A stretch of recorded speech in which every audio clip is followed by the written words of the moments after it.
greetings guests, future panelists, moderators. If there are some students from London Business School, please leave the room immediately. Let me introduce myself. My name is Kirill Krivalap. I am head of Center for Economic Recovery and volunteering advisor to the Prime Minister of Ukraine, Denis Shmyhal.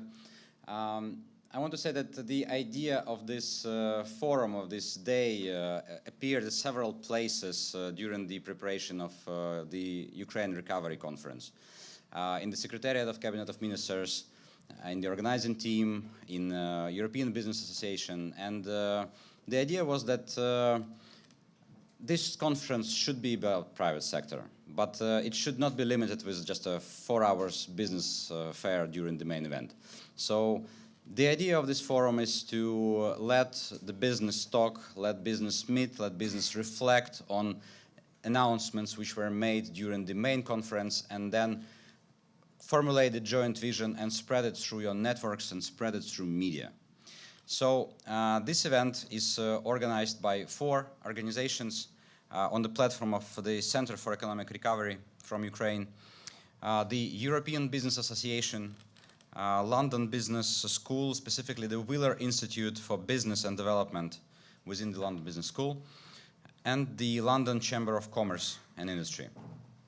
We have 5 supporting organizations which actually allowed this event to happen, and it is a Center for International Private Enterprise, SIPE, from USA, Diligent Capital Partners from Ukraine, Civita, SEO Club Ukraine, and the EFE Group. And we have 2 supporting organizations. We have 2 partners. It's the Ukrainian Chamber of Commerce and Industry and the American Chamber of Commerce. So today we have fully packed program, more than 30 speakers, great content, some unique presentations. And we'll start with opening remarks, and I'm inviting Anna Derevyanko, Executive Director of European Business Association, for the opening speech.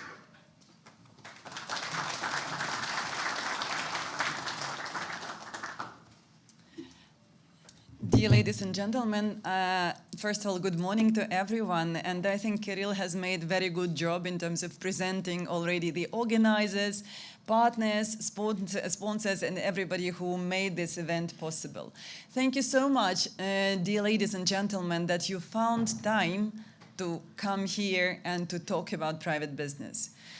Myself, I'm URBD Business Association Executive Director, and also represent a young last year created extraterritorial business development arm of the EBA, Global Business for Ukraine. And why we actually has made this event together with our partners? Because we thought that it's really necessary to pay emphasis, extra efforts to private sector. We need to understand what needs to be done, because during Ukraine Recovery Conference, lots of things, lots of commitments, lots of declarations, lots of memorandums of understanding have been signed. Lots of things have been mentioned, but nevertheless, it seems to me there was not enough focus on the private sector. But I think that during today, we would be really in need to understand how the private sector should move forward, how to make the recovery of Ukraine successful, how to make that the private sector really finds its proper place on Ukrainian business environment. So that's why I hope that during today's several sessions, we will have the marathon of different viewpoints from different people. We would like to understand how the private sector and private money could come to Ukraine, under which conditions. Because obviously institutional investors back nowadays the country, they actually create the macroeconomic stability. But nevertheless, there is still no line of private investors queuing for coming to Ukraine. So that's why we need to understand what needs to be done in Ukraine. First of all, what needs to be done as a homework in Ukraine to attract those investors, and what kind of messages we as the business community should also send to the outside world in order to make our successful recovery in place. Because political risks insurance, this is something which was mentioned. It was a little bit disappointing that it was not enough as a concentrated and consolidated measure to be launched. But at the same time, we see actually more and more bilateral political investments, political insurance mechanisms being launched. But nevertheless, obviously, we have to go further. So thank you so much again for this, and I hope that we will find answers for at least so far missing questions. So thank you so much, and look forward to further continuation of the event. Thank you, Anna. Now I'm inviting Tiago Martinho, Executive Director of the Wheeler Institute for Business and Development from London Business School, which provided such a great place for us. I'll tell you a bit later what you can find here for our participants. Thank you very much for what you did and helped with content. Tiago, the floor is yours. Thank you very much. Thank you. It's great to be here. Welcome everyone to our house, to London Business School and the Sami Offer Center. A while ago, I bought some cards to take notes, and I normally don't write my notes, but I thought this color with the color of London Business School would go together really well for today. So I have some of my special notes here. At the Wheeler Institute, our mission is to improve lives through business. And how do we do that? We conduct rigorous research, we bring business insights together, and we forge communities of academics and industry with a special focus on developing countries. Our name, Wheeler Institute, comes from our esteemed donors, Tony and Maureen Wheeler. You may have heard of them. They founded an organization called Lonely Planet Guidebooks. So Tony Wheeler was actually an LBS alum. He did a course here in 1982. And both Tony and Maureen, they have a deep interest. They share a deep interest for how business can have a transformative role in improving vulnerable communities and environments across the world. Today we welcome you all. Business leaders from Ukraine, from UK, internationally, welcome to our house. Special thanks for those who traveled from far. At LBS, we are committed to the role of business to have a profound impact on the way that the world does business and the way business impacts the world. This event serves perfectly the institutional mission of the school and our belief in the transformative role of business and business education. I also extend my sincere gratitude to our organizers, to our peer organizers, to our panelists, moderators. Thank you, Arup Banerjee, our first speaker from the World Bank, to be here. Thank you to our LBS community of academics and students. I hope we have students in the room, and I hope more students may come. Thank you to our academic students, alums, staff, friends, some present here today, and as panelists and attendees. Your presence here represents the global significance of this event and your and our commitment to drive positive change in Ukraine. So thank you all very much again, and we look forward to the day ahead. Thank you.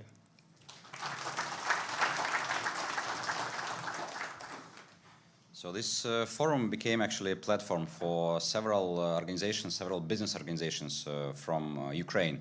And you saw EBA, and now I'm inviting representative and head of SEO Club Ukraine, Sergei Gaidachuk, for opening remarks.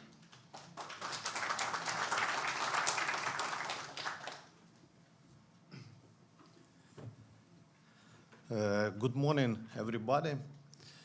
I am great to be here, and I want to say that Ukraine has the most valuable asset, and it's human capital. Thanks for our soldier, but also thanks to our private sector and civil society, Ukraine demonstrates such a brave, resilient today. And I am 100% sure that Ukraine will become the most interesting, attractive, and biggest economic game in the Europe in the next 10-20 years. And I am absolutely sure that every dollar invested in our country will bring you 3-5 times more in the next 10 years. And when is the right time to start? I think the right time to start is today, right now. I understand that for those who never worked in Ukraine, it is difficult to enter to the market or to start a deal with Ukraine today. But this is a good time to start to develop our relationships, establish contacts, study in Ukraine, and making preparations in all senses. That is why I invite all of you to start our cooperation today. Thank you, and I wish you a fruitful and positive day. Thank you.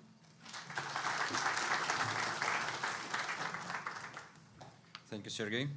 So, recovery of Ukraine is probably a joint effort of international partners and Ukrainian partners, and even in this forum you see it in miniature, because with the support of Ukrainian business organizations, Ukrainian business, and as well with support of international partners. And I'm inviting Natalia Otel-Bilan, Regional Director for Europe and Eurasia Center for International Private Enterprise, for opening remarks, international opening remarks, I believe.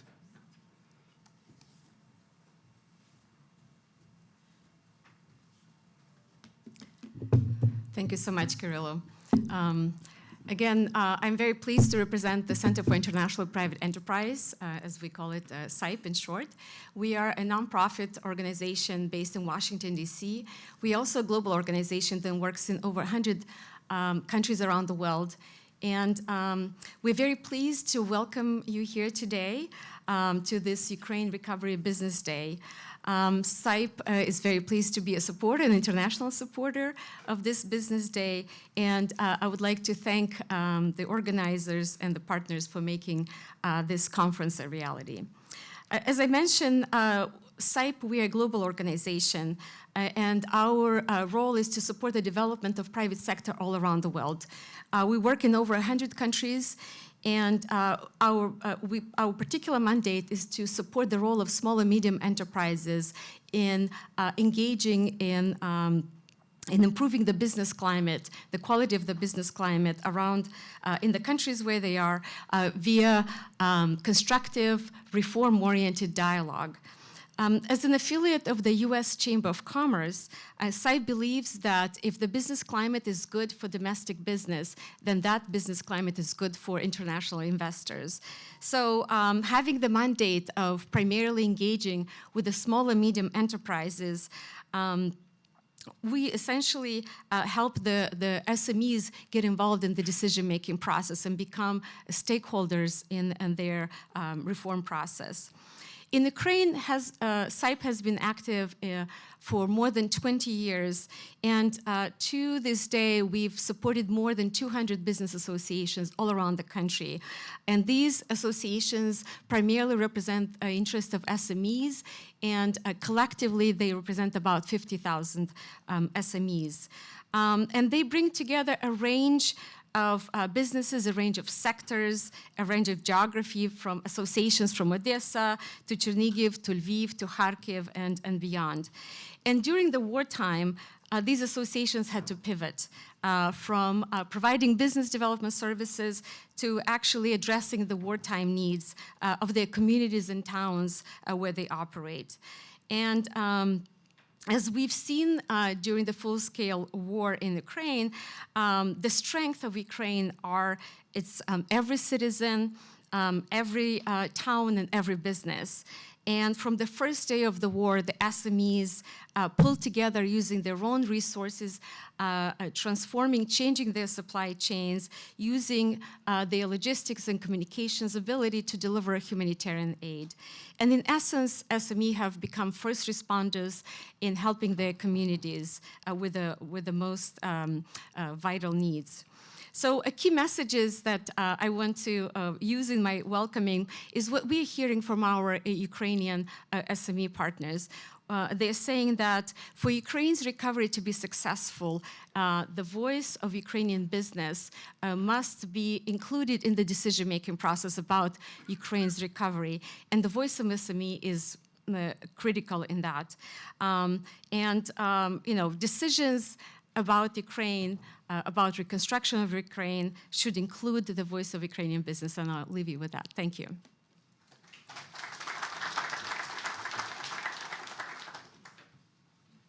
Thank you, Natalia. We are really honored to have regional director for, sorry, too many notes. Regional country director for Eastern Europe from the World Bank, Karup Banerjee. And Mr. Banerjee suggested to present a unique content. As far as I understand, this will be presented for the first time throughout URC Week, and it's a big honor for us. I'm inviting you for this presentation, and we are coming to the content part of our event. We're starting it.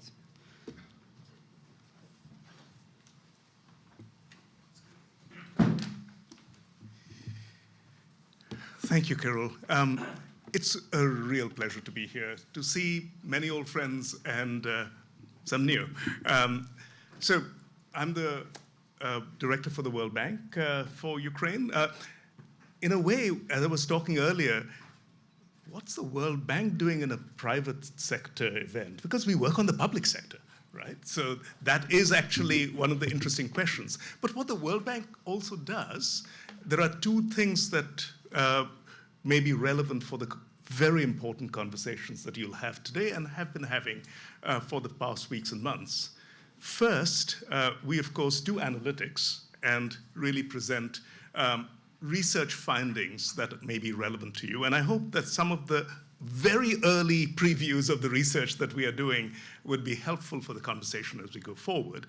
And secondly, of course, the World Bank works very closely with the Ukrainian authorities in this case for the policy reforms that are needed for including welcoming private sector investment going in.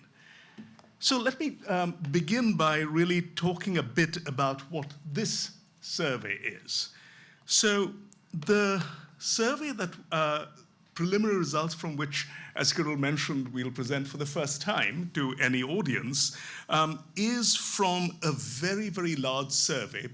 We think that this is the largest survey ever done of the private sector firms in Ukraine since the beginning of the war.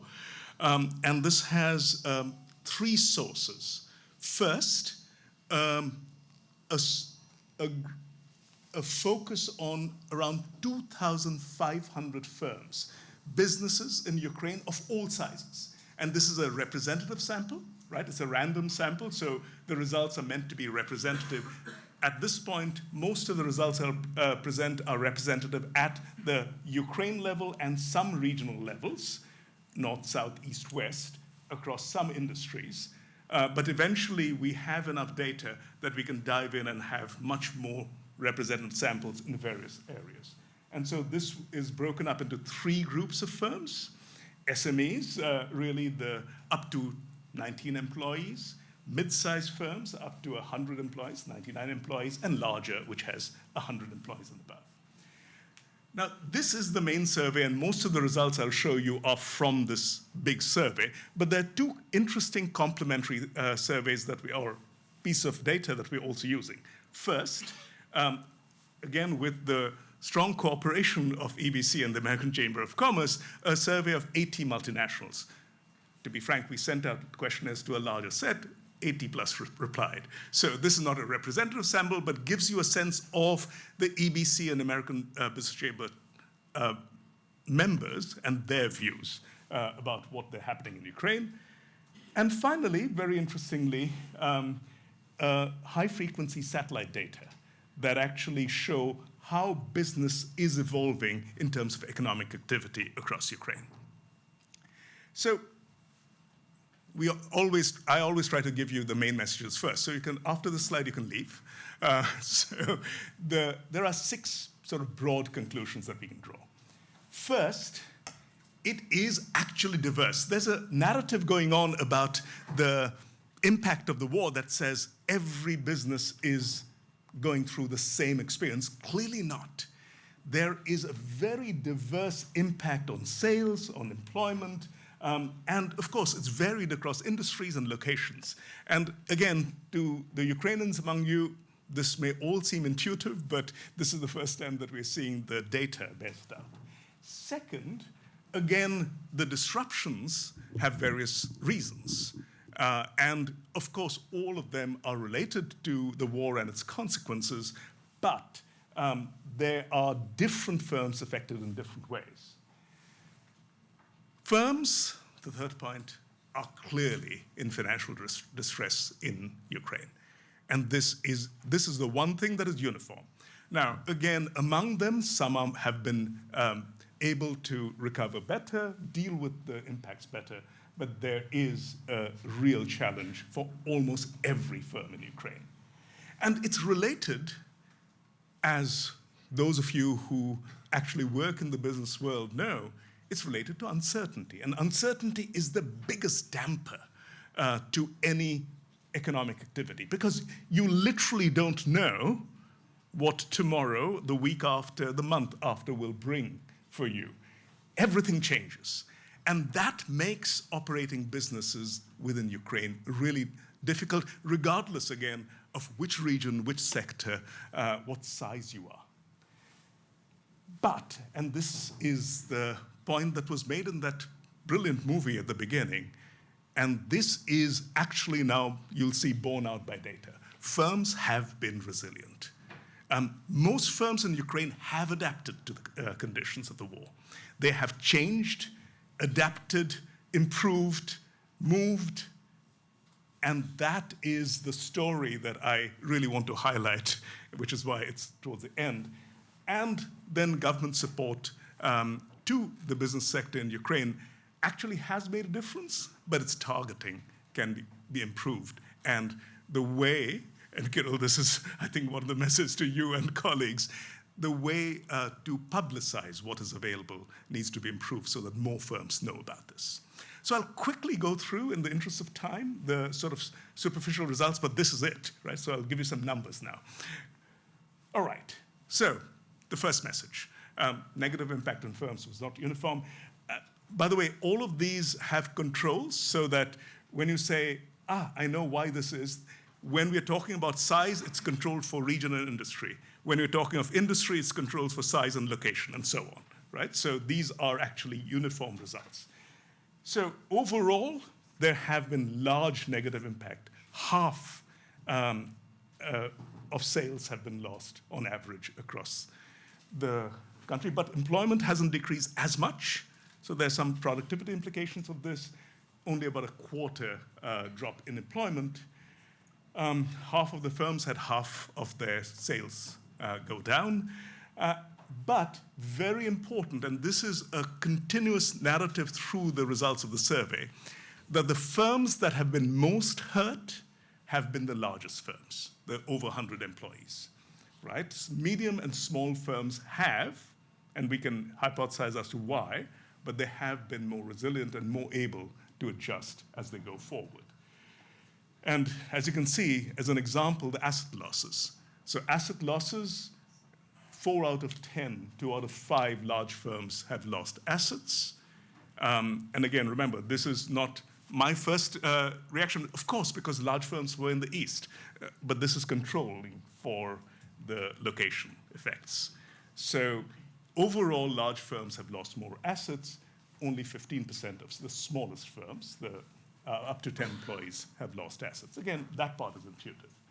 And of course, the obvious part is that the East and the South have experienced the largest drop in sales, and not so much the West, even though in comparison, 39% to 40% drop in sales in the West is low by comparison. Of course, you can imagine how big that is for any firm, large or small.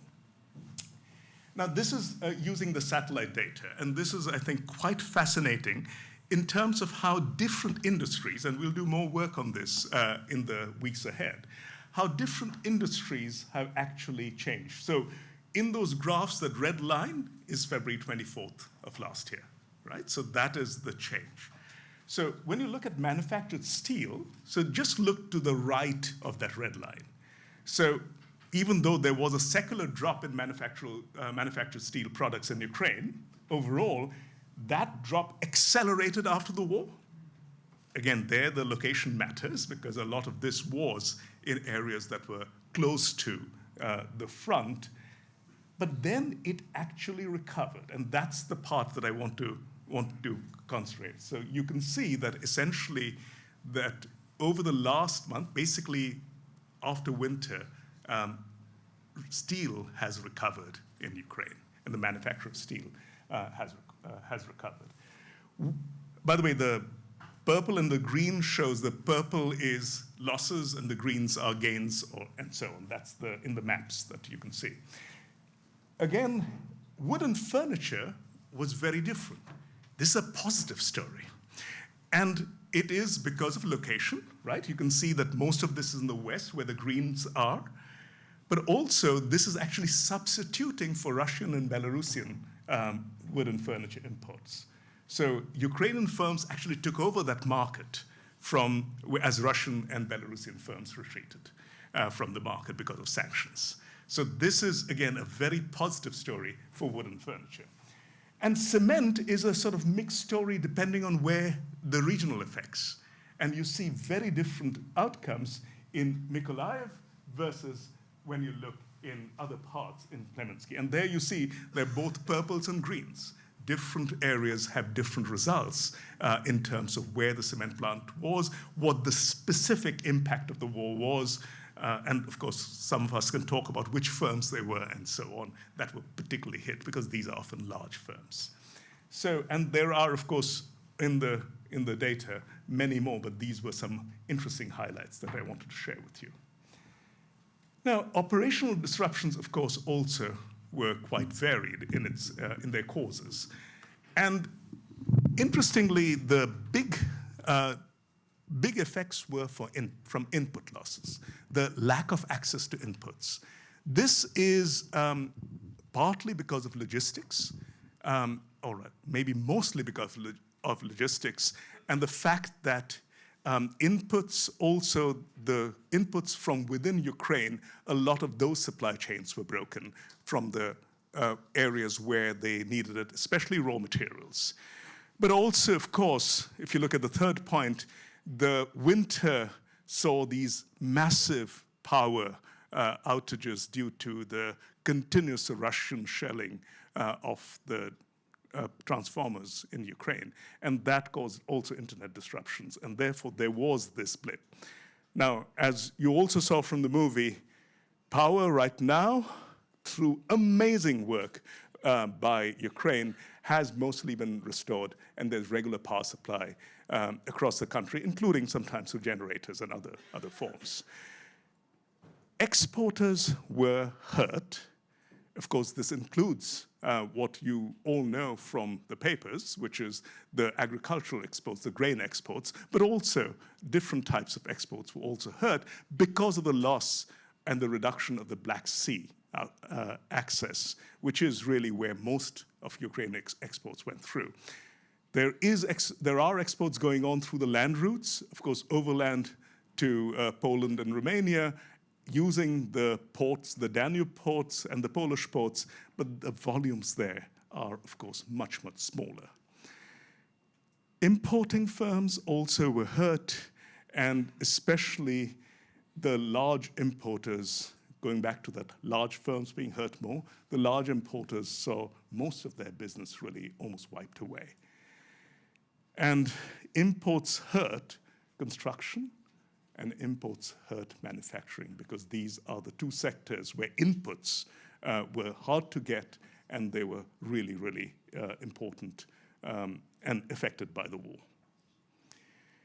Third, this is the obvious firm, but it is quite serious, that the question asked was, are you currently in arrears, or do you expect to be in arrears over the next months? Right? So that was the survey question. And here, really 69%, more than 2/3 of large firms expect to be in arrears over the next 6 months, right? And I can imagine this is also intuitive, that the worst affected sector is hospitality, right? Because the whole tourism business in Ukraine, it has been really deeply affected. And for those of you who live in Ukraine or are visiting Ukraine, you can see that compared to before the war. And of course, the high interest rates, the need for collateral, which is difficult to provide, and the access to finance more broadly being affected by uncertainty are the reasons. Fourth out of 6. The uncertainty, and these are correlations, not causations, but if you just look at the simple correlations between uncertainty and what's happening with employment, if you look at uncertainty versus whether or not you expect arrears, there are clear correlations. Uncertainty is a major determinant of going forward, whether you invest, whether you can get finances, whether you actually are hiring people or letting people go. So in terms of policies, which we are not quite there yet, but I'm sure there will be discussions during the course of the day, how to reduce this uncertainty or at least compensate for them is going to be a major, major challenge for businesses, whether it's foreign businesses to invest in Ukraine or local businesses in Ukraine. And then comes the story that is the most heartening. Firms have been resilient. They've reduced capacity, but almost all firms are operating in Ukraine, which is an amazing, amazing story. Can you imagine, in the wake of this devastating war, you only have 3% of firms that have permanently closed. 3%. And this is a representative sample. This is the headline. 97% of firms have said that they have not permanently closed, and of the 97, you essentially have 80%, 4 out of 5 firms that are open or partially open today, operating, having employment, having business, making sure that they work. And then how did they do it? They adapted. They made changes. ICT use has skyrocketed, right? So if you have logistical problems, what do? You go digital. And the digital story in Ukraine, of course, is a fantastic story to tell. And then you have new clients. So if you've lost your old clients, you move to new clients. If you actually don't have demand for your current products and services, you move to other products and services, and so on and so forth. So this is the story of resilience.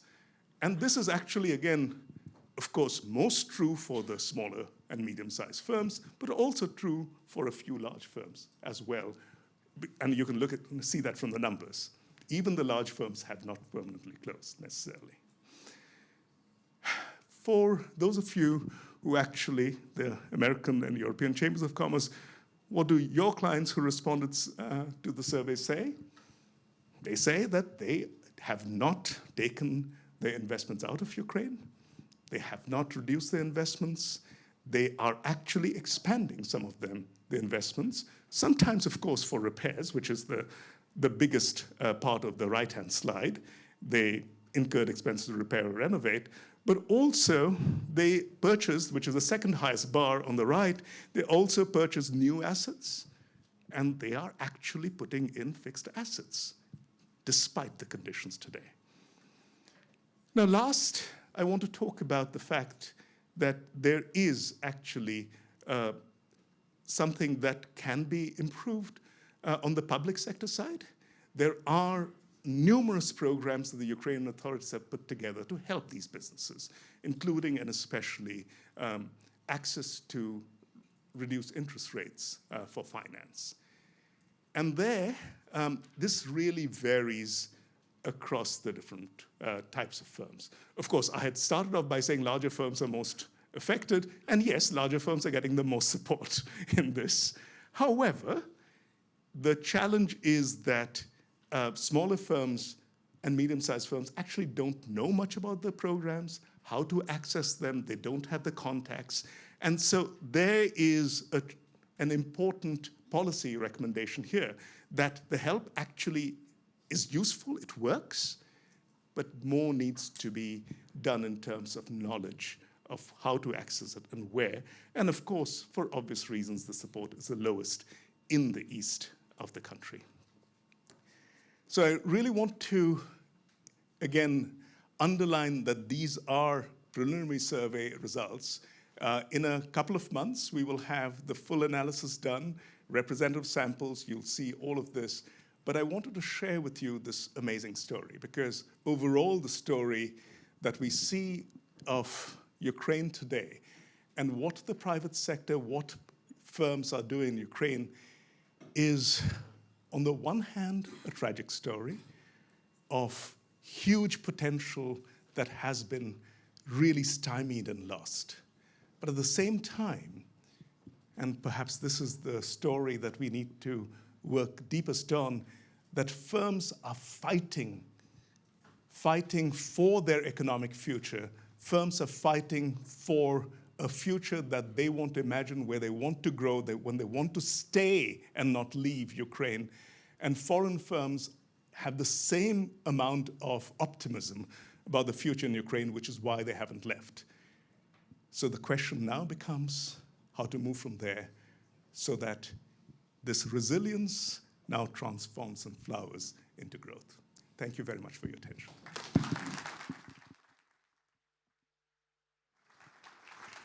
Thank you very much for your presentation, very rich and insightful, and I'm already thinking what to do with the last slide, and not only me.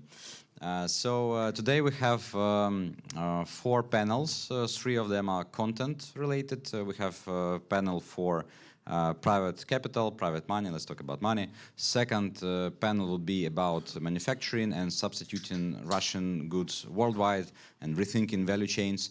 Third would be about green transition, and the fourth one will be conclusive for actually summary for the whole Year's Week in general.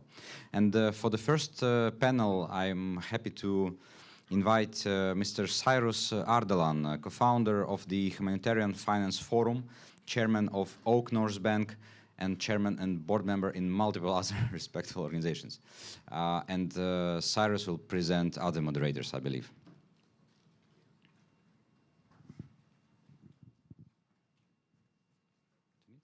Probably you may sit. Yeah, you will stand here, right? And we have 6 chairs. Yeah, let's do like this. Should we get the panels?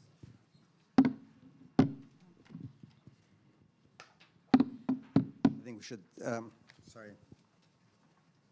It's on. Is it on? Perfect. Excellent. Thank you.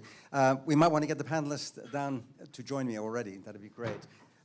Good morning and welcome to our panel on private capital in the recovery and reconstruction modernization of Ukraine.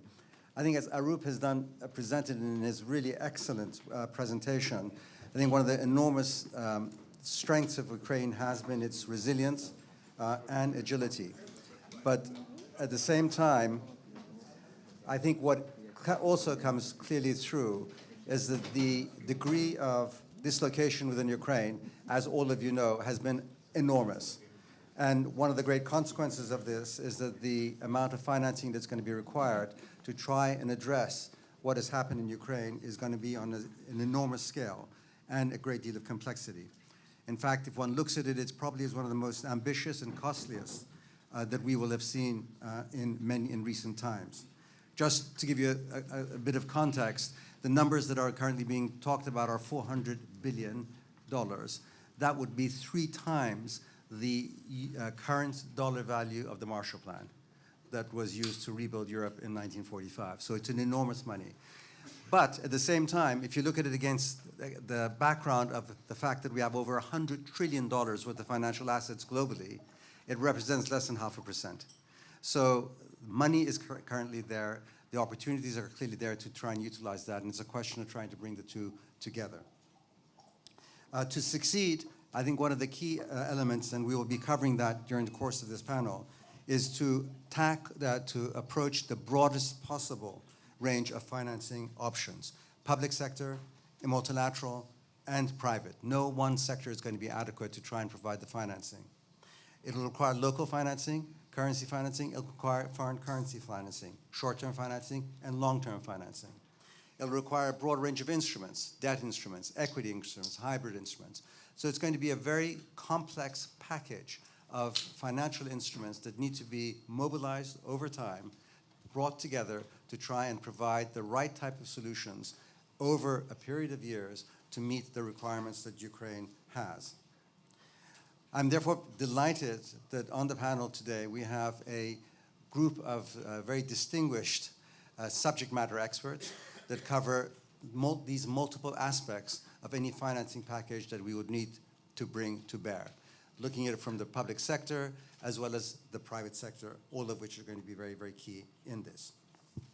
So with no further ado, I'd like to introduce our panelists.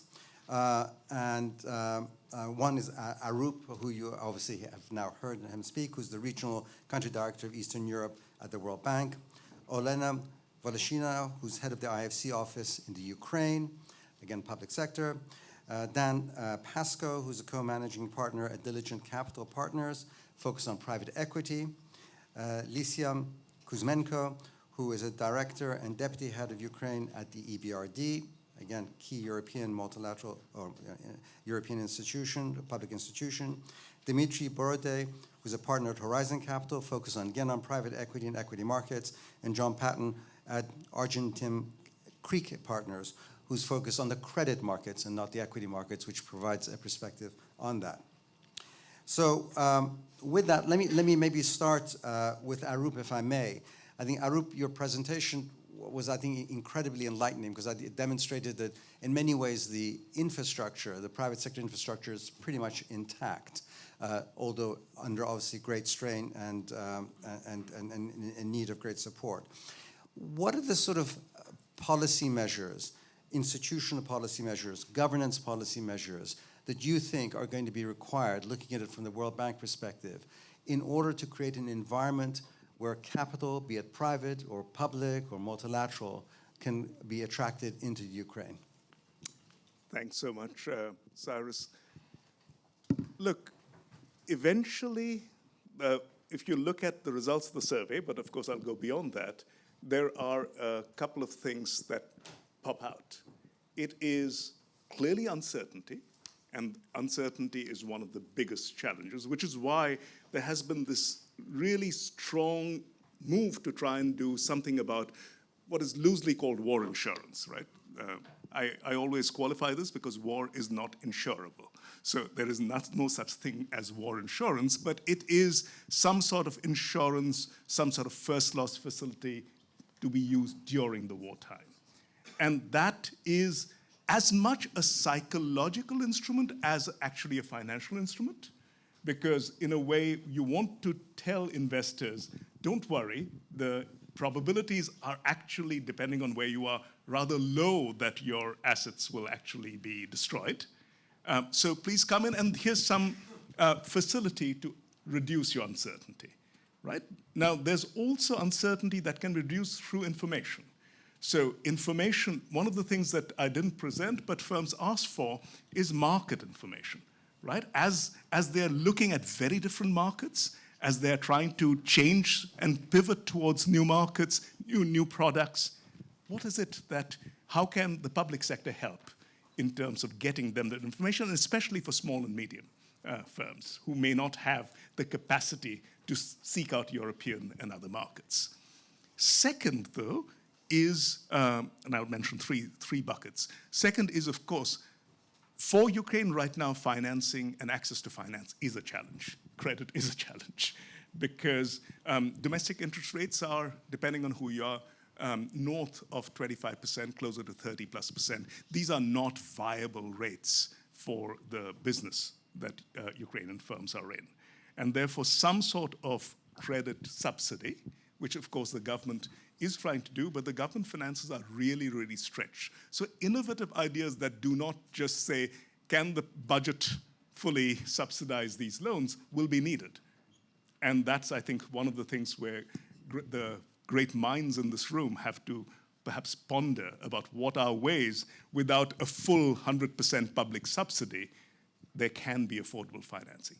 Last, though, Ukraine remains challenging in terms of a longer-term agenda, which is something that the Ukrainian authorities are working at, but it's an incomplete journey, and that is, can investors be assured of their property rights? And this is about the judicial system, most importantly, that the judicial system has to be rock solid in terms of making sure that arbitration and protection of property rights is actually carried on when you take an issue to the courts, and the rule of law more generally. Thanks. Thank you. Thank you very much indeed. Elena, maybe I can turn to you. IFC is clearly the, I guess, private sector arm in a way of the World Bank. It invests very much like the private sector and provides that link to the private sector. And it's acted as a catalyst in trying to promote the flow of private capital into developing countries.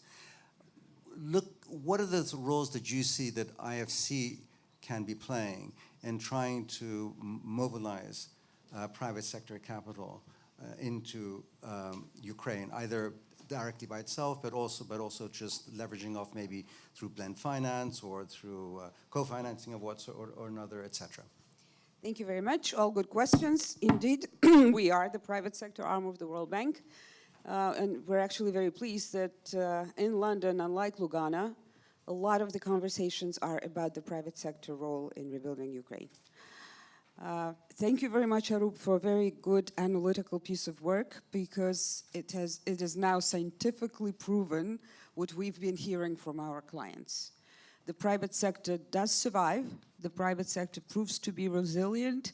The private sector pays taxes, salaries. They even pay salaries for those who are in the army.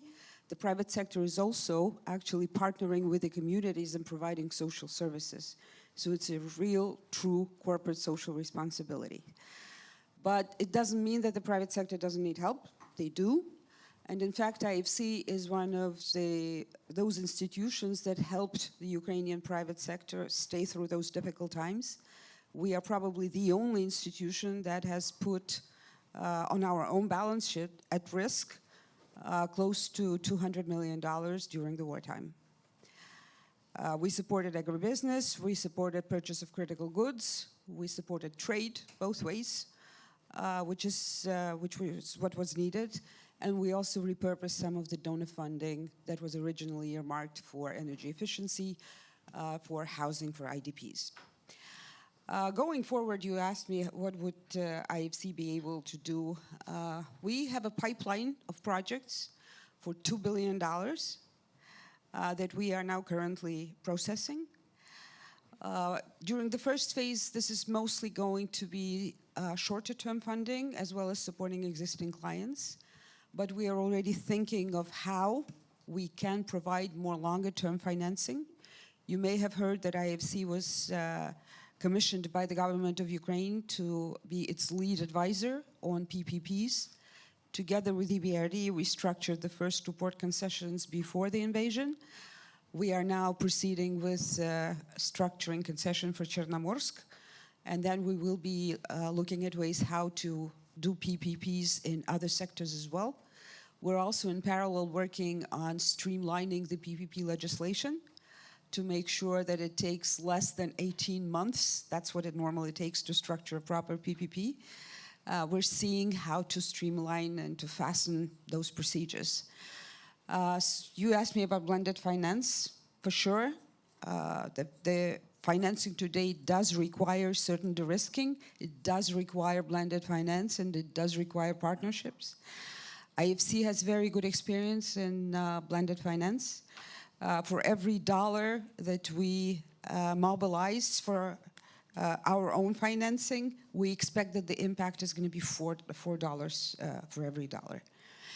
We've also concluded our own analytical piece, and our managing director shared with the audience a couple of numbers. A really interesting number that out of the 400 billion that is required that RDNA has identified, 140 can be covered by the private sector. Moreover, additional $295 billion could be attracted by the private sector if Ukraine was to rebuild better, greener, and more efficiently. I'm going to stop at this. Great. Thank you very much indeed, Elena. Let's see, on the EBRD. Obviously, EBRD was and continues to be a key element in the reconstruction of Europe post the fall of the Iron Curtain. It played a key role at that time and continues to play a very important role throughout Europe today. How what is the sort of direction that you see BRD taking in this overall mix of financing that needs to be done? We've heard from IFC, which obviously has a private sector orientation. We've got the World Bank, which has a pure public sector orientation, and EBRD is much more of a private sector oriented type of an entity. How do you see EBRD fitting into the picture, and what do you see the key prerequisites for the success of a refinancing initiative? Thank you very much for invitation to participate in such forum. I would like to start probably from the statement that indeed EBRD is very important for Ukraine. It's well-known fact. Over the years, we financed the project for more than 18 billion euro. But also, I would like to acknowledge that Ukraine is important for EBRD as well. It is one of the largest country of operations among 38 countries we are working in. And Ukraine was always in the top 3 country of our operations. And obviously, when full-scale war started, we are very proud that our reaction was very quick. Actually, after 2 weeks after start of the war, our shareholder already made a decision that we need to support Ukraine. We need to be there. We need to be active. And we identified 5 areas of our support, along with vital infrastructure and energy infrastructure, energy security, which is very important, obviously, for survival of the country. We also identified such areas as food security, trade, finance, and overall resilience of private sector. So this is actually focus of our private sector investments. And we were very active last year as well. Overall, we financed the project for 1.7 billion last year. And this number includes 500 million trade finance lines. It includes 280 million to value chain, agricultural value chain companies. And it also includes 170 million for other businesses as well. So quite a lot. Probably not everybody heard about that because, frankly speaking, private companies, they do not want to publicize too much about our, it's a bit dangerous even during wartime to make such statements. But we continue working. And as an example, last week we signed a 30 million agreement with Astarta. It's not just working capital, it's CapEx loan to support energy efficiency improvements, modernization of production, etc. And yesterday during URC, we also signed a loan with IMC, it's leading agricultural group in the country. Probably you've heard presentation of Alex Lisica yesterday, and he announced the signing as well. So we are active. Last year, indeed, we made a lot of focus on working capital support and liquidity support. This is what was needed in the market. Now we are working more and more on investment projects. So far, obviously, it is not greenfield or some large-scale production because of uncertainty of situation. So private business is not risking yet to do such projects now. But they start thinking about modernization. This is what we can support already now. And how we do it, we use 3 key instruments for that. First one is direct lending. It's more targeted for large clients, loan size of more than $10 million. The second instrument is risk sharing with commercial banks, where we and our partner bank assess individually each particular client. And then partner bank provides financing, and we provide guarantee to this commercial bank of up to 60% of the project. And the third instrument, it's more targeted to SME type of clients. It's portfolio risk sharing, where our partner banks, they build up their portfolios by their own. We are not involved in this process, but we provide a guarantee of 50% of the total amount of this portfolio. So it allows the banks to do more business in Ukraine, definitely. And in terms of future, going forward, during our last annual meeting, our shareholders endorsed EBRD management to look at capital increase issue. So EBRD management started working on this.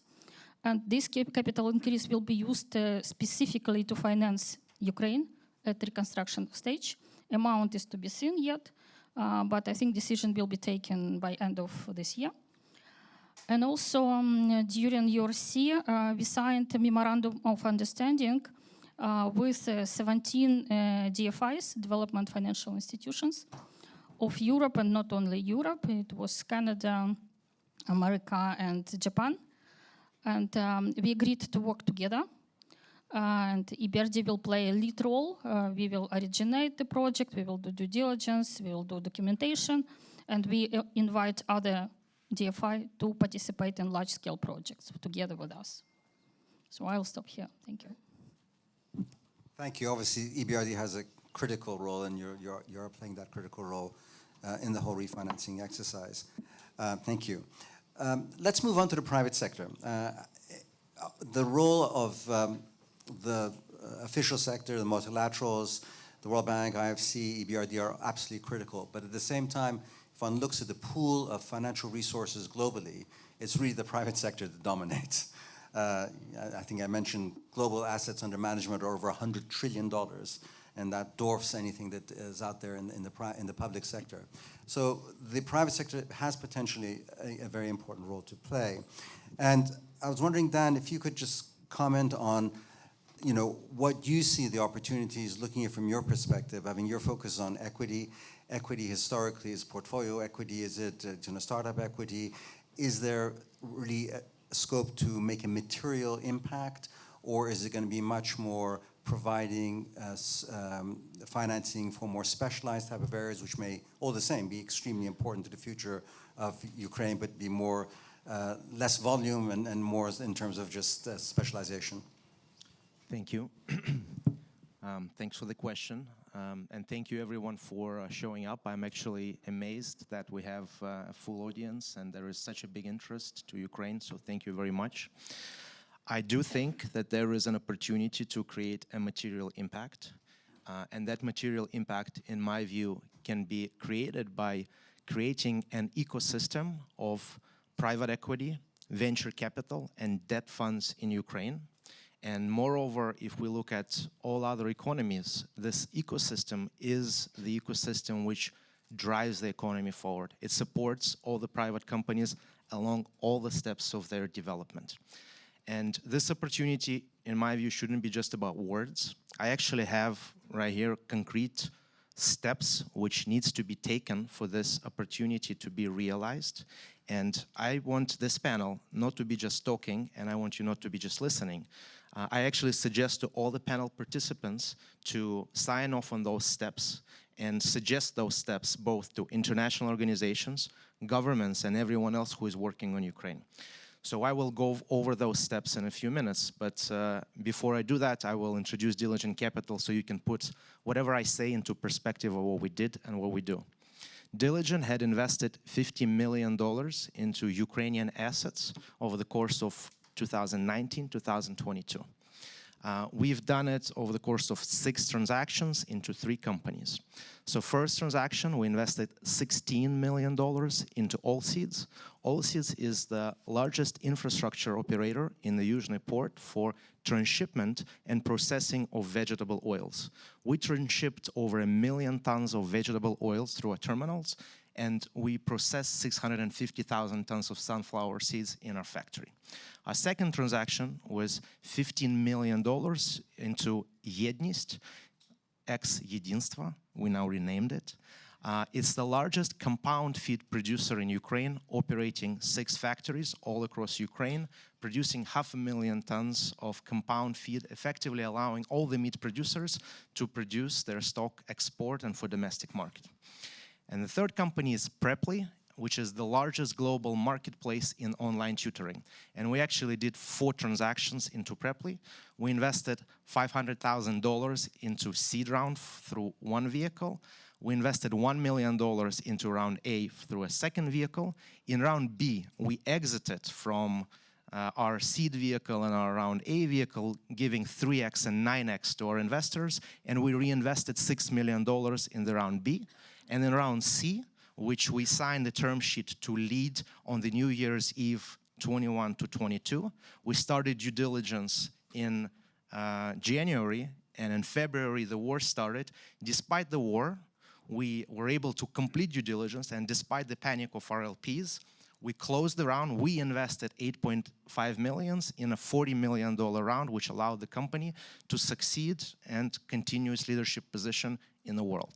So that's a little bit of an introduction. I consider ourselves to be a private equity startup because, you know, managing one fund of $50 million is about a critical mass which is needed to survive. Compared to all the other partners here, we are tiny.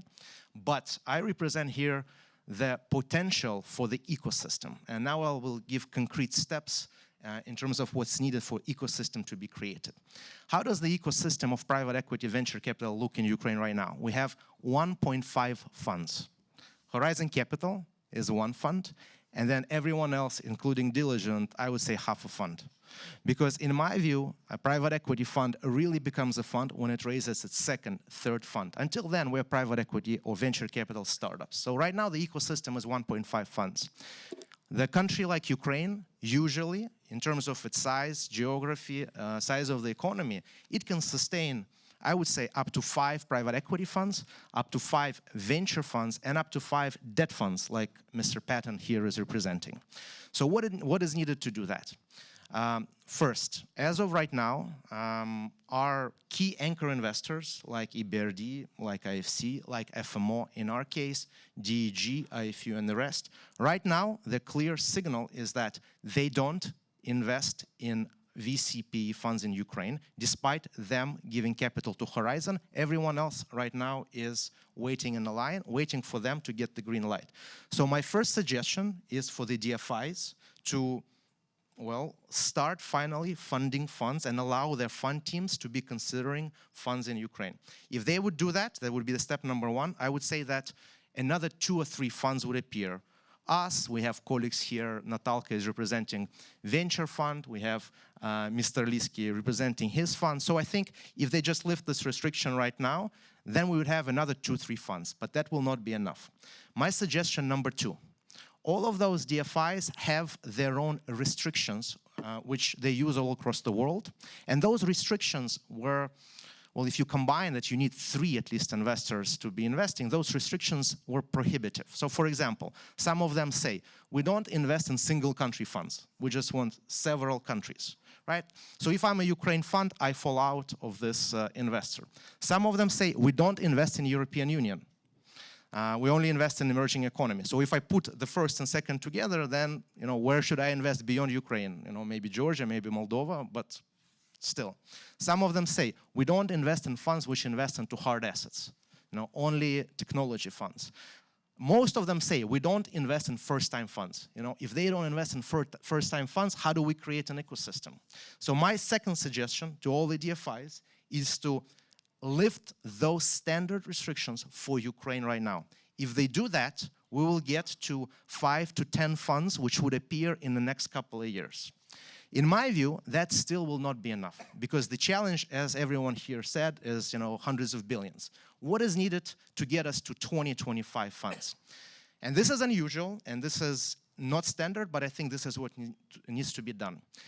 There should be a vehicle, let's call it fund of funds, which should be created, and we should be co-investing along with other DFIs almost automatically if one of them approved an investment in a fund. So for example, I'm a startup fund. I got through due diligence with URBD. URBD and IFC and all the DFIs are the best in the world in terms of doing due diligence on private equity funds. If they did a due diligence, what else is there to check? So if there is a commitment from URBD, this fund should match this commitment on same terms, which would really help the funds get to the first close. If that vehicle is created, I have no doubt that within a couple of years, we will have an ecosystem of 10 to 20 funds investing into Ukrainian economy. So these are my concrete suggestions. I would actually lay them down on paper, and I suggest everyone here to sign off on those suggestions to Ukrainian government, to national government, and to international institutions in order to create ecosystem of funds in Ukraine. Thank you very much. Thank you very much indeed, Dimitra. An excellent set of suggestions, very concrete, and very obviously you feel very passionately about it. So thank you very much. It's very, very useful indeed. Thank you. Well, that actually provides a good opportunity to go to Dimitro and hear your thoughts, because you're very much in the same sort of space. So, A, do you agree with those points? Are there areas that you'd like to build on beyond that? How do you see the constraints in this area, and is it really going to move the needle? Thank you for the question. Dan, thank you for such a great promo for Horizon Capital. I will actually build on this and provide a couple of words of context about Horizon Capital. We are the largest and the most established private equity fund in Ukraine. We've been investing in the country for almost 30 years. We have raised 6 funds, and we have raised $1.4 billion in assets under management. We had a big shift in our strategy in 2012 when we have shifted to backing Ukrainian IT tech companies.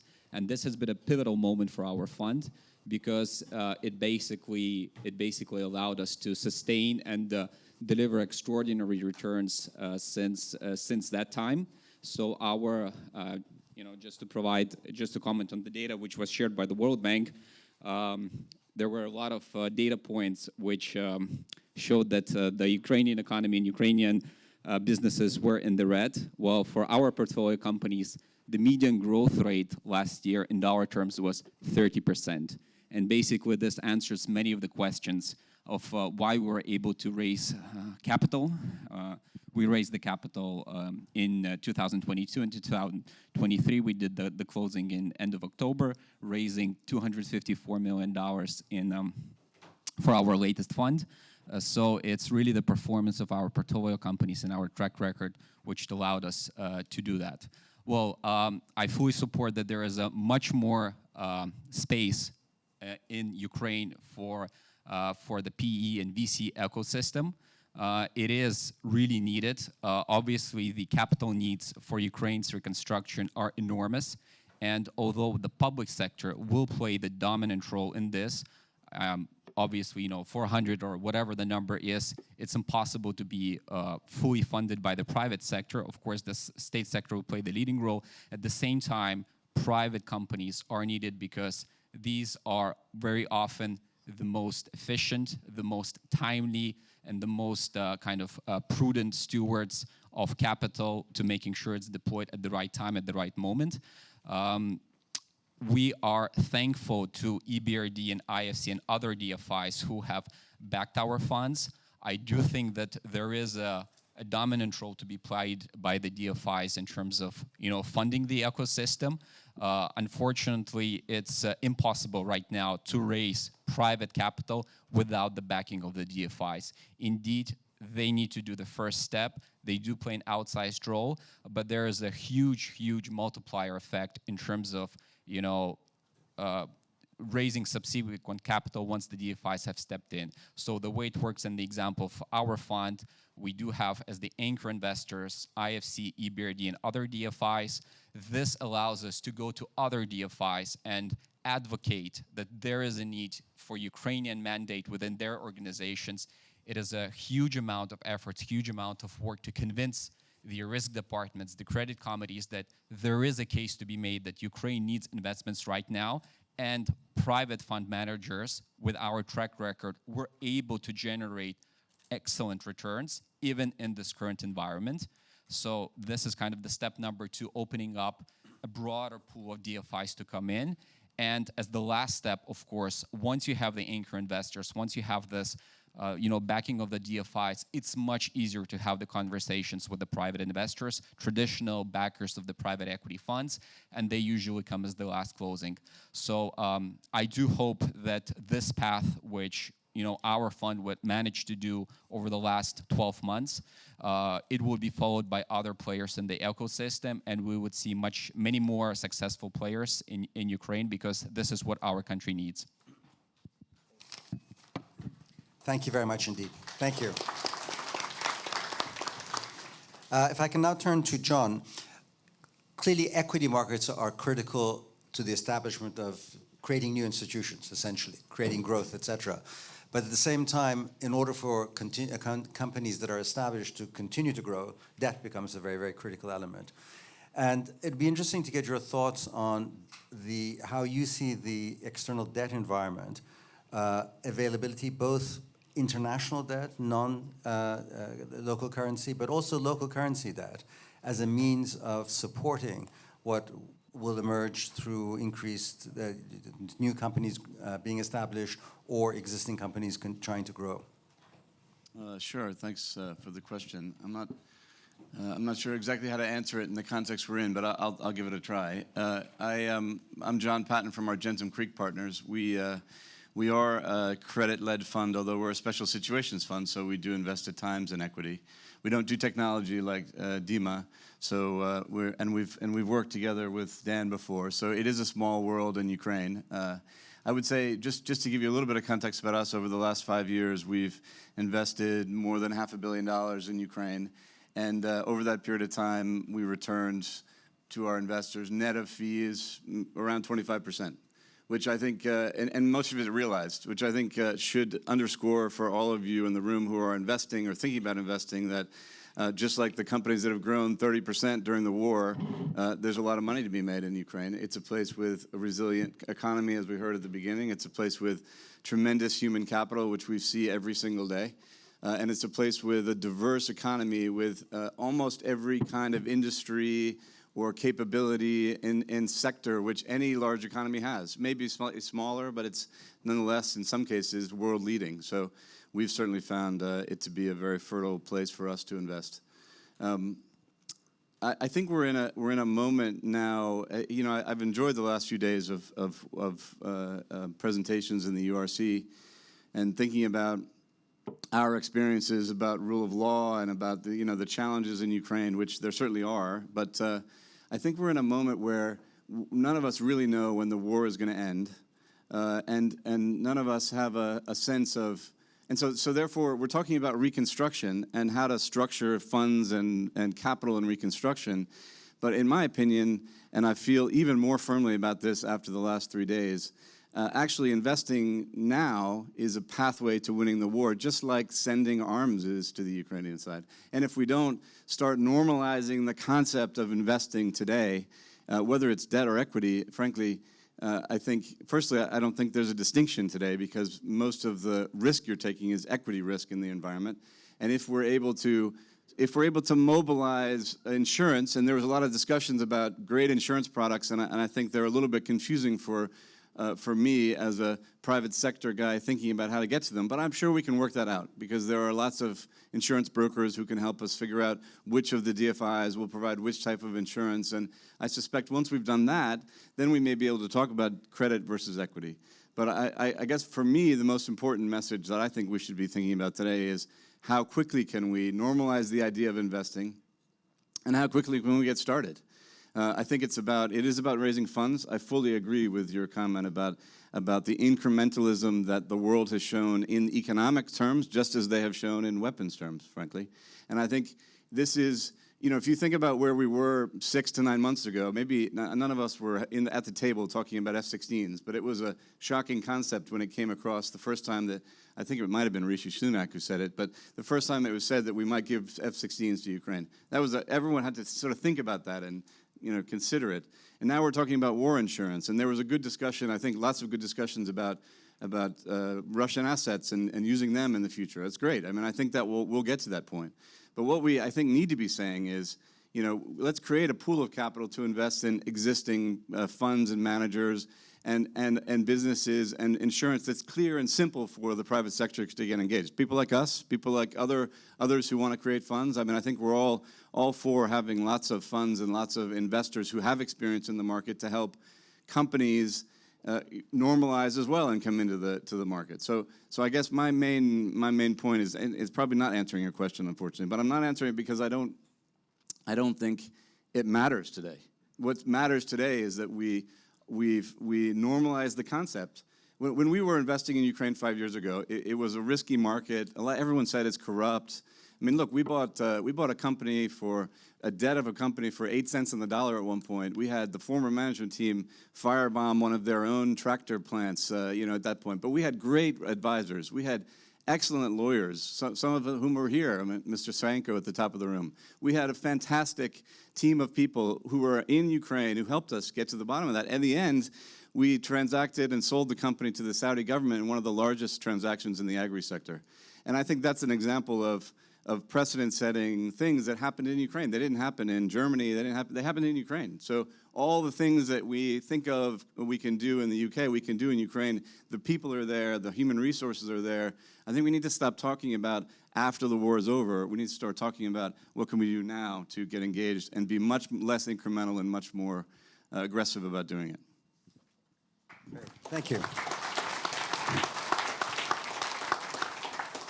We have a few minutes, and we can take 1 or 2 questions from the floor.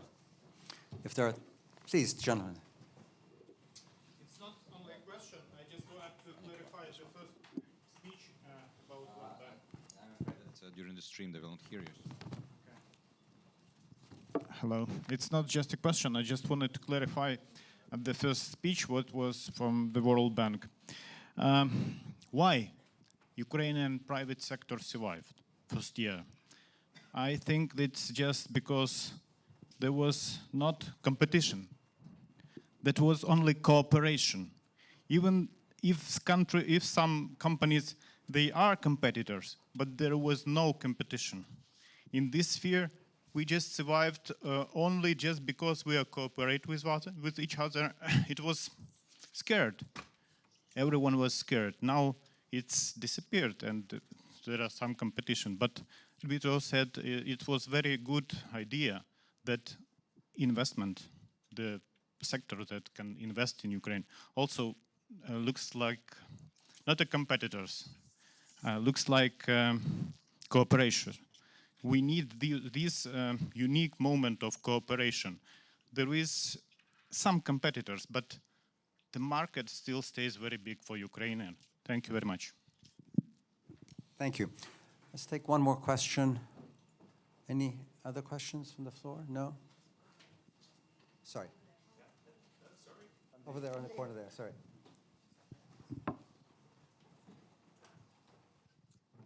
Hi. Andrei Gorokhov, UMGI.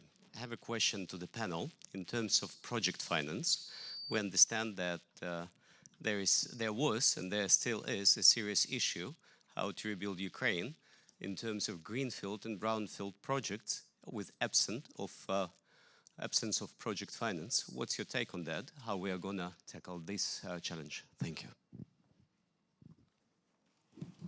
Who'd like to handle that? Any, perhaps? Yeah, go ahead, please. So basically, our position on project finance has not changed. We had it before the war, and we will continue to have it right now as well. Just we can say that there is not enough projects to consider because not private investors, they are just not ready. That's it. So come with this project to us, and we will talk. Okay, great. Thank you.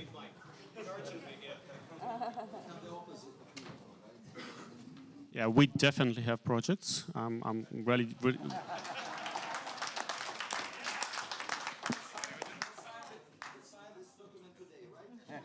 ready to present it right now.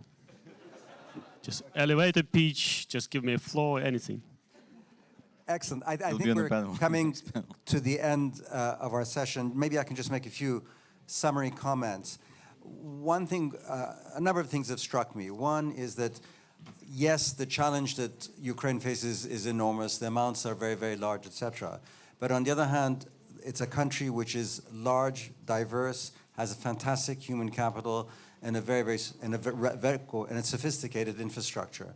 And I think all this bodes extremely well to being able to attract a broad range of different sources of capital into the country. And I think this is a huge, huge plus.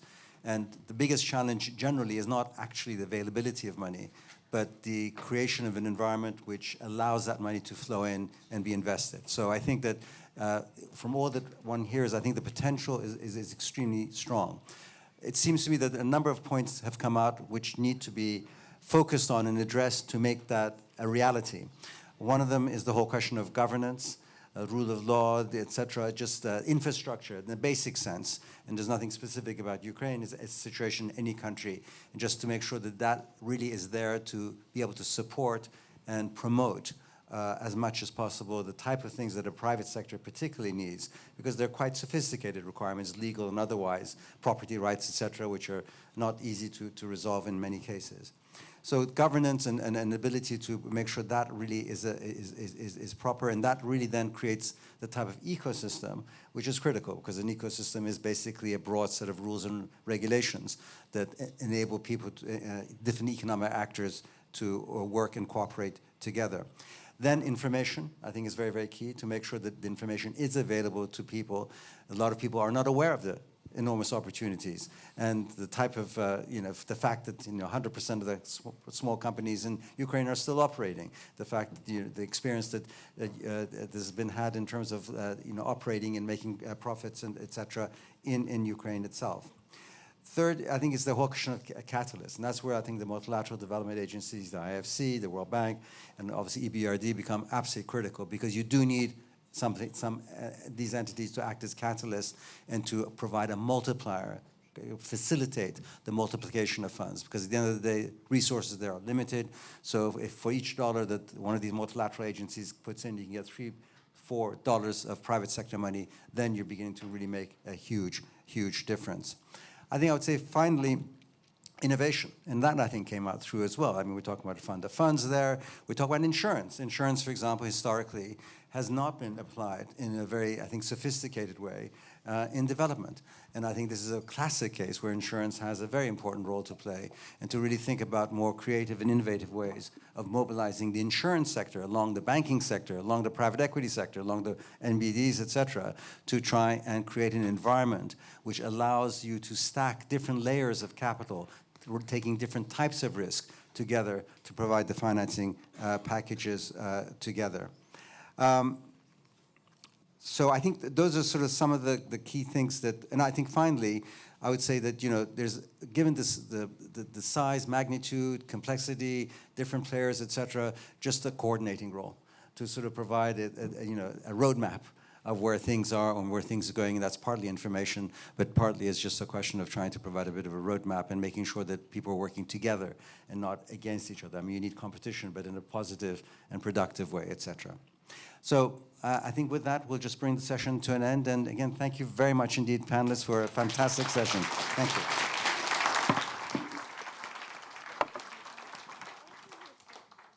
Let's thank you to our panelists. And now we'll have a 10 minutes break, but just some couple of comments, organizational comments. We have 6 rows here, and we would ask, like, first 3 rows to exit to that door, upper door, and the lowest 3 rows to exit these side doors.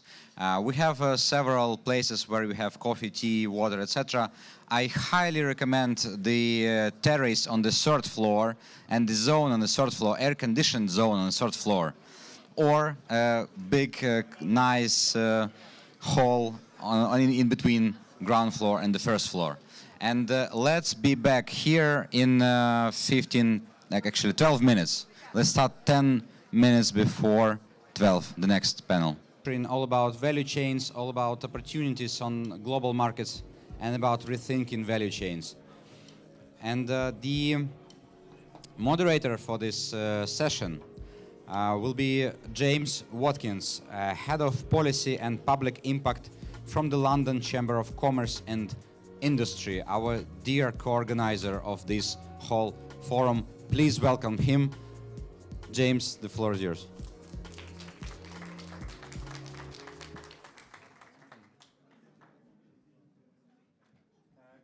Thank you so much, and it's fantastic to be one of the organise this with you, Kirill, with your leadership and with the leadership of the other organisations involved in this important conference. Today, in this session, we're going to hear from a fantastic panel regarding the value chains and supply chain dynamics. Now, we know in business how that is such a critical issue. It's a critical issue for those British businesses who are in the room today, because you and I know that today marks the 7th anniversary of that very famous Brexit referendum, and we know that had an impact on supply chains and value chains here in the United Kingdom. But that pales into insignificance in terms of the challenges that are impacting upon Ukraine. And what we're going to hear from our distinguished panel today is what are the opportunities for Ukraine and the international business community to move past dependency on what has been a series of products and services linked to Russia and other related countries such as Belarus and others. So we're going to look at that today, and we hopefully will have time to hear your thoughts and your ideas shortly.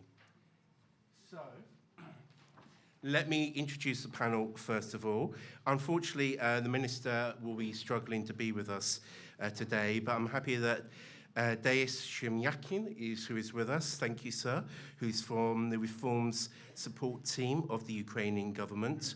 I'm also delighted that we have with us today the Chief Executive Officer of the Liverpool Chamber of Commerce, Paul Chapeau. In addition, we've got Manuela Gatto, the Director of Zaha Hadid Architects. I'm looking forward to hearing your words, Manuela. We've also got, I hope, Charles Stevenson, who's with us. Charles, are you with us? Nope. Okay, well, hopefully Charles will be with us shortly, who's from JCB. We've also will have Igor Liski. Igor, thank you, Igor. So I'm really looking forward to hear your comments as well. We've got Dimitri Livich. Dimitra? Yeah, thank you very much. So we're going to hear more about Easy Business NGO. We've also got Frank Nefke from Harvard, and it's we're going to hear a few slides and your research from Frank shortly. And last but not least, we've got Igor Dalichuk with us as well. Thank you very much, sir, from SBK. So I'm going to jump over there now. So, Deis, I'm going to start with you, if I may. So, I know the Ukrainian government is looking at the opportunities to ensure that value chains can be diversified away from a dependency from Russian and Belarusian sources of materials and products and services. I wonder, Deis, could you give us your thoughts as to the direction of travel, the policy approach that the Ukrainian government is following in this area, please? Yes, thank you. I'm working for Reform Support Team, Minister of Economy. This is like project office.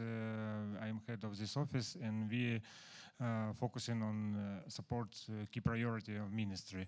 We are in close cooperation with our first deputy prime minister, Yulia Sviridenko, and Alexei Sobolev, our deputy minister. And after the 24th February, our business was crucially damaged in Ukraine. And if we are talking about GDP dropped down more than 30%. And we understand that we have a huge problem with orders, internal demand. And if you're talking about small, medium businesses, now it's not an option to find export opportunity. It's just one way for surviving. Most of them, if you are talking about product with value added. And we understand that ministry should do a lot refocus on business climate and also to market access.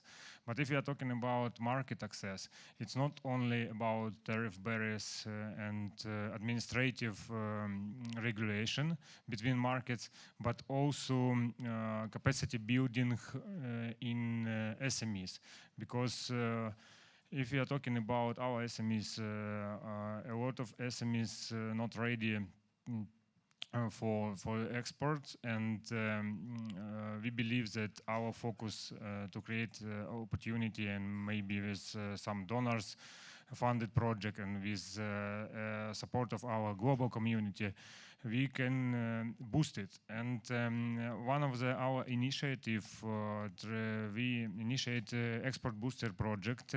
It's project with piloting project. We do it together with USAID and in cooperation with EBRD and EU delegation.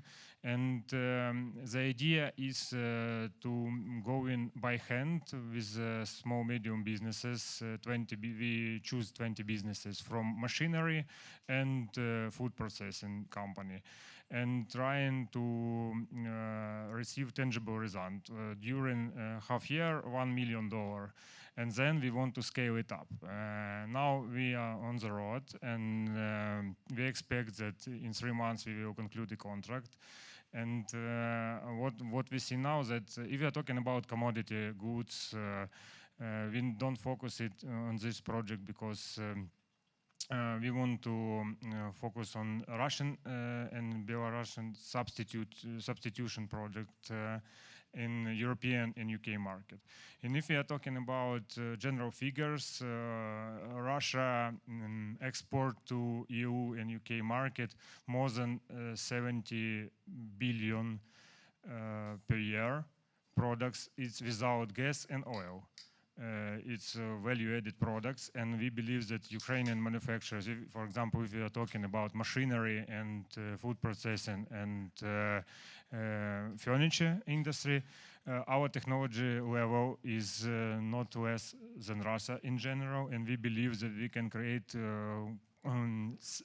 similar, not similar in quality, quantity. And we don't need some preferences or something like that. We just want to receive opportunity to participate, and we are ready to compete. This is one track. This is like a low-hanging fruit, or maybe not for low-hanging fruit, but window of opportunity now in short term. And we believe that during 1 or 2 years we have good opportunity for machinery building companies. And this is and the other stream, we want to create some project with global multinational companies. We had discussion with some of them, for example, Caterpillar, Bosch, and SKF, and trying to organize some kind of education with support of donors when persons from purchasing department shows how it's look processing and purchasing in details. And now we organized first workshop. It was very successful. Our Ukrainian SMEs satisfied and understanding how to prepare offers, how to participate, and we believe that we can to scale it up this project together with our partners EBRD. We offer some new concept of this project for next year, and we believe that it would be not 10 but hundreds of companies. Also, we do it with partnership with Enterprise Development and Export Promotion Office and the Ministry of Digital. And now we prepare a framework in general how to boost export on the different level, policy level, regional level, because we have in Ukraine we have regional development agency and association, and we understand that some of them and commercial chambers too can be like additional resources for capacity building and helping our SMEs to reach huge market. And I hope that in half year we will show tangible result, and then we will present huge project for thousands of SMEs. Thank you so much, Jason. It sounds like an incredibly exciting project and clearly needed for the people of Ukraine. In a moment, we're going to hear from Frank. If colleagues could set up the slides for Frank, we will hear from Frank next in a few moments. But before that, if I could come to you first, Dimitro, because I know you're from the Centre for Economic Recovery. I mean, I'd be interested to hear as to what are the immediate challenges, because in the first session we heard from John Patton to say that the immediate issue is to support businesses in the here and now, not just to think about the post-war future. What are the challenges now to support the businesses in terms of that diversification of value chains? I also prepare some slides. Technical intervention that we have in the presentation slides by Frank first and then Dima slides. So if possible, let's switch the presentators. No, Kirill, perfect intervention. So we're going to hold off on your slides, Dimitro. It's best to last, so we'll hear from Frank first.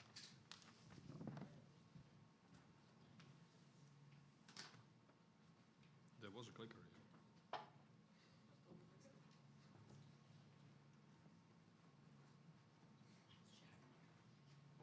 Thank you. Okay. Well, first of all, thank you for having me here. So I'm going to share with you very quickly a couple of things that we looked at together with the Harvard Growth Lab about how Ukraine could become integrated in EU value chains and some of the challenges there. Well, this is a story that you know very well. The exports of Ukraine collapsed, so the exports to the Russian market collapsed. And as a consequence, Ukraine needs to shift to other markets, more to the West. But it's not just the volume, it's also the type of exports that changed. So what was being exported to Russia was actually more of the complex exports that Ukraine was producing. But this is not without precedent. This has actually happened before. Romania, in the 1990s, of course, in a peaceful situation, was in a very similar, found itself in a very similar situation, where it also had most of its exports going to Russia and related countries, and that market collapsed as well. And what you see is that over time, the European market started to take over from the Russian market, and that actually went pretty fast. What you also see is that as Romania became closer to EU accession, the kind of products that were being exported changed. And what I highlight here is, and those are sectors that you typically associate with international value chains. So there was a very rapid increase in those exports to the EU.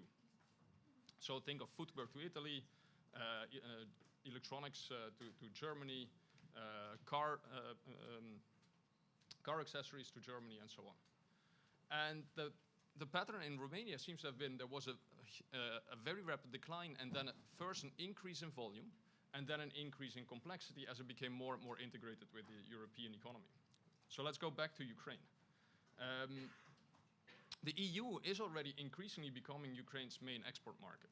So what you also see is, well, you see a massive drop in the exports to Russia, but in some of the value chain exports that Romania very quickly developed, we also already see the first start of that in the Ukrainian economy. You see it in electric transformers, you see it in turbojets, you see it all over the place. So one way to actually accelerate that process is to have FDI as a vehicle to enter those EU value chains. So foreign firms invest in these value chains and increase the complexity of the Ukrainian economy. So one thing that makes this hard is that those kind of investments don't like to travel far. So this is all of the investments by German manufacturing firms in Eastern Europe. And you can see they bunch along the border of Germany. So even Eastern Poland doesn't really receive that many of them. And most of these investments are within 250 to 1,000 kilometers. Well, if you then look at Ukraine, it depends on where you are in Ukraine, but the western part of Ukraine is actually pretty close to those locations, closer than Romania or Bulgaria, which actually managed to enter those value chains. Other parts of Ukraine are somewhat further away. So one thing that you can try to do is to help this process. And there is actually a unique asset right now that exists to do so. So the diaspora, so the refugees who are mainly in places like Germany and Austria, in places that have very strong manufacturing value chains, they can help. So the Ukrainian economy basically needs to pivot into global value chains. Its economic geography will change because of that, and it requires skills, connections, and capital. The Ukrainian refugees, they are highly skilled and probably highly motivated to help in this process. And right now they are in need of meaningful work, something that they feel they can do something. And the Western European firms, they face skill shortages, but they are hesitant to invest in people who might leave. So if these people leave with the firm to set up value chain investments in Ukraine, this could actually be a triple win. So this is actually a project that we proposed to a philanthropic organization and pending review right now. So the conclusion of this is that if you look at Romania, there was a very rapid rise in export volumes and complexity at geographical distances that's similar to Ukraine. But you should expect that there will be a spatial transformation in the Ukrainian economy. So that you will have a shift that is further west. The opportunities for investments will also be more to the west and maybe also more with the Eastern European neighbors. And you will see a shift in industrial structure. The economy will probably be greener because it's less heavy. There will be services around the capital industry taking advantage of the fantastic IT skills that Ukraine has. And it would automatically lead to a lower carbon economy. But there are some challenges. You need a stable investment environment. The infrastructure is important, so shrinking the distance to Europe is important. It is probably wise to make a green transition part of this, which I know is on the agenda, and to do that with the strengths that the regions in Ukraine currently have. So to build sort of on a smart specialization agenda that Europe has for its internal economy. And the last thing is, if you can mobilize the diaspora in the right way, you can actually help the refugees, help the Ukrainian economy, and help the firms that are setting up these value chain connections. So I'll leave it at that and look forward to the discussion. Thank you so much, Frank. That was fascinating, actually, and interesting to hear those dynamics. We're going to hear next from Dimitro with a few slides in terms of building on Frank's presentation. Yeah, dear colleagues, it's happy to be here, and I'm very happy that there are a lot of people are very much interested into building private sector in Ukraine, building capacity for the further development and economic recovery of Ukraine.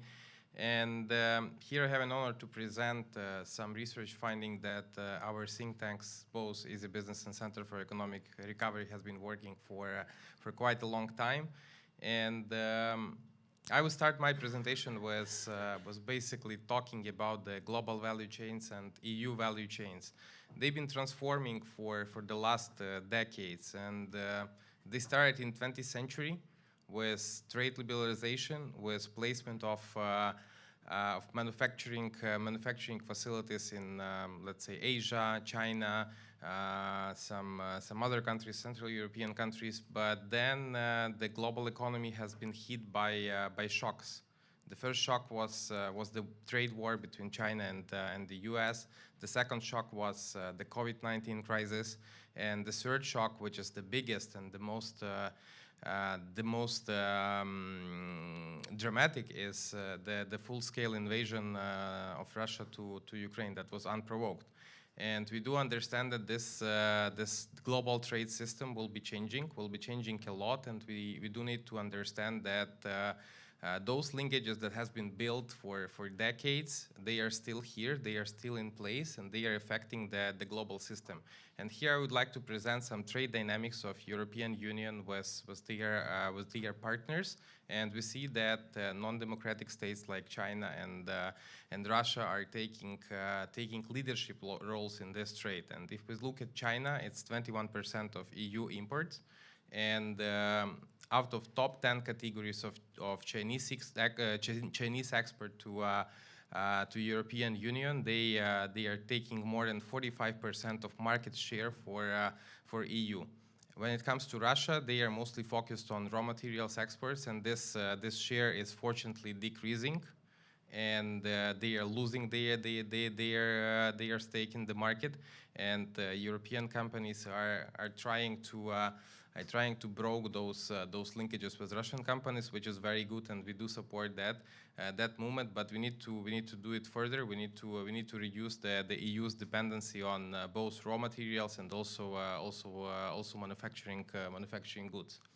And what I would really like to stress out is that the global value chains and especially EU value chains has been changing a lot once Ukraine has signed a deep and comprehensive free trade agreement in 2016, and the trade from Ukraine to EU has changed a lot. We started to reorient our trade flows from CIS countries towards the EU and the global economies. But the statistics is here, and we need to understand that there are some markets like agriculture and IT that the trade has been booming, and this is very good for Ukraine's economy.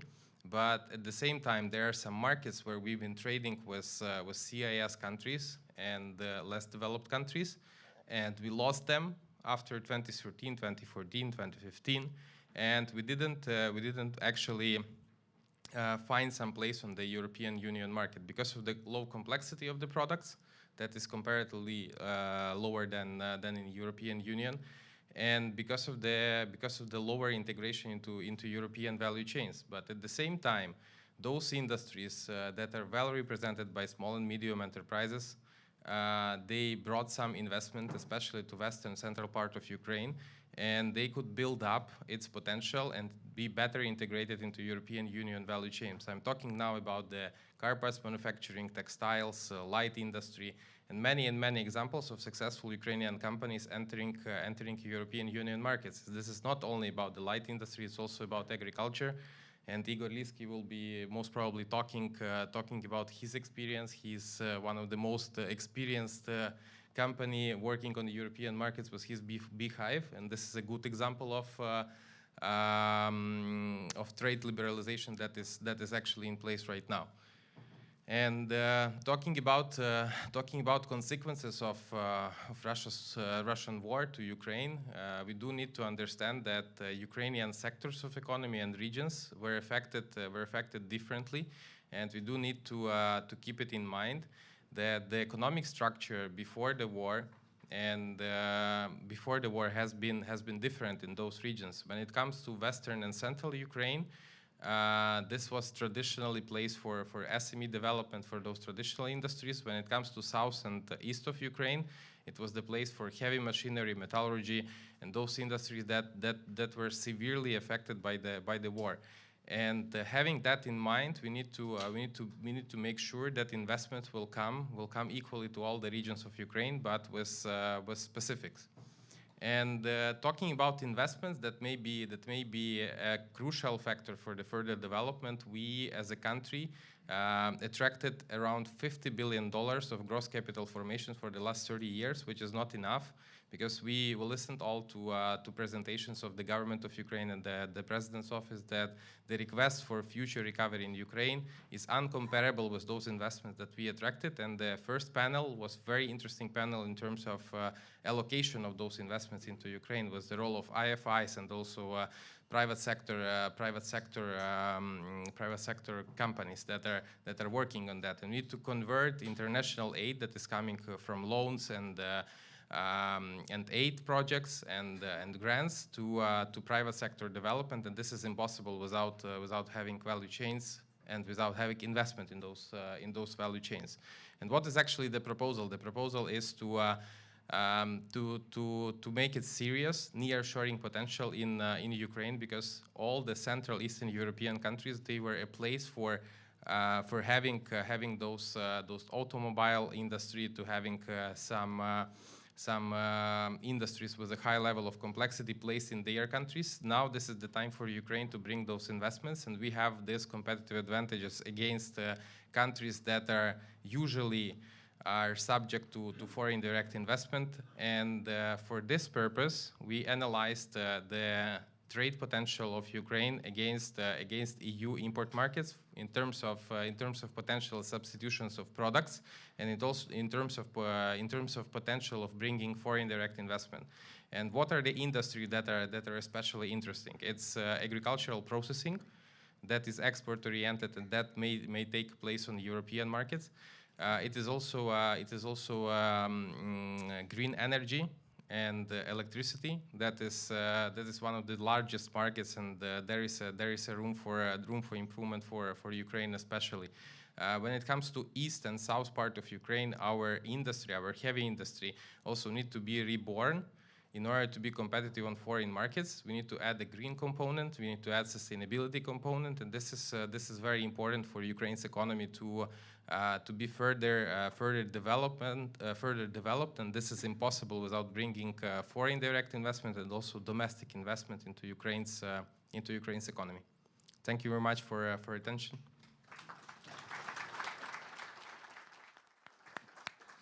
Thank you, Dimitri. That was really, really interesting. I think we've heard complimentary presentations from Dimitri and Frank. If I could just say to both colleagues, please don't miss out blockchain. I think that's one of the key strengths of the Ukrainian economy, and it's something that I know in the United Kingdom it's very much valued.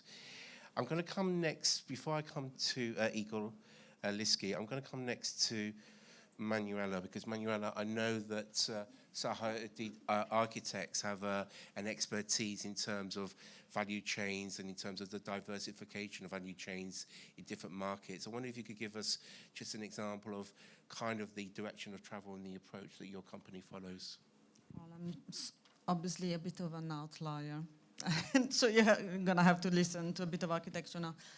Maybe a quick introduction, because I believe probably many of you don't really know us. We've been around for 40 years. We were founded by Zaha Hadid, Dame Zaha Hadid, who was Iraqi-born. She was a woman, and she, from being a woman and Iraqi-born, so, you know, lived also, maybe indirectly, but lived in a context of conflict and war.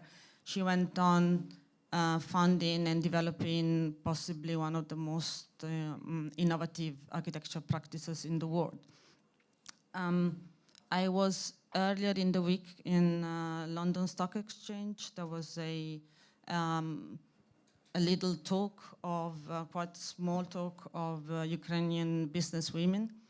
And what my takeaway there was that really the value of diversity, the value of bringing different perspectives in the business, but also the value of combination of creativity, resilience, and empathy. I kind of recognize the same sort of values in Zaha, and I feel that if I just going back to the value chain, we really believe in transferring knowledge, so transferring know-how, working within context. We worked in different contexts, we work all over the world, we work in very different also typologies, but what really our takeaway is wherever we work, we try to transfer knowledge, because that really enables you to set long-term relationships. If you just dip in, come with your European suppliers, European contractors, and then you just walk out, obviously that's never work. We really trust the local market, and we work together with the local market, and we find that this really creates more opportunities. So this sort of like positive, virtuous circle, which is triggered by that. We worked 20 years ago in China, and we were very proudly say that we were instrumental with other practices as well in developing many amazing Chinese companies that now are operating all over the world in terms of, for instance, facade construction, steel construction, and so on, that really scaled up and went out of China. We did something similar, smaller scale in Iraq 10 years ago, started working 6 years ago in Ukraine, and of course, with the full-scale invasion, this maybe slowed down, but we're still hoping that we can trigger the same kind of know-how exchange in Ukraine as well. We are still working in projects in Ukraine. We're working on a project for the expansion and refurbishment of Patton Bridge in Kyiv, one of the most important bridges and connection within the city of Kyiv with the Ministry of Infrastructure and local communities and with the Reconstruction Agency. We were working before the war on a project in Dnipro for the new metro line. Again, there as well, setting up a local, relationship with the local steel mills and so on. And we are also working on the bid that Odessa is doing for Expo 2030. A lot of people tell us why it's so far-fetched and everything, but what we really, our takeaway working with Ukraine is, and with Ukrainian people, is that dreams are what get you going, and this is why, you work on the urgency is important, but the long-term perspective is equally important. Fantastic. Thank you so much. That's very inspiring, actually. And I think that takes me perfectly to you, Igor Liski, because I know, Igor, as we heard from Dimitro, you're doing some fantastic work in terms of that diversification of supply chains and that diversification of new opportunities. So please, over to you. Thank you for having me here. I have some slides in the presentation. Actually, I was just prepared for discussion of the investment and uncertainty, but just realized that I'm probably the only from the Ukrainian entrepreneurs here. And I even heard from EBRD that not enough good projects in Ukraine, and just I have to inspire you that Ukrainian entrepreneurs are really cool and effective and can provide not only emotional and value-based business, not only just to remove Russian and Belarusian goods from European market, but also can earn you money. And I just want to share you my story in short, because I'm originally from the east, from Lugansk, and as you understand, I just building a big business there and then lose everything in 2014.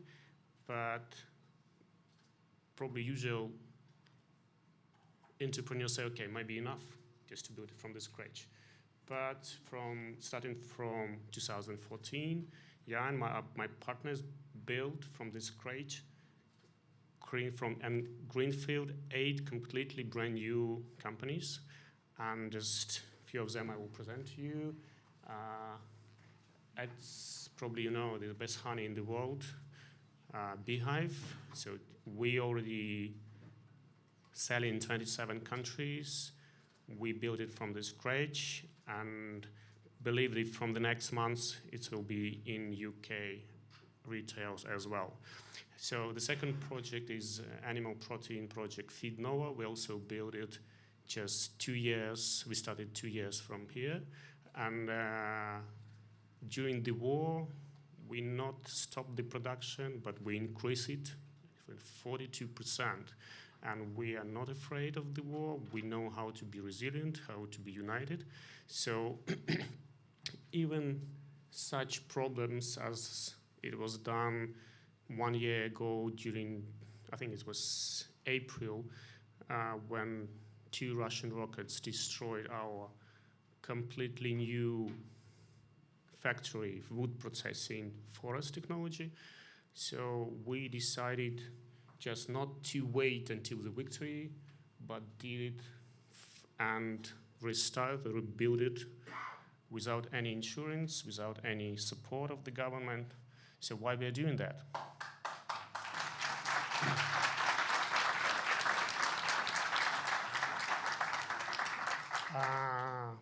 Because I personally believe that it's our best input in the victory. It's our best input into the light, because we believe that Ukraine is on the right side of the civilization, and we believe that strong Ukraine will show the example how all the world should be treated with all the conflicts and the rule of law, and the justice should be here on the earth. So, but just to finalize this, my small speech, I want to inspire you that we understand that investment is about the money, it's about the business. So it's the right time to be in Ukraine, because to take away the tactical uncertainty, we believe that really soon the war will end it. We believe that Ukraine will be strong as never. We believe that Ukraine will be part of the European Union, and it's with the easiest access to one of the biggest market. We believe that infrastructure, investment in infrastructure and the good project from Ukrainian entrepreneurs will help make a mixture and blend of the best environment for direct investment. And the last point, before the war we heard a lot of things why we are not investing. Because there are corruption, because not the right, the institution, the government, and etc., etc. Believe me, it's my message from the business. The business which is still exists in Ukraine now, operated, is so united, is based on the real values, European values, and united, and will help and support to deal with any type of corruption or pressure from the government and all this bullshit. So please come to our brotherhood right now in the hard time, and we'll support you and will help you to manage in future, and we'll solve all the problems together. Thank you for your attention.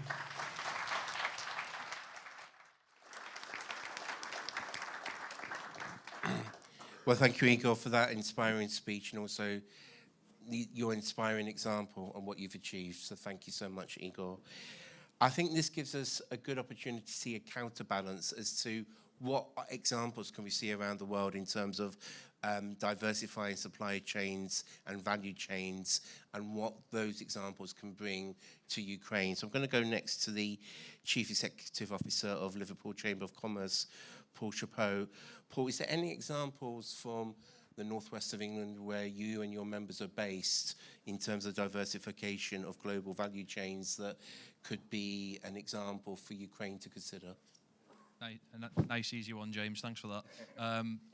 Afternoon, everyone. First of all, just wanted to say thank you for the invitation today. Those of you will be aware, as Chief Executive of Liverpool Chamber of Commerce, we had the distinct honour of representing Ukraine through the delivery of Eurovision last month, and we were utterly proud to do so.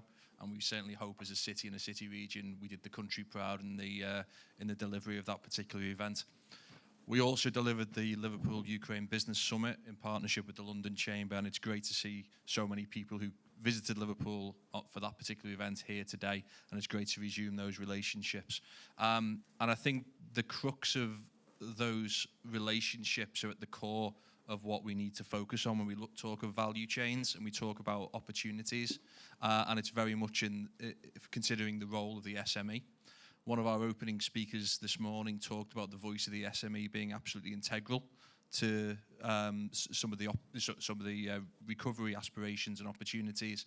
And I think if there's one thing I can articulate today is in reinforcing that and emphasising the opportunities through sort of regional clusters, regional economies and opportunities. And it struck me as the presentations were taking place there around regional and local specialisms as well, in terms of how industries develop. We sometimes fall into the trap of talking about countrywide economies as a homogenous proposition where we specialise in one thing or another, and actually there's huge complexities in value chains at a local level. Certainly some of the organisations in the northwest of England who have undertaken work with the Ukraine have talked about this, the disruption to their operations and how they've had to repurpose their operations to take into account the war. And the considerations, I think, in the recovery period is how can Ukraine respond to that, develop its economy, and build upon the existing competencies, the existing relationships that exist, while also transitioning to something that's different and new. And I think the opportunity therefore exists for new relationships to be formed with different sectors, different types of SMEs, and there's a role for governments, there's a role for national organisations to agglomerate those kind of opportunities so that SME supply chains can be mobilised to support effectively the recovery of the country. Now, I was really interested with the comparison with Romania earlier and thinking about how that emerged from a period of, albeit conflict in a different way, but it emerged and grew. And I think the parallels there are really, really quite interesting around that mobilisation, around understanding what the specialisms are going to be in a post-war environment. And again, James, you mentioned John's comment earlier, and I agree about it's really important that we look at this now. One of the things that stood out from the summit that we ran in April was the Department for Business and Trade statement around this being effectively a minimum of a 10-year programme of recovery, recognising that the war isn't won yet. So that's a huge investment, and obviously for SMEs who are looking at opportunities and looking at positioning themselves as a potential service provider into the new Ukraine as it emerges in the post-war environment, that's a heck of an investment to play the long game in that. So again, early engagement, understanding what the supply chain opportunities might be, cultivating those existing relationships that already exist, and making sure that as far as Ukraine recovery goes, there's a collective approach that brings in the best and the brightest talent, organizations across the entirety of nation states, so that a collective approach can be taken to tackle the next stage of Ukraine's development. Just some considerations as well around, how might smart cities be integrated in post-war Ukraine. Again, the opportunity exists whilst there's also a focus, and I always feel uneasy talking about opportunities given the terrible situation that the Ukraine is in at the moment. When you think about the opportunities for Ukraine to potentially be a first mover in some of these with that reconstruction and rebuild process, then now is the time to really engage in those kind of opportunities. And again, almost look ahead over the next 10 years and figure out how do we mobilize our economies to enable Ukraine to be a leader in some of those agendas. It was talked about membership of the European Union, and of course that will change the nature and the dynamic of how organizations operate within the country with certain regulations, certain standards. That'll be a big transition as well. And again, the experience of EU-based SMEs is integral to that as well, thinking about professional service support, thinking about consultancy, etc. So again, there's no easy answer, in all honesty, James, and I don't know if I have actually answered the question or not, but for me it's about mobilising the SME base, making sure that we don't take a simplistic nation-state approach. We recognise the regional clusters of expertise, that Ukraine's economic development plans to also take a regional approach and recognise regional specialism. And ultimately, we ensure, as was said in the opening section, that the SME voice and the SME expertise is central to this overall recovery programme. Thank you so much, Paul. I think you covered that exceptionally well. Thank you. And that takes us finally to our final speaker before we make a special announcement in a few moments, which is Igor Dalichuk. Because Igor, I know you're thinking about the long term. We've heard from Paul about that 10-year plus challenge for Ukraine, and I know you and your organisation is looking at that at the moment. So could you give us your thoughts in terms of that challenge, please? Thank you. First of all, I would like to say that I have two special topics. One of them, it's a little bit the story which extension information from Igor, from previous speaker, because he explained his situation, his opportunities, but he has a lot of possibilities for export markets, and a lot of speakers here speaking about the export as the potential future of Ukraine. I would like to speak more about domestic market, because domestic market is really very specific at this moment, and today all of you looking for the damages, for the figures, for the level of losses and others. A representative business which really domestic because we produce bricks, we manufacturing brick, and is a main part of construction process. And today, this sector of economy is really drop, and it's not so big demand. And a lot of companies which really operating in the sector now by huge pressure of debt, of any energy problem and other.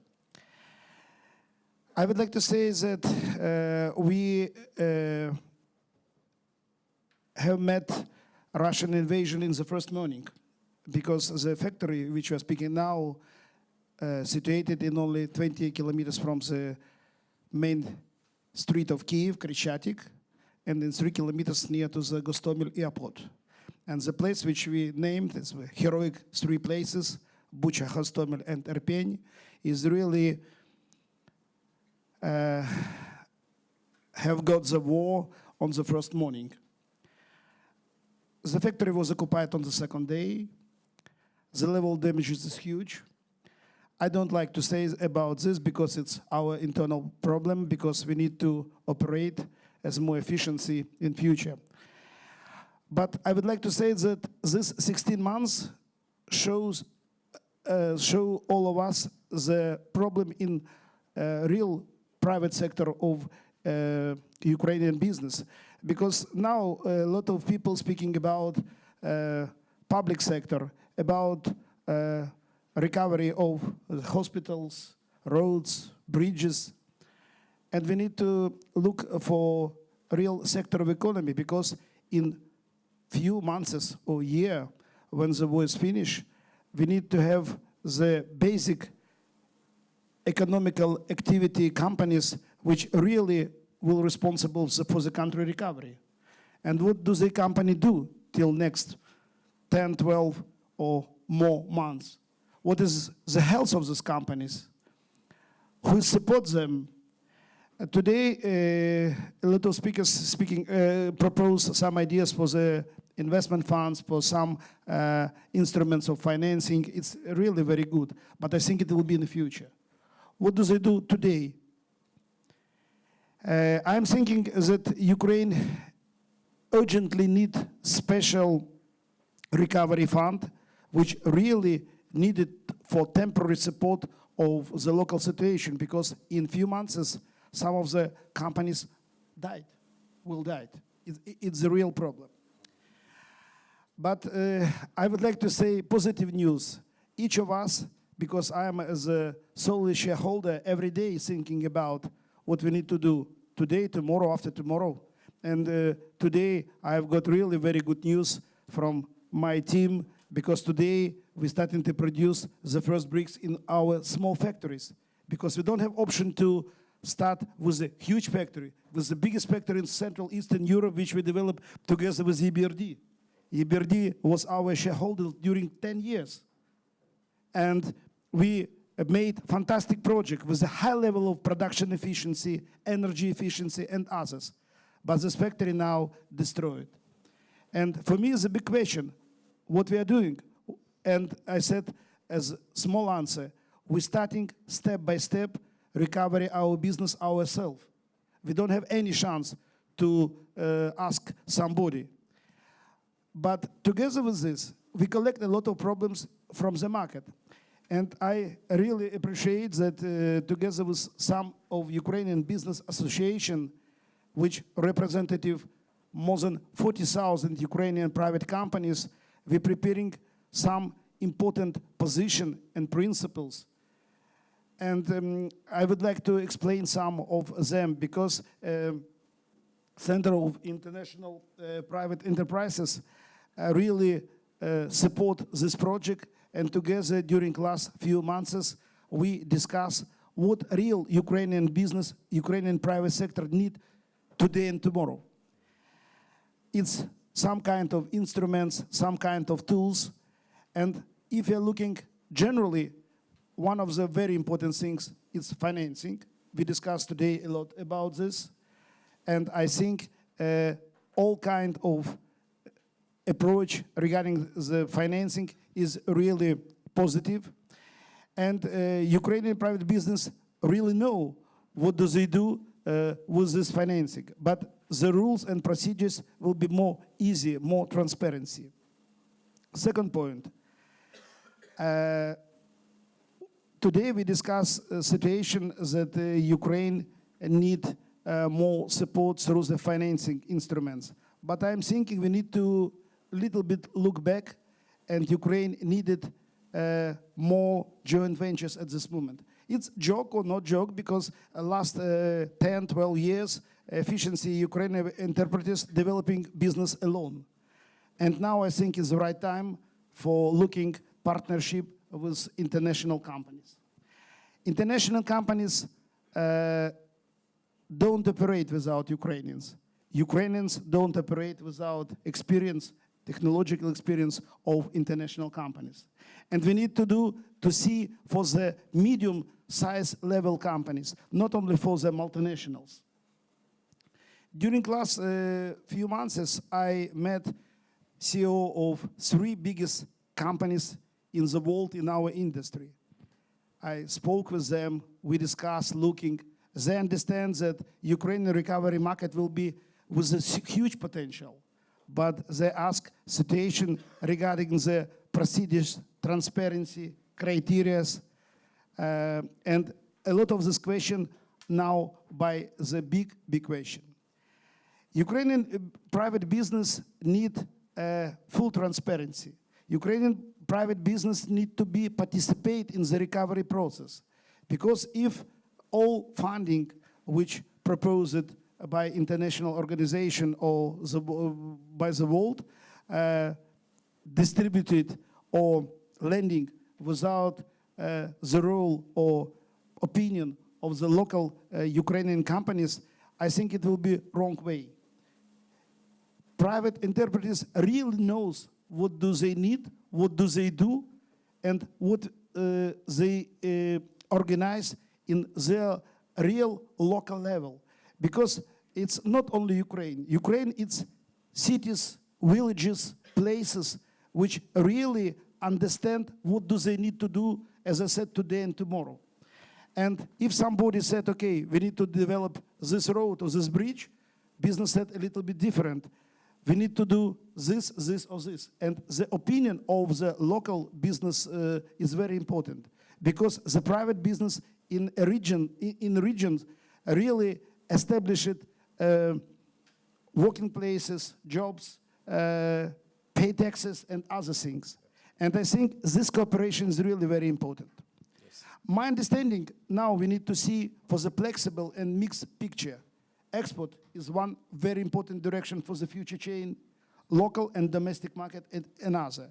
And local market is really based on local private initiative from the companies. I hope the main position of Ukrainian Business Association and companies will be involved to the results of our discussion. I hope that Ukrainian Business Association presented this position to Ukrainian government, and I hope international financing organization will participate in this process with their great role. Thank you. Thank you, Igor. Thank you. And I think you've made some powerful words, and I don't want to hold any of you up for lunch, but I think you've made some powerful words that needs to be responded to, and that's why your words can be acted on right now, because the London Chamber of Commerce has signed a memorandum of understanding with the Ukrainian Chambers of Commerce. We have the leader of the delegation here today, Anna, and we are determined to follow your lead, Igor, and to ensure that the support that we provide from London and the United Kingdom through the new Ukrainian-British Business Council will follow the lead of the Ukrainian businesses in each region, because the point that you make is absolutely right. So before we do end this session, I'd just like to invite Anna to join us, and thank you. Please, Anna.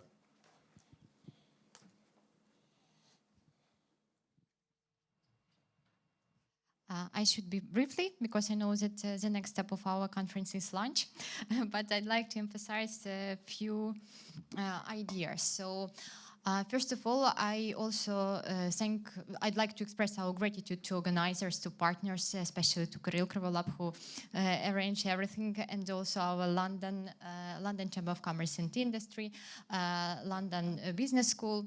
And I really like the quote at the back top, improving lives through business, because it's also our aim and our main task for our business.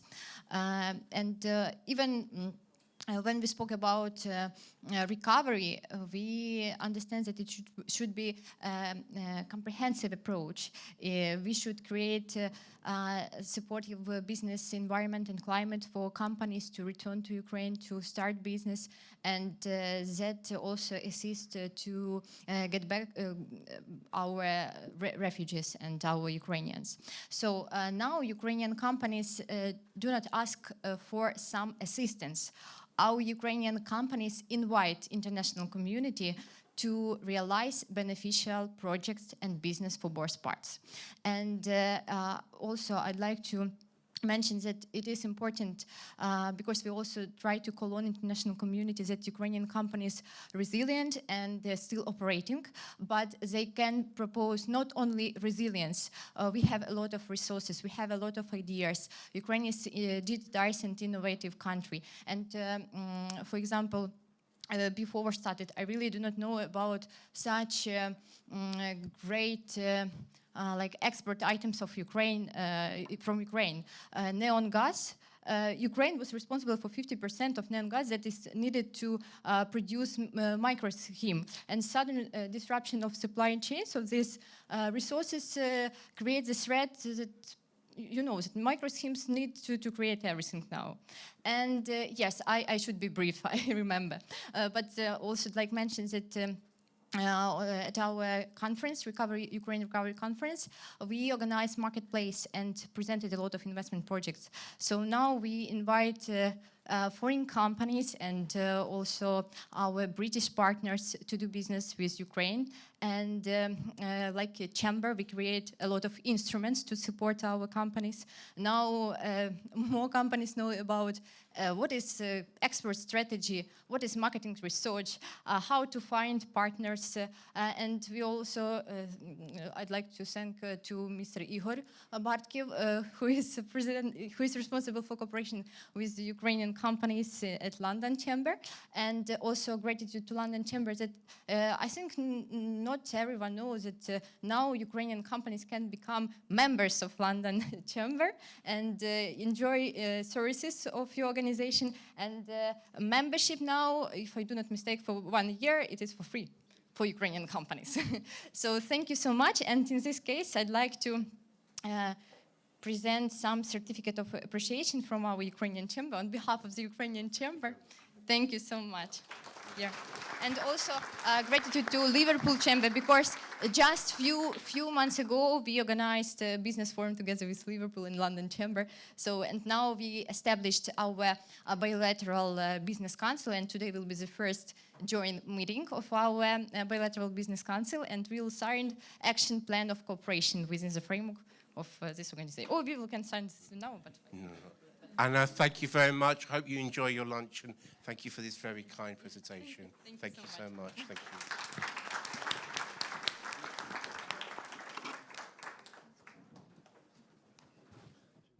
So, please, guys, music down. We're starting. And for this panel, I'm really happy that a big friend of Ukraine will be the moderator of this panel. His name is Tomas Eamon Laridas, founder and CEO of Highgate. I'm sure Thomas will now explode with his energy. Hello, everyone. Apologies for having to compete with the nap time. So now the good news is that the Wi-Fi is not working, so you will find it difficult to communicate. I knew this panel would be a success. Okay, so as you probably know sustainability is actually the 7th principle of the Lugano Principles, which were established last year for the first Ukraine Recovery Conference. So it's obviously a topic that was discussed at length during the London Ukraine Recovery Conference. And we're very lucky to actually have a representative of the Ukrainian government, Marina, from the Cabinet Office. Could you tell us what have been the main outcomes of the Ukraine Recovery Conference in regards to green transition and sustainability? First of all, this conference is every year. This conference about support of Ukraine and about reforms. First of all, it's about reforms. But in our conditions now, the main outcome it's our partner support we had, and the second one it's instruments. And the main announcement in this conference was from Ursula von der Leyen that announced a new facility for Ukraine, flexible one, because we had short-term emergency needs and long-term needs, long-term modernization in accordance in our EU integration. As a candidacy, now we have the instrument that include us to European Union budgeting process. It means for us a lot because it's about sustainable, it's about green, because we become your member. If we're talking about energy sector, in conference, government presents energy strategy in 2 scenarios, base and progressive.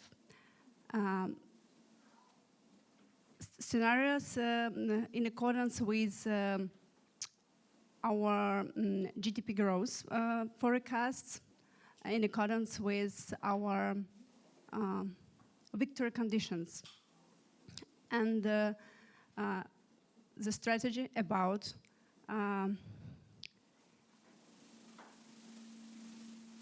green, that Ukraine becomes energy hub for Europe. Our energy strategy about European country, Ukraine, and sustainable and green generation in Ukraine.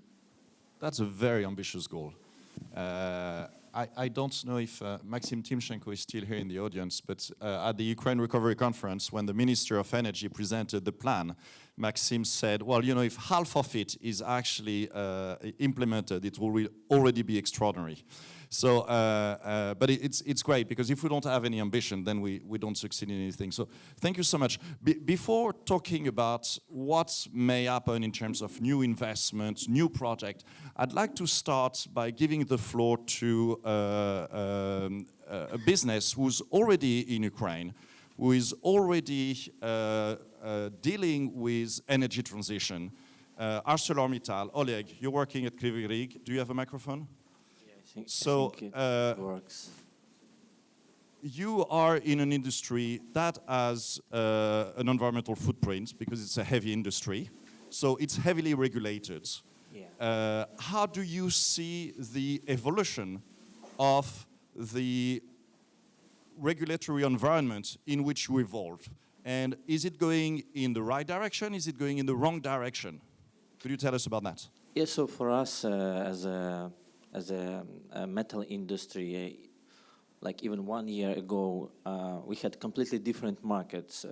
So we changed our export, like 1.5 years ago, we had 1% of our export to EU, and now we have 73% of our export to EU. So it's a big regulatory challenge, because now we suddenly started to think about CBAM, carbon border adjustment mechanism, And we understand that our business is such huge that we need to make decisions right now to be compatible and to meet the requirements in 5 years, let's say. So now we are part of this global discussion of carbon border adjustment mechanism.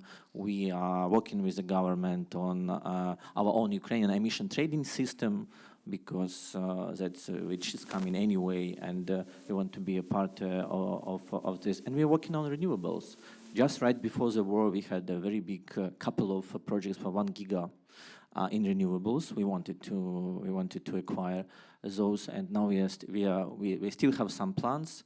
We're looking on renewables very closely and very seriously now. So that's what is happening with our enterprise for the moment. Okay, and how's the situation with the permitting in Ukraine? Is that helping you to transition to renewable energy or to develop the different projects? So the question is no. I mean, it's not. I consider it myself as ineffective. But the problem is that it's anywhere in Europe. I don't think we have a very effective permitting system. I'm shocked. I was expecting a yes as an answer. No, because I came from, there is Graham Tiley here. He used to be a country chair for Shell in Ukraine, and we were like 10 years ago, we were working very closely on permitting, and we took some good examples mostly from Canada, from US, and a little bit from Poland. But those are Poland is the only one in Europe which tried to make it very, very effective. So my point is that if you want to rebuild Ukraine fast, so with existing permitting system, so it would rather be not possible. However, we do have now a fast track for construction of these things, like in emergency route. So if we upscale this for a couple of years, so I think we have a chance to build everything very fast. But if we have a cases like for 3 years of environmental impact assessment, for instance, so we would stuck with a documentary phase of reconstruction, and I don't think that we all are ready to sit for 3 years just to wait for permits before we start any works. And the digitalization of it helps. It helps. It helps. Yeah, it's not only about let's be balanced. It's not only about bad things, but COVID plus war made a lot of things digital. We have a public hearings digital now since COVID. We have some permits based on declaration online. So I mean, the war helped for the government and for the business to be much faster and more effective. So that's definitely true. So just let's continue it. Okay. Vitaly, you are a managing partner at CMS, one of the largest law firms in Ukraine. You are working a lot with clients in the energy sector. Do you agree with Oleg about the fact that the digitalization process, the e-government, has actually helped in the transition? And what would be needed to create the best possible investment conditions for foreign investors? Thank you. And the digitalization helps, but it's not everywhere yet. So construction licenses these days are finally issued online. So this is a big step. And many other things like creating a company just by a few clicks in a matter of minutes. That's great. That's cool. Sometimes it's not even in some of the EU countries or elsewhere. So that is a big step. But when we hear the plans of the government to install or to have gigawatts and gigawatts of renewable energy capacity, storage capacity, hydrogen, etc., everybody in the room asks the question, how do you arrive there? Really, how do you arrive to those gigawatts? And so I would, at the next conference, Marina is next to you. Ask her the question. Marina is supporting reforms at the government. Marina is not exactly the government. This should be turned. We should have had a deputy minister of energy, but I don't. He was supposed to be on the panel, but he thought Marina would be better. Understood. So the question is how to get there, and this is where I think everybody in the room wants to hear more about, and I hope at the next conferences we will see and hear about that. But look, if we have a market which is not fully liberalized, right? We have price caps. If we have balancing market, which is still damaged with huge debts to the generation and players, if we have renewable energy players that are owed money for 2022, you need to clear those conditions first, make sure the market works like a charm. Everybody is talking about PPAs, but PPA has a reference to the market price, and we don't have a market price right now. So how can you be sure that that the bank will finance you if you don't have a market price sticker and reference as your basis? So all of those questions will need to be fixed before we, I think, can really move on. And trust, I think, is what investors are looking for with the government. So trust is easily broken, but takes a lot of time to build up back again. And so this I think, where we will need to work the most to attract more private capital, in my view. Well, I think from that respect, this week conference gave fantastic news with a very clear message that came from Brussels, Berlin, and Paris about EU accession prospect for Ukraine. And one of the main benefits of that is actually the conditionality. Because if you want to become an EU member, there's a huge acquis to implement, including on the rule of law, including on all the permitting and the third and fourth energy package that Ukraine will have to adopt. So my question then is that prospect of EU membership actually clearing the way of a bigger wave of foreign investment in Ukraine?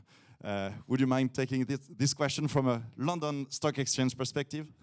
Well, thank you for this introduction, and I would point out that my co-panelist raised a very valid question: how do we get to those numbers? So the first thing I want to say is how we cannot get to those numbers. We cannot get there by just relying on the government funding, and we cannot get there by just relying on individual private investors to come in. I think the scale of the challenge that's ahead of us it can only be met with the scale of the international capital markets. And that's why international capital markets have to play a bigger role in the reconstruction of Ukraine. Now, to date, Ukraine had very minimal presence on international exchanges. We had only 9 companies, and with the largest one being of the scale that is expected of international investors. But how do we go from there? But first, it has to be recognized by the Ukrainian government and Ukrainian business community why it's important to be on an exchange. It's not just about access to capital. It's about having a permanent access to capital, because during times of difficulty, companies that are already listed, they have an established presence and an established dialogue already with investors, so they can raise further capital. And that has been empirically proven during the times of COVID, when private companies were struggling with access to capital, but public companies had already a presence established. And secondly, it's not just about constant access to capital, but access to quality capital. And what I mean by that is having investors as a resource that drives fundamental improvements, both in terms of the profitability and efficiency, but also in terms of transparency and corporate governance. So it's highly important for Ukraine to recognize the impetus for entering international capital markets in the way that has not been achieved before. And from our perspective as an exchange, we're not just a listing venue, we're an enabler of sustainable growth. It's written in our vision, in our objective, and it permeates every individual strategic objectives for every business and every person who works at the exchange. And myself as the head of investment funds, so that's the platform which may not be very familiar to our Ukrainian counterparts, but I think that it has to be considered as one of the engines for fostering capital into renewable energy and broadly into energy transition, because to date it's been a proven conduit of capital into the sectors of the global economy where long-term capital is required.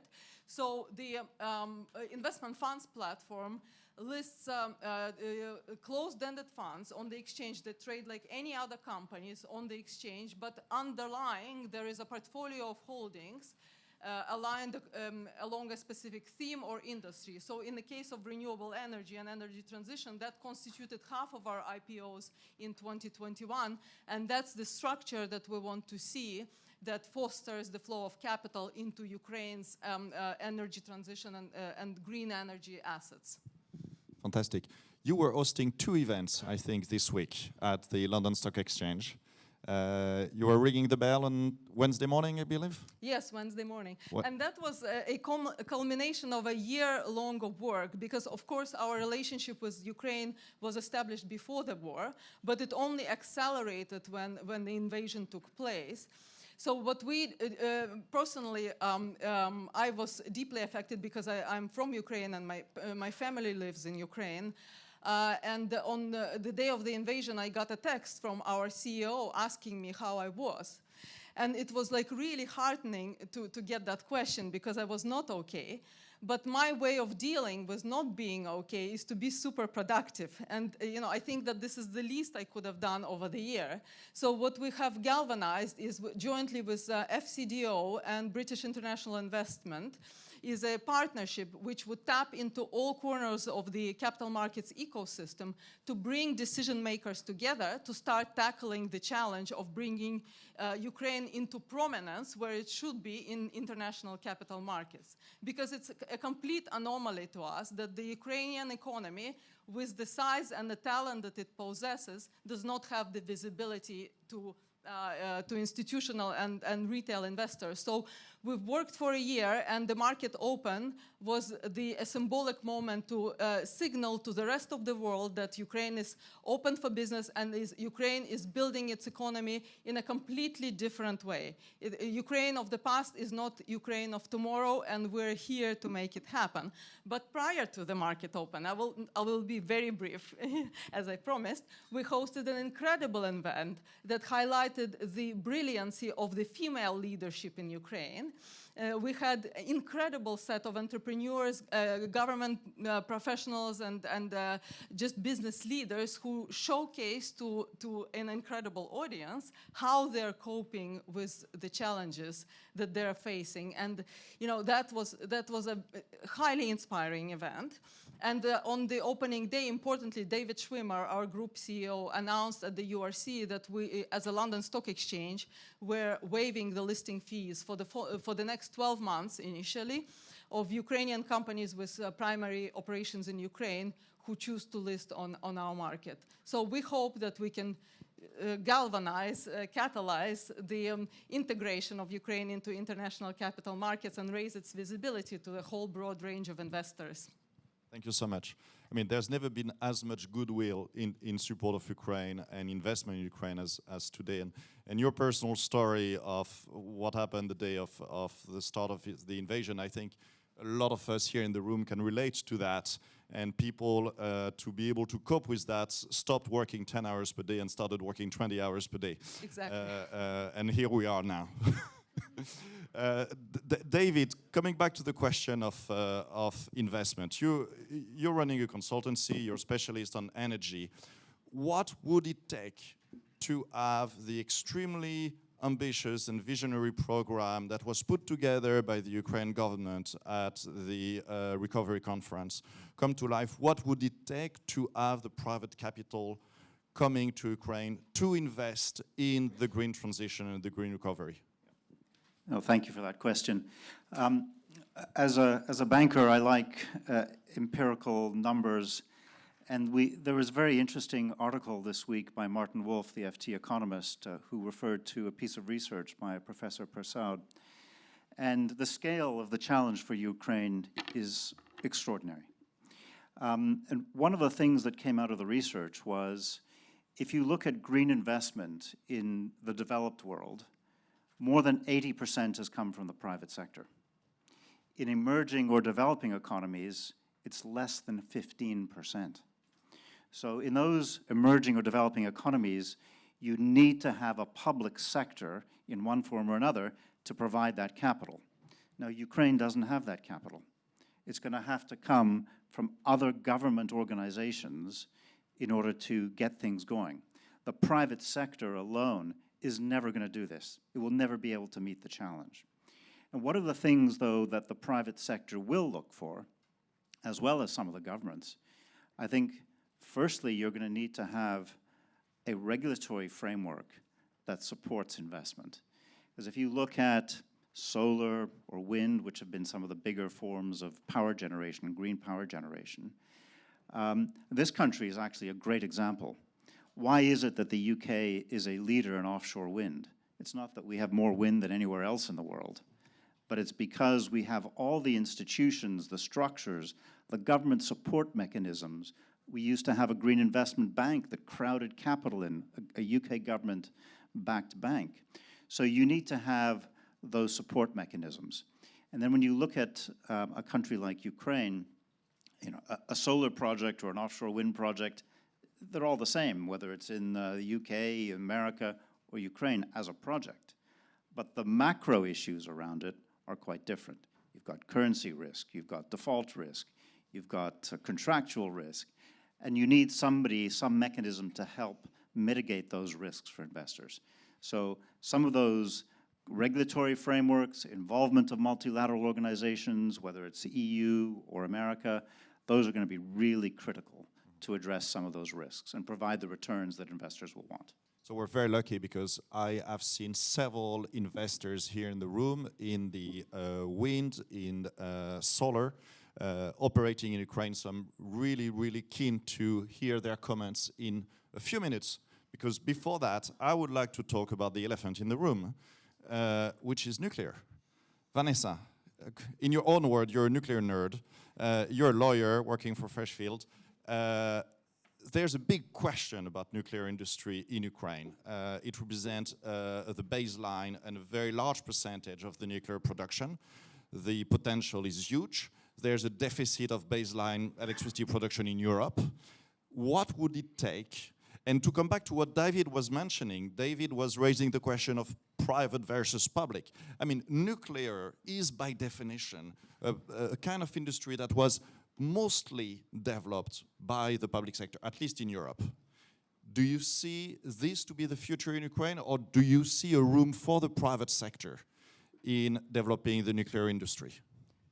I think it's got to be both, and I think the whole world has recognized it's got to be both within Ukraine and anywhere outside of the US, which is really the only country that's achieved any sort of private development of nuclear, and even then it's not been successful 100% of the time. There's pretty much not successful for the last 30 years, I would say. Exactly. But it's all, you have to think about nuclear when you're thinking about any country that has had a successful program, that has had around half of its generation capacity coming from nuclear for a really long time. And obviously there have been safety challenges in the past, but I work with nuclear developers all over the world, and I think when it comes to nuclear, it's not just attracting private capital. You need private capital, you need public capital, but the other third thing that's incredibly important to nuclear is you need supply chain. And there is a massive competition for the technology providers, for the supply chain, and most of all, for the very, very, very sparse amounts of human skills that still exist in the global nuclear supply chain. And Ukraine's got it. And Ukraine's getting 50% of its power from nuclear, and it has for a really long time. The base load is incredible. And while renewables have to happen, we have to do everything, we're still sort of in the 5% mark around renewables. And even then, renewables are very, very expensive to build on a system level when you've got to back up every megawatt of intermittent power with something else just in case, if you want to do it in a clean way. So obviously we need to do everything. We need to find carbon-free electrons, and we need to get them into the grids of Ukraine, and even better, we need to get them into an energy bridge and out of Ukraine, because we should be making the most of the skills that the rest of the world would love to have if they were able to tap them.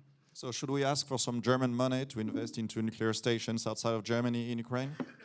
I think where the money is sitting at the moment, obviously, is in small modular reactors, and obviously the technology that is in Ukraine at the moment is going to be suffering. Could you perhaps just say a word to explain what an SMR, a small modular reactor, is? Because I'm not sure everybody's aware. Yeah. Because it's a big debate now in the nuclear industry. So traditional nuclear plants are route master buses, and SMRs are like Ferraris. They're just small, they're fast, they're modular. So a classic EPR that we're building in the UK at the moment is 1.4 gigawatts. Costs about £10 billion to build before you start getting any money back. An SMR is a small modular reactor, usually around 200 megawatts, and you can build them side by side. You can factory fuel them, ship them to site. This is the future, and we have technology developers all around the world now who are really looking for somewhere to deploy these things, and they want to do it using their own money. And these things are cheap compared to nuclear. You know, we're seeing developers talking about a sort of €1 billion for a gigawatt of baseload power that runs 24/7. These things are incredible, and Ukraine has got the most amazing ecosystem to put them into. So it's exciting. Exciting. Can I just jump in? Yeah. While I agree with you about the importance of nuclear, I have a bit of a different view on the role of other renewable forms of energy. I mean, this country is now almost 50% renewable power. If the wind's blowing. Absolutely, but we can get there, right? It's not a small amount. And Ukraine has both wind and solar. And I think they can play an important role. They also obviously have, you know, hydro. What you're saying is that Ukraine has a better solar potential than the UK? Surprising. Marginally, yes. Any country would have better potential. Yeah. So, you know, I think these are other relevant areas to be thinking about. Absolutely. So I'd like now to give the floor to the audience, because we have an extraordinary panel of highly competent, but there's so much competence in the room and experience. So do you have some questions or remarks or things you would like to discuss with the panel in terms of the green recovery? Yes, sir. Is this? I'll give you my microphone. Yaroslav Petrov, Asters Law Firm. Currently, I'm based in the UK, and I'm observe how UK is actually using its potential in renewables and how it builds a regulatory framework and how projects are implemented. And specifically, I look how offshore wind projects and hydrogen projects are done. And what I can say, kind of, at the conference, big and large numbers of capacity has been announced, that potential is in Ukraine, in different technologies. Yes, it is true. But in order to build this project, we need right now start doing regulatory framework for this project. We think how to build supply chains, because I see now at this stage, for example, I'm based in Scotland, and they announced for the next 15 years massive investment into offshore, like almost 30 gigawatts of offshore wind. And yes, it is a good number. It means that Scotland will be growing, but they see now problems that with permitting is very slow. And then grid should be developed and built right now. And yes, you have a regulatory framework, which is good, which is also developing. But still, there are many, many problems. And right now, we have examples from other countries, which we need to take a lesson at the moment and consider it for Ukraine. And now it is a good time to do it. Thank you. Marina, have you taken some notes? Because that's just the beginning of the shopping list that you would have to show to the government when you come back. In one hand, we just try to fix the problem market in a wartime, and on the other hand, we we are ready to implement a forced energy package. It's time needed, of course, but we have no choice to be a EU energy market hub or energy market player and not develop the regulatory. That is why let's do it step by step. We increase tariff during the war for population. It's very hard. It was very hard decision, and we just cut price caps. But it's only the starting of the process. The next step will be the next year, or maybe early. We just increase the tariff more, but we should consider the energy poverty in Ukraine. On the other hand, we always should think about our population and their needs. That is why we are trying to cut the tariff and make it in a market level, but step by step. We already had the decision.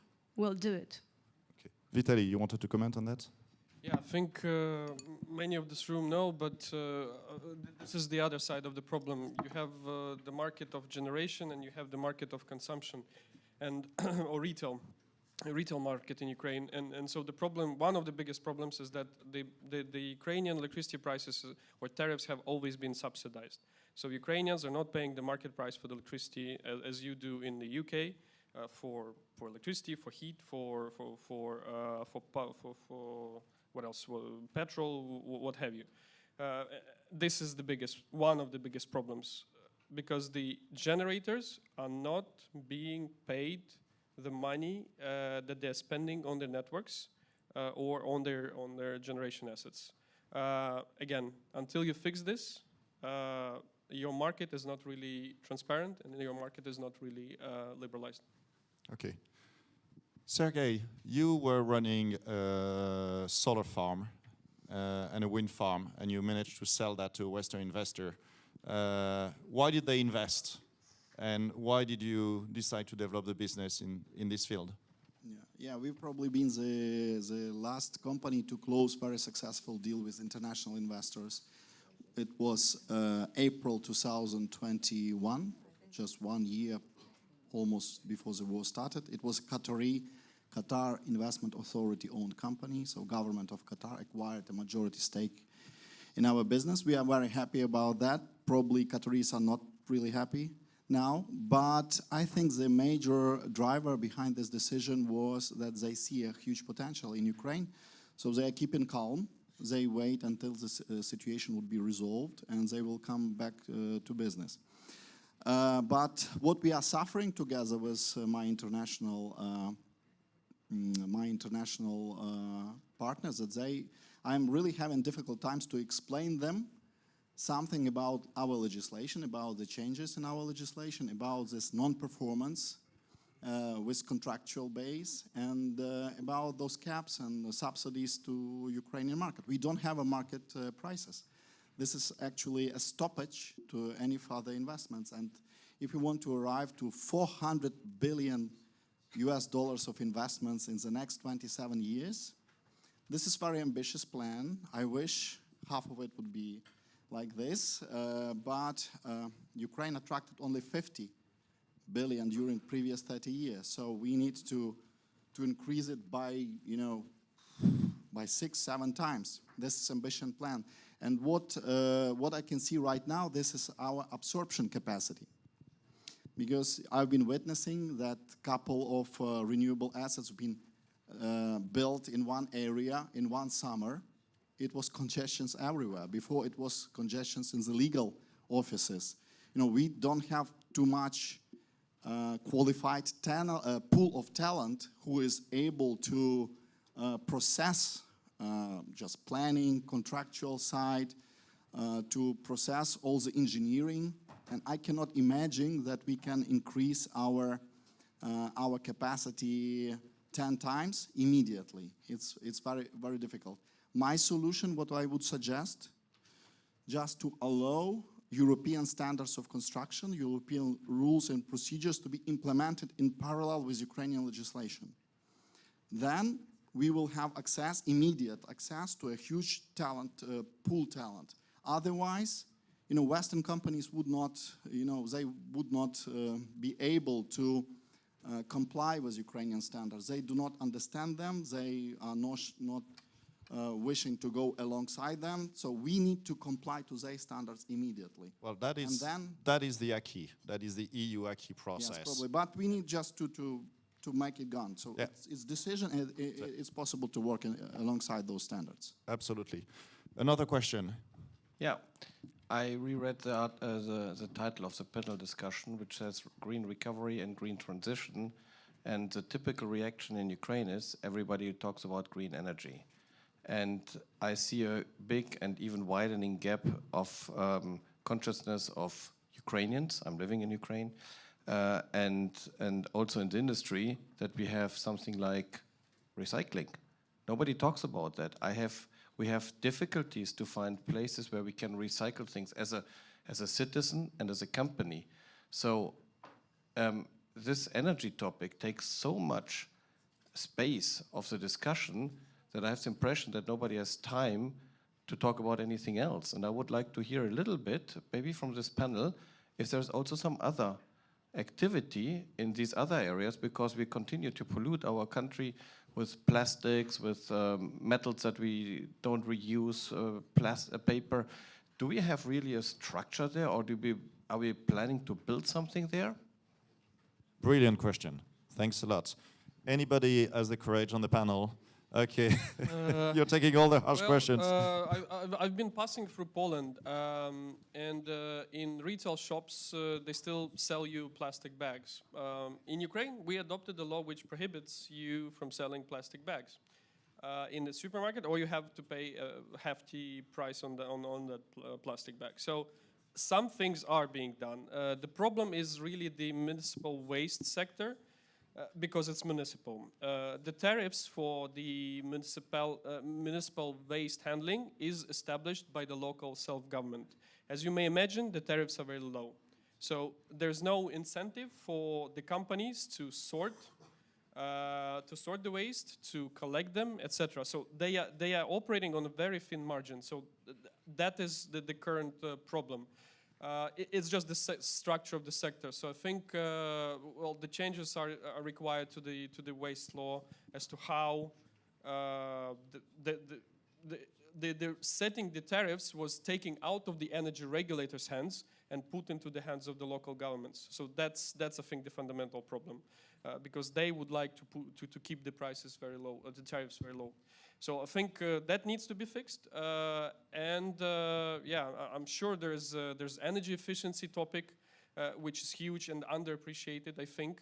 But again, with the adoption of the European standards, I think our standards in energy efficiency will have to grow.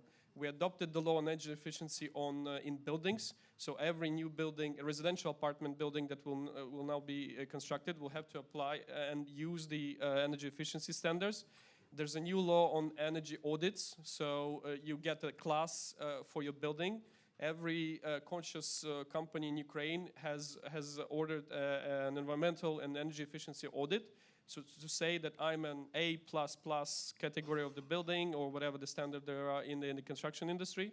A client of ours, and I think a client of URBD's Dragon Capital, is rebuilding its own warehouses business to comply with the energy efficiency standards, and URBD is giving money for that because it's a good cause. It's an environmentally friendly and energy efficiency business, installing solar panels on the roofs to provide the power to be self-sufficient, to provide cooling and heating if required. So there are examples. I hear you.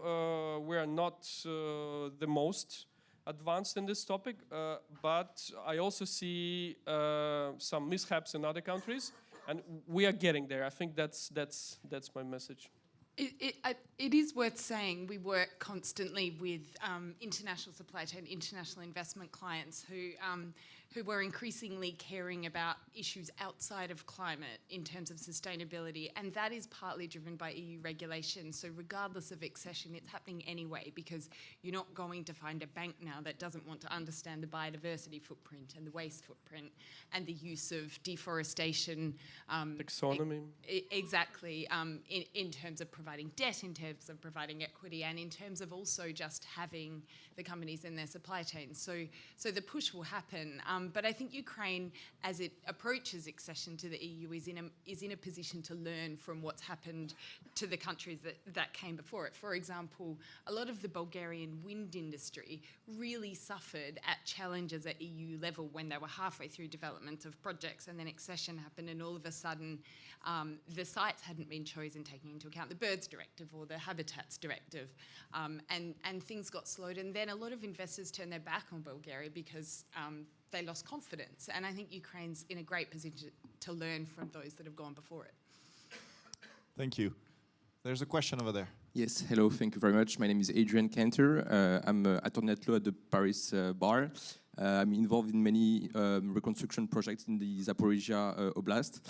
And you talked about like how to mitigate risk in energy sector and in the green transition, but there is one risk that you haven't talked about, and which is, I think, that quite obvious. It's kind of the elephant in the room, is Russia. So you talked about all these projects that could start if the war ends, but also maybe if the war continues, because the needs are right now. And when I go to Ukraine and to Zaporizhia, they don't wait for the war to end. They already started some reconstruction projects with some self-efficiency solar panels. But how would you mitigate this risk of having Russia as a neighbor, even if there is peace or not, because the war can last for many years and the project has to start right now? And also, I have one question for floating wind turbines. I think that it might be quite complicated in the Black Sea right now. So how would you see the wind turbine, floating wind turbine industry in Ukraine for the next decades, considering that the Black Sea might be quite a tough place to make a business and to have such projects? Thank you very much. So on the first question, which is an easy one, a $1 billion question about how do you mitigate the Russian risk. Obviously, I mean, and this was discussed at length this week in the Ukraine Recovery Conference. First is winning the war to ensure that Ukraine is not bombed, but then the question is, what do you do now? And it's all the question of the war insurance. And there have been a few announcements this week. There have been a few progress. Actually, I was surprised to learn that a country that has made remarkable progress in that direction is actually France. Because they passed a legislation that actually provides coverage for war insurance through BPI. Which is the equivalent of the French sovereign wealth funds. So congratulations on that. On the question of the floating, no, you want to comment on that? So there is a lot of work being done for the past year by the insurance sector and the broader finance sector to create a custom fit-for-purpose product specifically tailored to the current needs of Ukraine. So that's kind of in the more immediate term. But when, and that partly addresses your question in terms of kind of the broader risk, perceived risk of the international investor community. I think that now is the time to focus on the mechanisms, the infrastructure, that is the market infrastructure for Ukraine that will remove some of these levels of risk in the eyes of the international investor community. So one of the work streams that I've been involved in as part of my 20-hour work days was the proposal to build an international financial center in Kiev. So that's a structure that entails many layers of the mechanism to stimulate the flow of international investor capital. And that includes an international arbitration system where international investors will have the benefit of dealing with an international law judges.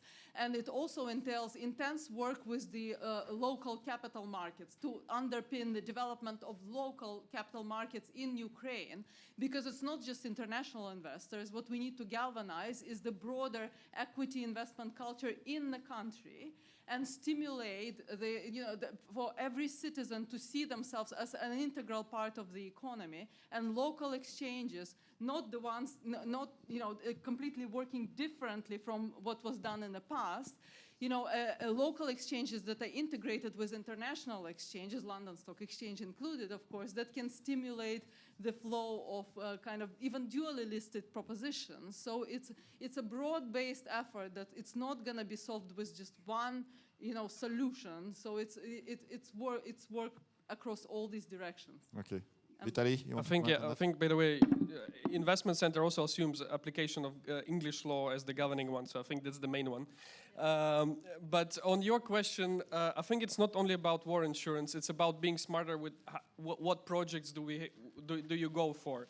So, and being smarter, I mean, you don't build a 1 gigawatt nuclear power plant, another in Zaporizhia. You go about smaller power plants for smaller communities that can run and be independent. From grid blackouts, they can be off-grid, on-grid. For example, some gas-fired generation that we installed in Kyiv region.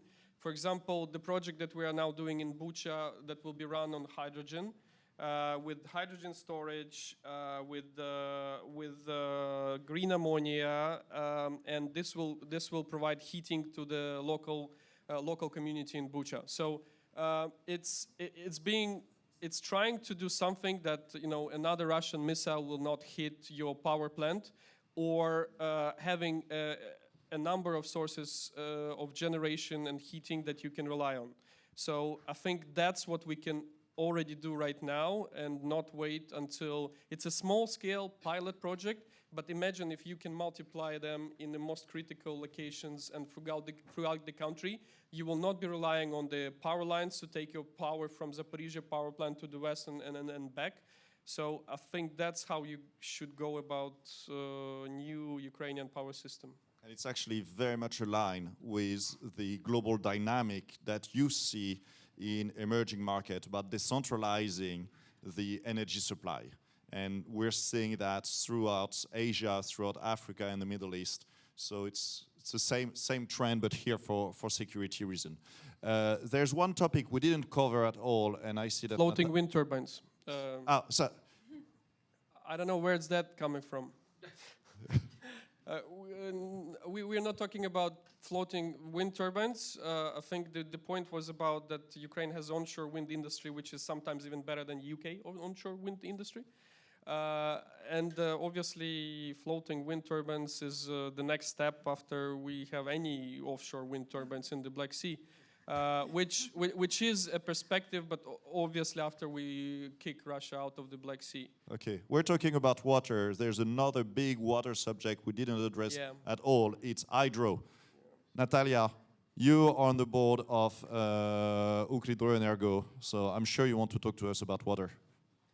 Yes, I'm non-exec member, independent member of the board of Hydroenergo. For those that do not know our company, we are the largest hydro energy producer in the country. We are state-owned. We generated before the war around 8–9%, and after the full-scale invasion, around 9–10%. As of today, sadly, we are all known because of Kakhovka Dam and Kakhovka power plant. That was our hydroelectric power plant, and we were the operator of the dam. And I have a couple of points to make, and I think it's very important for me on every forum to make the point that dam and the power plant have not collapsed. It was intentional explosion done by the Russians, and I really want, to take all of you to take this point with you. And there are a couple of explanations for that. The first one, the dam was under Russian occupation for last 9 months. Russian troops actually mined the Kakhovka power plant from the outside 6 months ago, and were jeopardizing and saying publicly, blackmailing Ukrainians, that they will blow it up any day. So, they didn't care about any consequences already. The dam has been built in that way that it could survive some type of a strike, and nuclear strike from the outside. So there is no chance that the dam, could eventually, be hit by the rocket that the Russian propaganda were saying. And the most importantly, now, today, the most recent images, satellite images, has been released. And what we are seeing from what remains from the damp, that it no way could have happened that something happened, you know, in industrial or engineering structure of the damp. So it's like very important point to take away. And the last but not least, Russia has been targeting other dams on the Dnipro and Dniester River from the day one of the full-scale invasion. They shoot 30 rockets, at least 2 hours, targeting our objects and our dams, 10 power plants that we have all over Ukraine. In some cases, they were successful. So that's like the first very important point. I all want you to understand that Russia is immediate and a biggest threat to any rebuild and recovery of Ukraine. And I really like the question about, you know, like green recovery and green transition.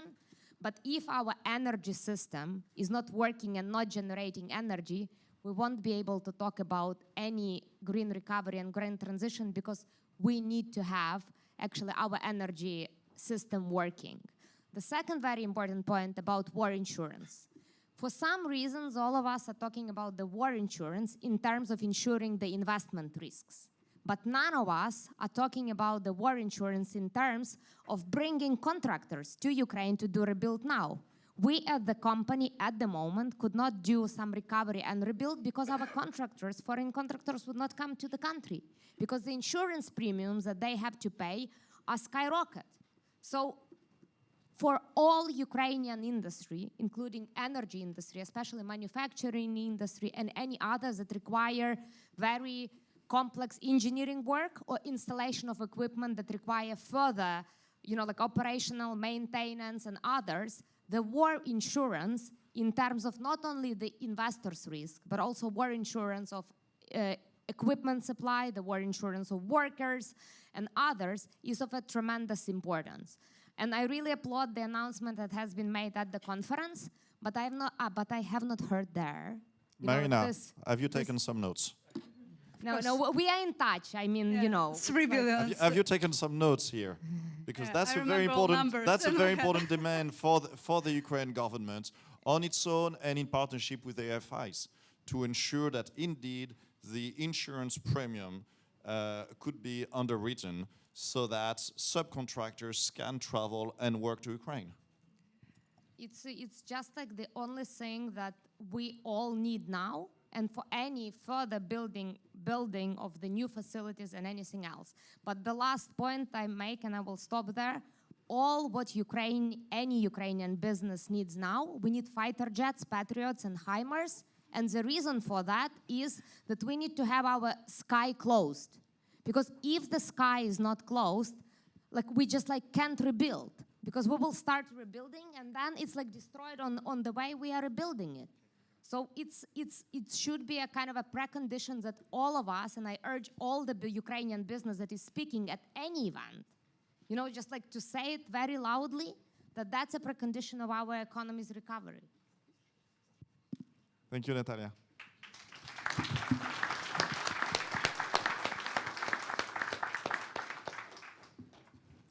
I fear it's going to be a bit difficult to continue the conversation after this intervention. That's why I gave her floor the last. So I know that I've seen a few additional questions and people raising hands, and I'm really, really sorry, but I would just kindly ask you to keep the questions for one-on-one with the panelists. And if the panelists, if you would mind staying 5 more minutes after we finish the session so that the people who have more questions to you will be able to discuss it. I think this has been a fascinating panel. We understand the extraordinary challenges, but I would also like to remind everyone that there is a very strong environmental consciousness in Ukraine, historically, and perhaps for a variety of reasons. It's a country that is very close to its land, but it's also perhaps the result of the Chernobyl catastrophe. But if you look at the opinion polls, there's always been a very high percentage of Ukrainians who really, really care about the protection of the environment. And I think we are now at a historical crossroad where there's a recovery, where there's an engagement with the international community and especially the European Union that will create a framework for a very different set of environmental standards and a huge opportunity of inflow of capital. And that is an historical opportunity, not just to rebuild, but to rebuild in a sustainable way. So thank you very much, everyone. I think we have a break now.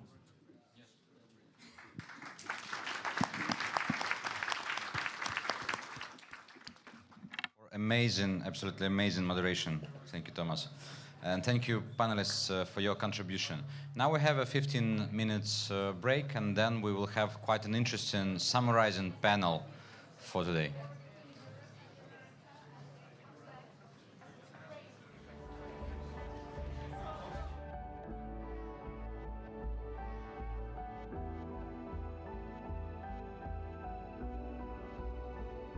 You definitely can feel that. Thank you very much indeed. I know it's been a long day, but it's going to be worth it just to have this last panel here when we're bringing things together. If we're to start, thank you very much. Okay, I'd like to go straight on if we could, because if we can have some time for questions, that would be great afterwards, after you've heard the panelists. We've got 6 panelists, and I'm hoping we're going to get through them all and leave time for questions. So, to start off with, we're talking, just be absolutely clear, we're talking about the key insights for the post-war recovery, how to make this a success story. We are not a talking shop, we are here to think about action, about something getting done. And that is what everybody in this room wants to see. So, to start us off, I'm delighted to have Vladislav Rashkovan from the International Money Fund, speaking, I think, in a personal capacity. Is that correct? In a personal capacity, just to get quite clear about this. Nevertheless, he obviously brings a huge wealth of experience and a background of deep knowledge in this area. So, if I may, over to you. Yeah. Should I speak from here? Yeah? Okay.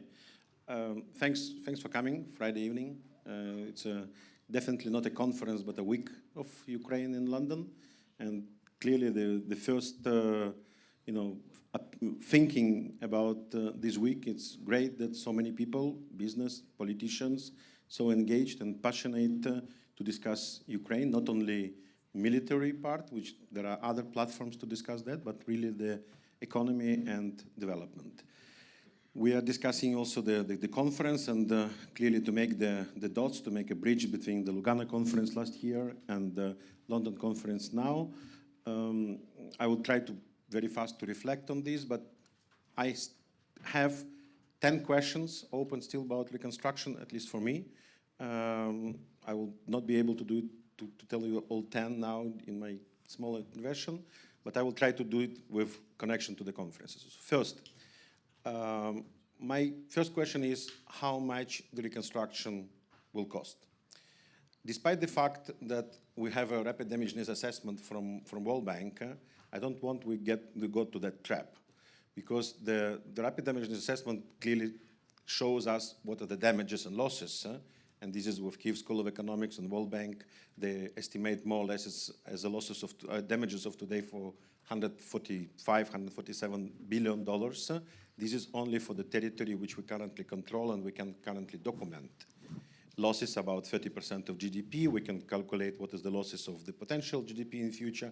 But in respect of damages, despite the fact that the World Bank now estimates for $111 billion, I think this is a wrong estimation, because first, the war is not finished yet, and clearly it will, unfortunately, there will be, the count is increasing. But the second is, the reconstruction is a function of our vision. And this is one of my first questions, is because neither in Lugano nor in London yet, the vision was not yet so clearly articulated. What we are going to build after the war. We have plans, but without yet really very formulated, and what is more important, shared by elites and broader population, the vision. There is a process. The Ukraine is in the process of developing it, but it still will go there. The second question is about who and how much commits to provide money to Ukraine for Ukraine reconstruction. Again, I think we went a long path from Lugano last year to London now. I mean, it's not only about the IMF program for 15.6 billion. It's not only 115 billion dollars, which is committed by other donors. And by the way, the money of European Union, which they announced before this conference, is a part of 115 billion commitments, which was done already before. They just operationalized it, and thanks for that. But this is not for reconstruction. This is for budgetary support, which have been committed before. In respect of money for reconstruction, unfortunately, the commitments from the public sector are a little bit small, you know, but even for that, we still need to provide enough projects to fulfill. This is very much important, and I think important thing which I understood to the end of the conference at least, that we don't differentiate two important figures. One is what is needed for reconstruction, and many people say, I mean, because this is you know, really for infrastructural rebuilding. Another thing is how to bring the private capital to Ukraine in order to boost the economy, in order to boost the productivity, bring foreign technologies, and unfortunately, even before the war, these amounts of money, these foreign direct investments, they were not coming to Ukraine, and we need to make sure that it will come. And this is not about reconstruction only, it's really about reforms in the country. The third topic is about still how to coordinate you know, the work. You need to coordinate the work both in international partners and internally. We did again the long path from Lugano to here. We have G7 donor coordination platform. During the meeting in G7 in Hiroshima, they developed also the platform for coordination of development institutions. In London here, they agreed also to include also European DFIs. All of this is very welcoming. G7 platform had also a meeting during these days, during the conference. But still, it's more information sharing rather than coordination. Because if there would be more coordination, there would be more money and more projects already on the table. European Union now, with this 50 billion project, clearly they will request more planning, and therefore clearly they will be more integrated to this coordination now, but this is still as a result of the conference now and the time which we have now. The next element is what are the financial vehicles will be used for the reconstruction. During the conference, we discussed a lot the BlackRock fund. I mean, can it become a new KfW for Ukraine, which is one of the outcomes of the Marshall Plan in the past. And this is possible. I'm in favor to have more funds like BlackRock is planning to do. I mean, we already have several Ukrainian ones. But I mean, it's very clear again, when we speak about the second part, what I was saying about investment, this is where we'll need a lot of private capital. When we speak about reconstruction, I believe it still be a public capital, and this should come first, and the private capital will follow when they will see, some results. And in one of the panels now, it was, I think, very well articulated that even for private capital, we need to show several case studies, that they will be successful, and this would be a good signal for others to come. The fifth element, so I will not go to all others. The fifth question for me is how many houses have we built? How many kilometers of roads have we built? How many schools have we recovered? Because finally, this will be an important factor, not the coordination, not amount of money, not amount of the donors who committed and came now to say, you remember, we promised you money, we keep promising you, now our promises are still strong. But it would be nice to see money, but also important to have the houses, roads built, because finally we do it for our people. We need to make sure, we need to make everything possible to bring our people back as soon as possible, because as we know, several years of study abroad for our kids actually making them unreturnable. And this is the major loss for us will be not infrastructure, not the houses, but human capital in Ukraine. And I think this is where we need to work. How to do it, this is, I hope to hear what others heard during the conference. Thanks. Thank you very much indeed. Thank you. Is this microphone working? Is it working okay? Okay, fine. Thank you very much. Perhaps we can come back to the other five, potentially, if we've got time towards the end, to hear a little bit more about what they are. Now I'd like to turn to a familiar figure already introduced during the day and has been very, very involved in this conference from the very start. Kyryla, can I go over to you as number 2? Does it work? Oh, it does, just without light. Good. So I'll probably talk on 3 probably impressions, reflections, because our team of Center Economic Recovery was involved in preparing some parts of Lugano conference, and there was a big unclarity at that moment on when to start. Should we wait till the end of the war? I think 5 coordination platforms were presented at the moment. Like each and every organization suggested that we have a platform, we have a platform here and there. The last presenter said, you probably will be laughing, but we also have a platform. So this was circumstances a year ago. It wasn't clear where to get this money, and it was a concept that you need to support Ukraine not only with the military aid, but also with macro-financial aid, because we kind of doubled our budget demands with this war.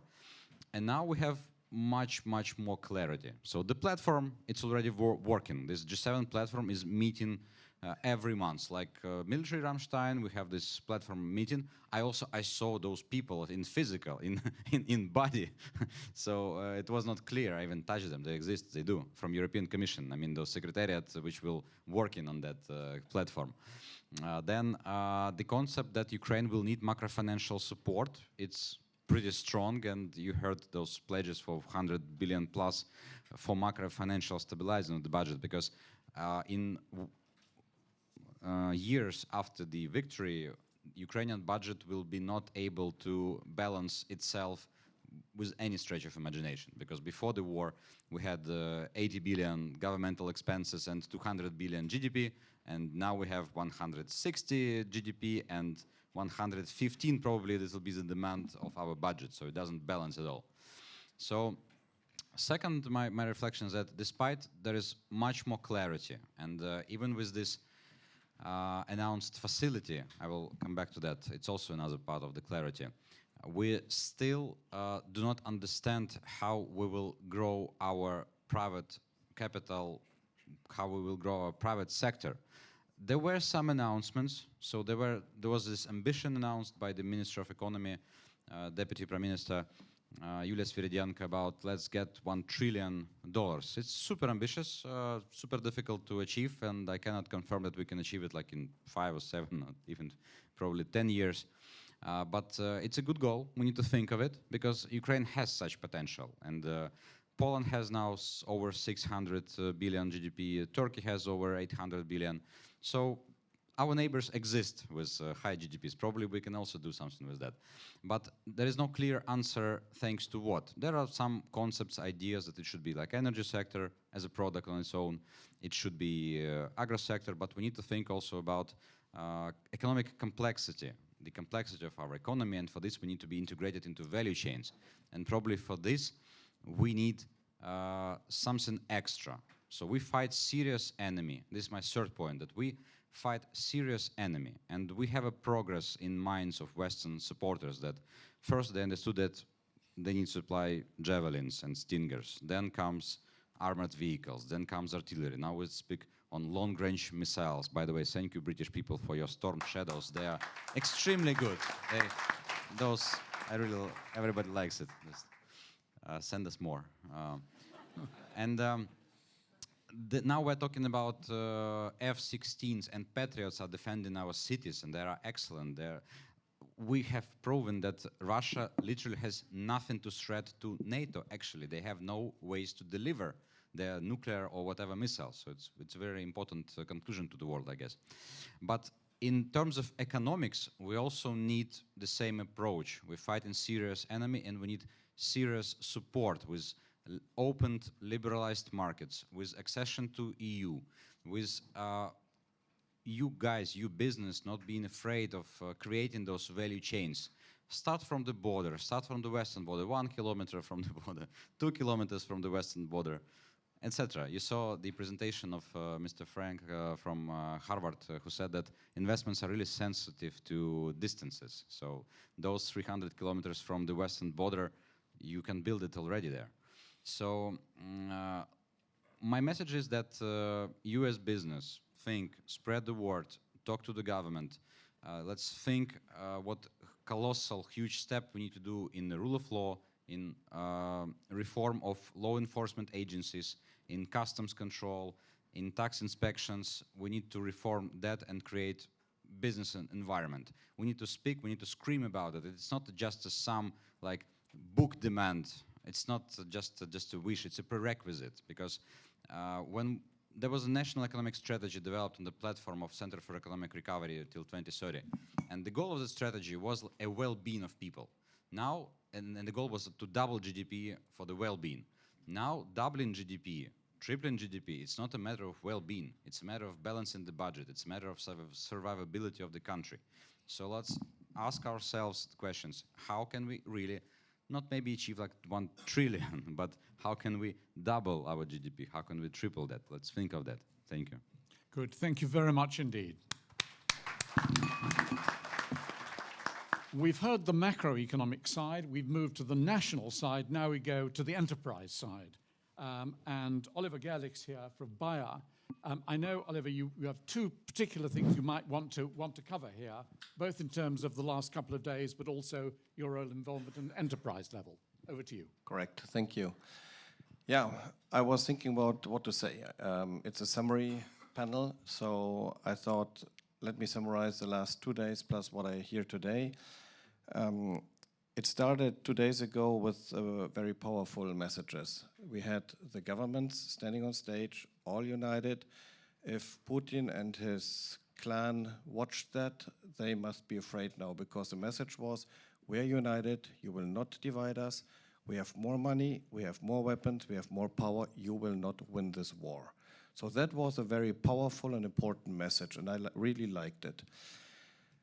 What I liked also is that the governments are willing to invest, to support Ukraine in the recovery, and that was very clear. And I heard for 2 days, we need private investment, we need private investment, and we need private investment. Have you seen any private investor on stage? I haven't. So this point that somebody would say, hey, I brought a buddy from the business here, and he will tell us now what they need to invest in this country, really literally down, not on 10,000 meter flight height, but here down to earth. That is what I really was missing. And this is why I think that this day today is so important. We have to bring these loose ends together. So we have on one hand the governments, and they are willing to do that. And they are thinking about how can we do that, guarantees. Yeah, I really like that the war guarantees that have been on the agenda, then taken off, now are on again. I hope that this really, this time goes through. We had the IFIs, and it's very important. They have a lot of money. I've never heard so much money. I cannot even, in my dreams, see so big mountains of money. But they don't know how to get it to the people that really need it. And then you have the companies who need it, and I really doubt that a lot of companies are very much aware, how can I get that money? And I'm not talking about a company like Bayer, like my company, that has people that specialize on it. We have a colleague in Washington who does nothing else than talking to IFC, MEGA, and you name it, all of them. I'm talking about our customers. I'm talking about a mid-sized farmer who has not done anything this year because he just doesn't know how to get the money for the inputs. And even though we are very flexible on payment terms and we support him, he has still other costs than only the inputs. He has to pay the salaries, he has to buy gasoline, he has to pay maintenance for his field equipment, etc. These people need the money. And now this magic triangle, government, IFIs and or donors and customers and companies. This is what we have to get together, and this has not happened in the last 2 days. I think here we went from 10,000 meters by talking about it maybe to 2,000 meters. What has to happen in the next couple of weeks and months is to really get these loose ends together. And I'm very happy that well, I mean, it's too long, but it's still a step. Next year, it will be Germany who will organize the event. And I have already talked to our state secretary that I met. I have spoken to different ministries. They all agree on that, and I'm very happy that they apparently really want to listen to the industry, also in the way how to organize it, to make sure that this voice is heard during the conference. So that is something that I think is extremely important. But we cannot wait for a year. And we have to make sure that now, with getting out of this room in the next weeks and months, we get these loose ends connected so that the IFIs have interesting projects where they can invest the money, the companies have the money to really invest and to do what they have to do, and the governments hopefully follow up with war insurance and other instruments that they have in their hands. So that is rather this part on my summary of these last 3 days. Now, you all know the saying, do good things and talk about it. So Bayer is one of the companies that has invested during the wartime. We have a seeds plant in Ukraine since 2018, initially a $200 million investment. And we have, during the wartime last year, decided to start investing a total of 60 million. Phase 1 will be finalized this September, October. And then the second phase goes to 24, maybe 25. And yeah, we have done it without a war insurance. We have done it without any financial support because for us it just simply makes sense. We have looked at the numbers, we have made a business case, and the business case is positive, even with these risks. So for us it works. But again, we have, being a quite large corporate, we have the opportunity to take these kind of risks. Other companies don't. So that's why I'm saying, for those who are still thinking, should I not, I would say, go for it. The early bird really catches the worm. That's you will be ready when the war is over, or even before. You will have will be on ground. You will have the products available. I think that Ukraine, the government, but also people will recognize that you have been there, that you have taken that risk, that you are not fading out of the country, and that you have supported the country with creating jobs, with paying taxes, with investments. And that will be very, very important also on the very long run. And maybe for those who are hesitating now, Bayer is a very conservative company. If we do it, you can do it. So please go that way. And yeah, for the other companies that are smaller, don't have this financial background, are family owned, again, smaller companies, maybe we need to make sure that all these opportunities that have been displayed now for the last 3 days really get into their reach.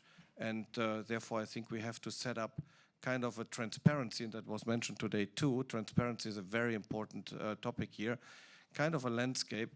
Look, here are these opportunities that come from the European Union, from the US, from USAID, from, again, you name them, and that people really get that hands-on information and then say, what they offer fits to what I need. Here's a phone number, I can call them, and then get these people together. Thank you.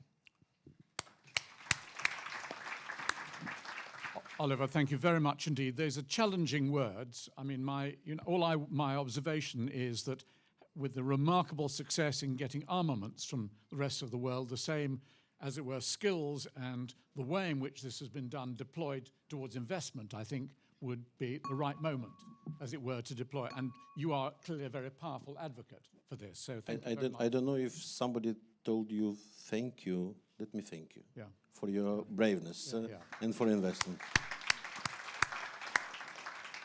We now move to Natalia Otel-Belan. She was on the introductory panel this morning, so you will be familiar with her. Over to you, if I may. Thank you. Thank you so much for giving me the space and the floor to speak today. For those of you who heard from me today, I spoke about the fact that my organization, Center for International and Private Enterprise, we have a global mandate to specifically work with the small and medium enterprises in over 100 countries around the world. And I mentioned that in Ukraine, we have been working over 20 years, and to date, we have been engaging with over 200 business associations. The majority of them represent the interests of the small and medium enterprises.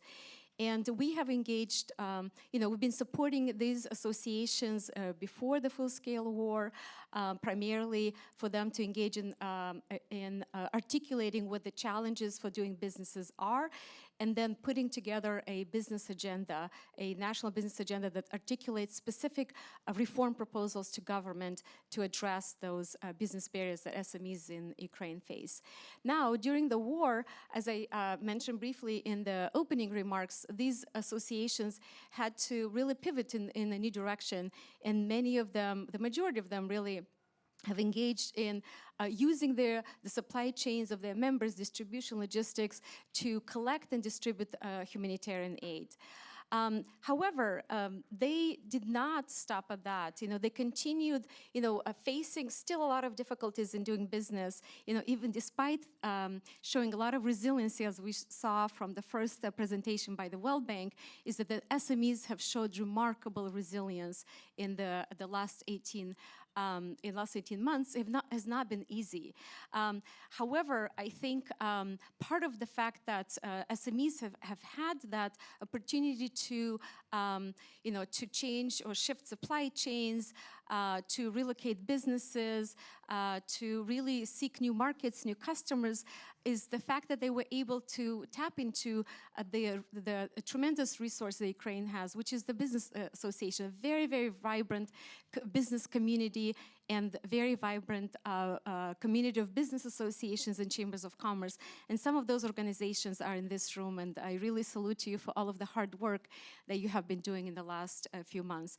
So despite the war, despite the challenge of handling humanitarian aid, setting up 9 humanitarian hubs that we supported all around the country, one humanitarian hub that functioned without stopping, even in Kharkiv, even during the occupation. They still provided some of the supplies to local communities.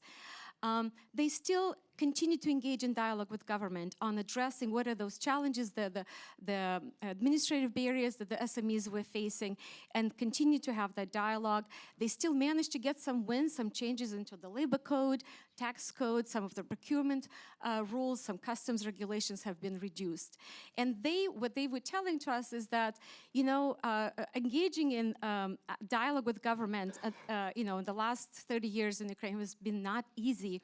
However, during the wartime, we have seen unprecedented openness from parliament, from many government authorities towards the voice of business, towards the business associations in Ukraine. And that's really tremendous to see that openness. Now, looking forward, some of the lessons that we as SIPE have observed, we have a history of over 40 years working globally, and we've observed, specifically the post-conflict reconstructions that, those reconstruction efforts that have not, let's say, succeeded versus those reconstruction efforts that have succeeded, we have seen a very strong local ownership, and specifically significant local ownership and engagement by the local business community. So here for Ukraine, it will be extremely important for the private sector to continue that dialogue, to continue coming together like here today, building those, coming together around a common set of priorities, and common set of challenges, but also recommendations to various stakeholders, to development partners, to governments, of what the private sector needs. And SMEs in particular have as we saw, as a separate set of challenges, what they need. So I see all of us here today, our role is really to support, to engage with business associations. If you're entrepreneurs, if you're business people from Ukraine, if you're not members of any associations, join your association. This is the best way for you to participate in how does, the questions that you hear, Oliver, right? You mentioned is like, what are the practical ways, right, of how private sector can get involved? So collective action, I think my colleague from the London Chamber of Commerce mentioned, and from the Liverpool Chamber of Commerce mentioned, collective action is this really, really effective tool that the private sector can use. And associations are really that amazing, amazing conduit of engagement, of public-private dialogue, effective private dialogue that focuses on systemic issues, focuses on those challenges. And since Oliver, you also talked about that the URC conference is really was really high up here, making those extremely important commitments by development, finance institutions, development partners, governments. And as you said, and others have observed, that the voice of business was really not that visible. And I think this platform here today is really trying to articulate that, provide that platform, which is tremendous. But this dialogue needs to continue beyond London and not wait to Berlin or wherever the next conference will be. And really, all of us need to work together to support the associations in Ukraine, to support bilateral engagement or multilateral engagement between business communities in various countries on helping the Ukrainians identify the challenges they face, and not only at the national level. A lot of discussions at URC Week have been on the importance of leveraging Ukraine's decentralization success. This has been one of the most successful reforms in Ukraine to date, and the private sector, the SMEs, have been hailing this as a very, very important development in Ukraine's democracy. So moving forward, putting that effort at the subnational level, working with the oblast level, building those bridges between the oblast level governments, the municipal governments with the local business, creating that open, transparent process of dialogue, of trust building, of formulating those common priorities for local economic reconstruction development plans, priorities, and specific ideas of implementation. And those can be extremely, extremely valuable roadmaps for the private sector to use in dialogue with the national government, with development partners, and other global supporters of Ukraine. Thank you. Good, Natalia. Natalia, thank you very much indeed. I now turn to Anna, if I may, who was also, I think, involved in the introductory session this morning, so you'll be familiar with. Anna, can I hand over to you?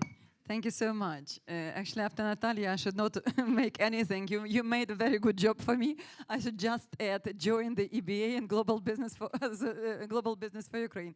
But if to be serious, I would like to start from saying big thank you to London Business School, because I think that it's necessary to give a warm applause for warm hospitality here.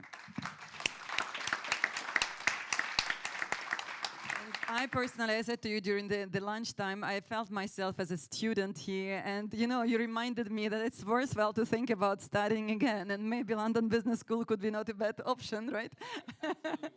Yeah. At the same time, also, I would like to thank, actually, since it is a summarizing session, to those ones who are making this event possible, because I think that the teams who are behind the scene, but those ones who are making the event possible, like Center for Economic Recovery team, European Business Association team, London Chamber of Commerce, then Lviv Business School, London Business School. So basically, they are the ones who were doing everything possible together with partners to make this event a real success. So thank you very much to the teams who are working that day and night to meet us all together. Then building on the URC and summary, what can I say? I personally have some mixed feelings about this URC and everything which is going on, because from one side, at the stage of big political events, we hear so many nice commitments and so many nice declarations and the promises. At the same time, when I'm talking personally to different businesses, I see that it is some sort of different parallel realities, because the requirements and the expectations and somehow the demands are a little bit of different. So that's why I found it very useful actually that we made this event today, because then private sector had the opportunity to speak up. And basically, it was really fascinating series of different insights from speakers, from panelists, and even moderators. And I think it was really very important to make the messages be heard. Then rereading the title of our panel, actually, how to make post-war recovery a success, I came across to certain things which I think it is necessary to make in order to be successful. The first, I think, in order to make ourselves successful would be security. And I think in this respect, the call for action would be NATO. And this is something echoing what Natalia Mikulska was saying with regards to patriots, closing the sky, whatsoever. So this is one of the main things which is important for successful reconstruction of Ukraine. Without these security things, it will be very difficult to imagine proper, successful recovery. The second thing, which is also important, and I would think that it's even more important compared to political risks insurance, different war risks insurance, etc., is actually continuing making reforms. It was mentioned several times, many times actually, during a couple of days, and today repeated, that rule of law, transparent governance, somehow clear regulations would be the keys to success. And I think in this respect, integration of Ukraine to European Union would be a real value for that. And in this respect, I guess coordination really matters. Call for action on this is actually to make business active. Obviously, government would need support. I mean, government of Ukraine and also European side. And it will be necessary somehow to act in coordinated way in order to bring this value to them, in order to help them to make integration process as smooth as possible. Because this integration process can lay down the basis for successful reformation of the country. And I think the additional call for action, join the European Business Association, because on the basis of that group, you will be, on that community, you will be able to voice all those concerns and formulate different proposals to the government. And again, that will make the process more smooth and understandable. Next thing, which would be important, I guess, communication. Communication is the key, because what we have noticed, especially when the war started, when we are traveling all around the world, with our new mandate, Global Business for Ukraine. This is the new institution which is actually designed to create the network of international businesses for whom it is for whom it will be interesting to consider Ukraine as potential business destination. So basically with this mandate we are traveling around different countries, and we see that information about Ukraine is really limited.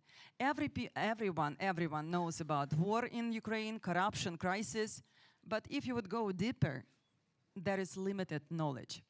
And I think in this respect, we need to unite efforts in order to send the message across that there are also lots of resilient businesses, those ones who cope with challenges at the current stage, because all our around 1,000 member companies, they continue to operate on the market. 99% they are operational. And actually today here in the survey results of World Bank, it echoed very much what we have as our internal surveys and polls. Basically everybody in our institution, in our European Business Association actually continue to work in Ukraine. And moreover, 63%, as we have seen in the video, 63% of companies continue to invest, like Bayer, like Nestle, Philip Morris, and you name it. So basically, there are a number of firms who are still active with investments. So I think that the world needs to know that it's not only about corruption, crisis, and the war. It is also about opportunities in recovery. And I think that this is the call for action in this respect, is really work together so that to really make this message be heard on the global arena. And the final thing which I wanted to say with regards to successful recovery and what it requires, it's people. It was mentioned today already several times, but I think that it's really important to acknowledge that currently we have a deficit of people on the market. And this is really essential to bring our people back. But they will come back when security will be restored. And we are again back to square one from what I started. So basically the key prerequisite for successful recovery of Ukraine is security of the country. Thank you. I'll stop on this. Thank you very much. So there's a list of 4. I'm sure you remember all of them. Okay, we'll see if we've got a few minutes at the end, if there's any you would like to add to that. Finally, can I just move to my colleague, Professor Rajev Chandy, and you were kind enough to thank the London Business School more generally. Make no mistake, this is the man responsible for bringing us here today. So can I just ask for a round of applause? Rajesh, over to you. Thank you, Andrew. I should commit, I never try to contradict Andrew on anything. He was our former dean, and as I'll get to, the reason we're all here in this particular room is in part because of a vision that Andrew laid out a few years ago. But on this one, I must say, I was not the person involved. In fact, Vlad, who's here, had the original vision. Approached our co-academic director, Ilias. Tiago has been working tirelessly, leading on our behalf of the Wheeler Institute, and the entire team here. They've mostly been standing all day at the Wheeler Institute, who've been involved from our side. But crucially, the amazing cooperation and support and inspiration that our partners who've been mentioned before, who are listed here, have provided. So it's an actual a privilege. Yes, indeed. Yes, indeed. And people coming together, you know, unity. Exactly. Now, I mentioned Andrew. It's so appropriate that Andrew is here as we sit here, because we're in we have a name for this room. It's the David and Molly Pyatt classroom. And it's one of the rooms we're very proud of. It actually is 2 rooms. That thing in the middle there comes down, and we only open this up for special occasions. Wow. So thank you for making this such a special occasion. Yeah. And I have to say, as I listen throughout the day, I'm just struck by a sense of history in the making. It just feels like such a privilege for us to be here, to be discussing these. I have 3 points of reflection, and we'll go to questions. Reflection 1 from the day is a quote I love about the future. And so much of this discussion has been about the future of Ukraine and of all of us in the world. And this quote is by the philosopher William Gibson, and it says, "The future is already here. It is just unevenly distributed." Some of you here are experiencing our future before we are. And by sharing our insights, by sharing our experiences, we're able to get a glimpse of what could be and what will be. We saw what could be. We saw the leapfrogging possibilities and reality around digital, around green, you know, where businesses are going, skipping entire generations of technology, of ways of doing business, and innovating. We saw that. But we also saw the future in the sense of the resilience that, you know, during COVID we all used to talk about, but in Ukraine it's just been one long and extraordinary period of difficulty that's showing that resilience. But I would say not everybody around the world is as aware of the future that you're experiencing as you are. I was in Oslo last week and at an academic conference, and I happened to actually reached out and said hello and chatted with a colleague, a friend of mine. I've known her for years. She's a famous professor in a business school of Ukrainian origin. Her family's from Donbass. Her brother was owned a factory, and in 2014 it was destroyed. He was a refugee. He went back and rebuilt the factory, and we know what happened. It was destroyed again. So I was talking to this friend of mine And I said, hey, we're happen to be hosting with some others this conference.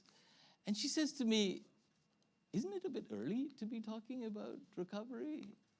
Aren't there other more pressing concerns? You rightly mentioned, Anna, security and a few other things. You are witnessing a future about an economic possibility, a set of business possibilities, a set of livelihood possibilities, a set of opportunities that even those who are intimately involved or aware of Ukraine don't seem to be aware of. So part of our takeaway is to help tell this story that the world clearly doesn't entirely see. My second reflection is about problems. One of my favorite quotes, I teach entrepreneurship among other things, on opportunity, is by the venture capitalist, the Silicon Valley venture capitalist Vinod Khosla. And he says, every big problem is a big opportunity. If you do not have a big problem, you do not have a big opportunity. Nobody will pay you to solve a non-problem. Now, I think we could all agree there are big problems to be solved. But what I took away today are also the opportunities. I took away today the possibility to make a difference in the lives of many, within Ukraine and outside. I took away both problems and opportunities on access to finance. We talked at length about this. Access to skills. We perhaps should talk more about this. Access to information. Again, you have more information than many others do. And you know what happens with the so-called fog of war, where you are in a war situation. Sometimes your resilience also forces you to focus on the now and today. And it may restrict the access you have to information that you need to have. And this came up again and again, access to rules and a sense of a knowledge of transparency around rules. So problems implying, and this is why we were so thrilled, Vlad, when you first approached us, you know, the joy of being around business people is they're practical people. They often, the entrepreneurs especially, the innovators especially, see the problems as opportunities.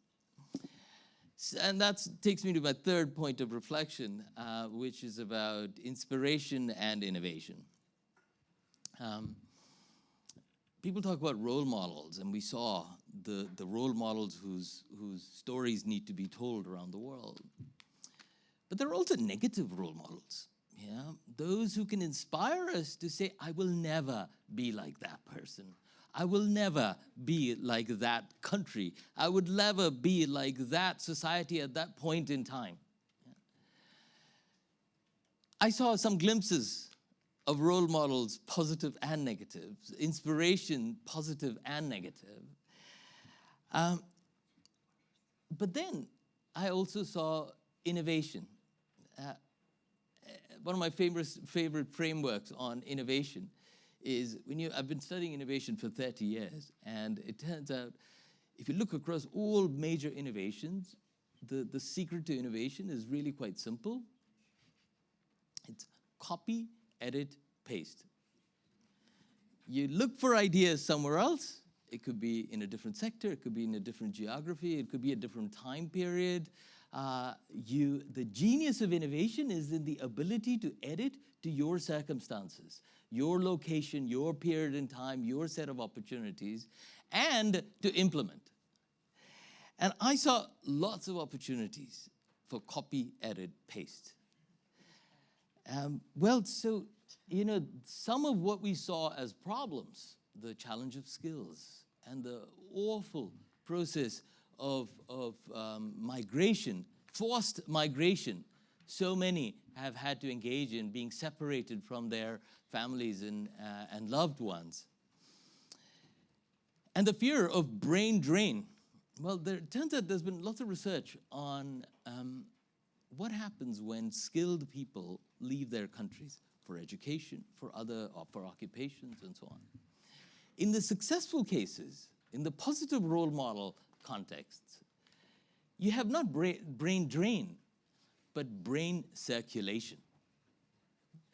It's where those smart people go out, are exposed to things to copy, to be inspired by. They may not necessarily live the rest of their lives back in Ukraine, but they have their feet in two worlds. They're comfortable in two worlds. They're open to possibilities and making the links between two worlds. And Ukraine, for awful reasons, very often, has had this extraordinary talent, 90% of whom are women and children. That's an exceptional opportunity to make use of that talent for the recovery, reconstruction of Ukraine. And I'll end with this. You know, one of the great privileges of being an academic is the ability to meet individuals at very formative periods in their lives when they're trying to decide what they want to do in their lives. And very often I meet with our alumni who say, oh, I've been working in London all this while, I'm debating what to do. Or, you know, I'm looking at which industry to pursue, which sector, which geography, and so on. And I've also met, we have a significant Ukrainian alumni group as well, some MPs, current MPs, it turns out, as well. And of course, opportunity matters. Of course, you know, people go where they think the greatest opportunities are. And by the way, if you want to see where the future is going, the other way to find out where the future is going is to see where young people are going, where the attraction is. And the attraction comes not just from a sense of opportunity, but in knowing that those opportunities are accessible to you. So as you work tirelessly toward the recovery of Ukraine, my plea to you would be, let's try and make sure that those opportunities appear and are given in a fair way. In a way where business is not just profiting, it is profiting, but not necessarily profiteering. Where opportunities are not just available to those who are well connected, where the ordinary person, we saw SMEs, 99.97, I think, % of all Ukrainian businesses are SMEs, yeah? They do not come to these events. They're too busy running them, staying resilient and trying to create a livelihood for their employees and themselves. We have to remember their lives. We have to remember those who do not have access that you have, the privileges that you have. And let's create not just a successful Ukraine, but a fair Ukraine. Thank you very much.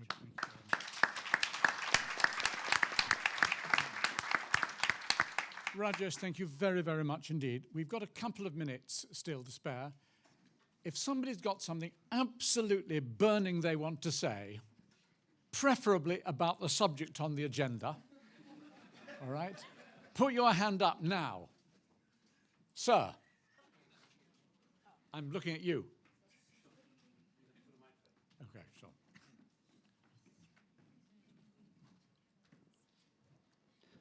So my name's Chandeep. I've been a freelance web developer for the last 17 years, and I've recently set up my own web design and development business. What I think is a fundamental thing that touches upon so many of the points that you've raised is really that storytelling and sharing all of the small bits of good practice of working with Ukrainians. And I've been in an unfortunate position to work with Ukrainian web developers for the last 3.5 years. And they are some of the most honest, good at communicating people I've ever worked with. And I think ultimately what we need to do is have more case studies, have more of that knowledge sharing, because even people in my network, they think it's still just a war. They're not even thinking about other dimensions to that. So I think that's one aspect. And the more collaborations we can do with each other in terms of partnering and collaborating is also quite helpful. And I have other points too, but I'm a bit nervous. But I think the final point is there are opportunities to bridge a couple of these different topics together. So for example, the green recovery isn't an isolated topic, but green feeds into how we can make technology better.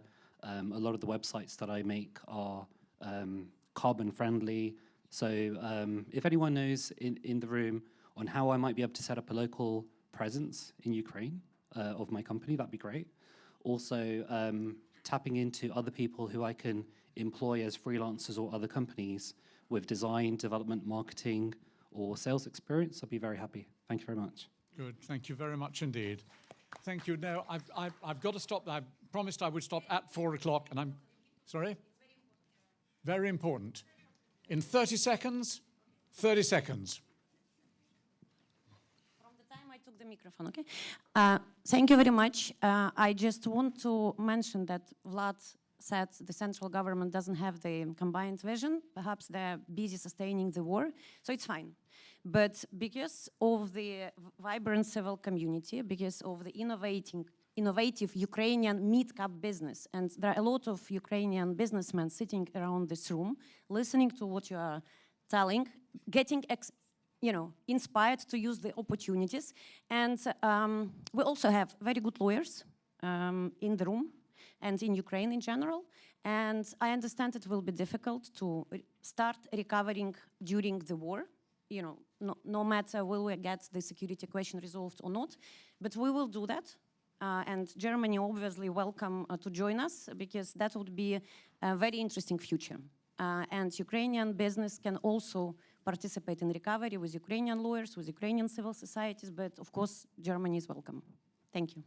May I comment with 1 minute? Yeah, because half a minute. Half a minute. Half a minute. To be practical, I heard about this idea of the business compact. There is also Chamber of Commerce in US creates the association. We have EBA. I believe the proper way how to progress this, to go forward, is you need to start building as a business the consortiums. And I don't know if you're from the Chamber of Commerce? Because I'm applying to you now, just saying, okay? Yeah. The issue is that you need to make a next step, and you need to start building from your members the consortiums, which will close the different elements of the value chain for reconstruction. You will attract the lawyers, also the people who will do the urban planning, the architects who are doing the glass, sand, concrete, the cement, who can do the prefabricated houses, roofs, windows, etc. When you build this kind of chamber, in Ukraine we have such a proverb, що разом і батька бити легше. Як це сказати англійською? Yeah, together. Okay. And therefore, if you come together, it would be easier to bring you also to that platform of the development financial institutions, because when you come one by one, it will be very difficult for them to respond. When you come to consortium and you can say, we are brave enough like Bayer, what we can do this, we know what we can do it, because we already built up the relationship, trust, documentation around us, so we know how we can contribute each other. And with that, give us a project, finance the project. We'll organize these lawyers, will help. Lena will help with lawyers. And this is how we need to go. I mean, this is your proactivity, but also as a consortium. This is like banks are working in consortium. Thanks. What is exciting about this session is how much energy there is in this room. Okay, it's quite clear we could have this discussion going on for quite a long time in many different aspects. I mean, we talked about the possibilities. You've had a panelist who talked about possibilities in many different ways. The opportunities involved here, the excitement, the potential. I feel it here in the room today. Thank you all for showing your commitment by coming here today. Thank you very much indeed.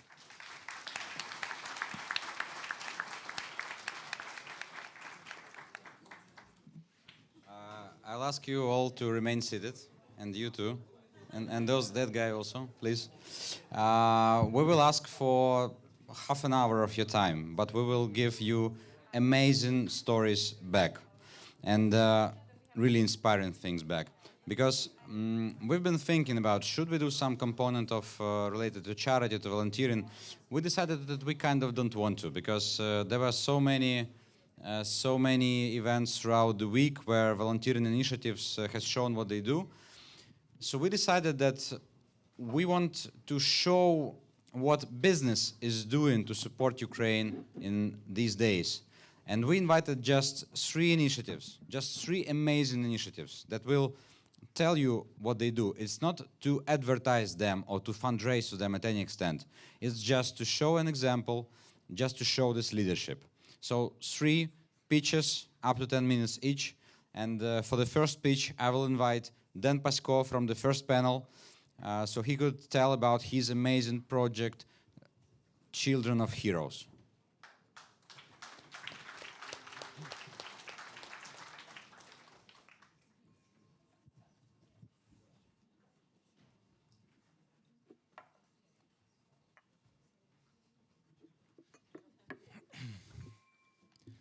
Well, by now, good evening. It's it's amazing to see that the whole room actually stayed. I was amazed to see the full room in the morning, and I'm even more amazed to see a full room right now. Thank you for staying. We will not take too much of your time. And thank you for not showing the presentation. It was a little bit a surprise to me, but I will do it without the presentation. It's okay. It's okay. It's okay. Well, you already know who I am and what I do from the first panel. But on the 24th of February, we all started doing something differently and something new. I personally was on a honeymoon with my wife in Bali. We just married on 11th of February. And when we woke up and learned on the news that Russia had attacked, our world changed. And since that moment, probably the worst week of my life started. First couple of days, first week, no sleep, only making sure that my team is safe, my family is safe, my portfolio companies are safe. In parallel, trying to find Starlinks, bulletproof vest, medical equipment all around the world. March 1st, I sat down meditating. I almost didn't sleep, so I tried to calm myself down. And in meditation, I realized that I have to focus on something because I'm trying to do so many things, and I need to do one which can be impactful. And out of this meditation, I went out with the realization that probably the people who are now being hurt the most and who are the most vulnerable are children where parents are getting killed. At that time, I didn't know how many there were and how many there will be. But this is a little bit personal to me since I lost a father when I was a child and I have 2 younger sisters. We were growing up like that, so I understood the challenges of those children which are growing up like that.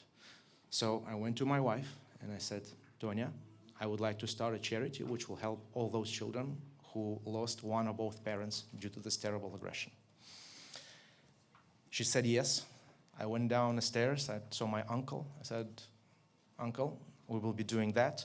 He looked into his pockets. Somehow there was $100 there. He gave me $100 and said, I'll be your first donor. In half an hour, we had a Zoom call of Diligent Capital Partners where I had all my team on the call.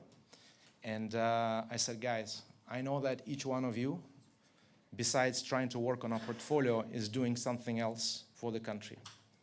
Why don't we do something together? And this is what I'm planning to do. If you want to join me, let's do it together. All of them joined, so 20 professionals. All of them became co-founders of Children of Hero. In the first couple of months, we were running it effectively as our fund, as a private equity fund, but this is a charity fund. As of today, Children of Heroes supports 5,200 children as of yesterday. 25 children are being added to our programs every day. We delivered a little less than $4 million of support to those families, and we plan to deliver another $7 million by the end of the year. We have 104 full-time employees, out of which 71 is family helpers. Family helpers are people who only take care of the children. Each one of them is in constant weekly and daily contact with 80 children in average to deliver our standardized support program, to understand what is happening in the family, to know the challenges of the family, and more importantly, in my view, to utilize resources of our organization to proactively help the family. So pretty much our help is divided into two parts. One is standardized support programs, and second, the little miracles which those family helpers are proactively doing for those families. So I will start with standardized support programs which we have. Our first goal is to, when the family is reaching out to us, the first goal is to stabilize them. We pay a little bit of money right away because most of them don't have enough resources just for basic food and clothes. So we pay $150 per child to every family who got in contact with us. And then we have 18 full-time psychologists. We need to stabilize them psychologically, so we provide 10 hours of work with a professional psychology, mostly to teach the mother how to talk to a child and how to explain to the child what happened with the father, or if the father survived, how to explain what happened with the mother. If the grandparents survived, how to explain what happened to the parents. Through these 10 first hours, the goal of the psychologist is to understand the situation in the family deeper and to understand what else is needed.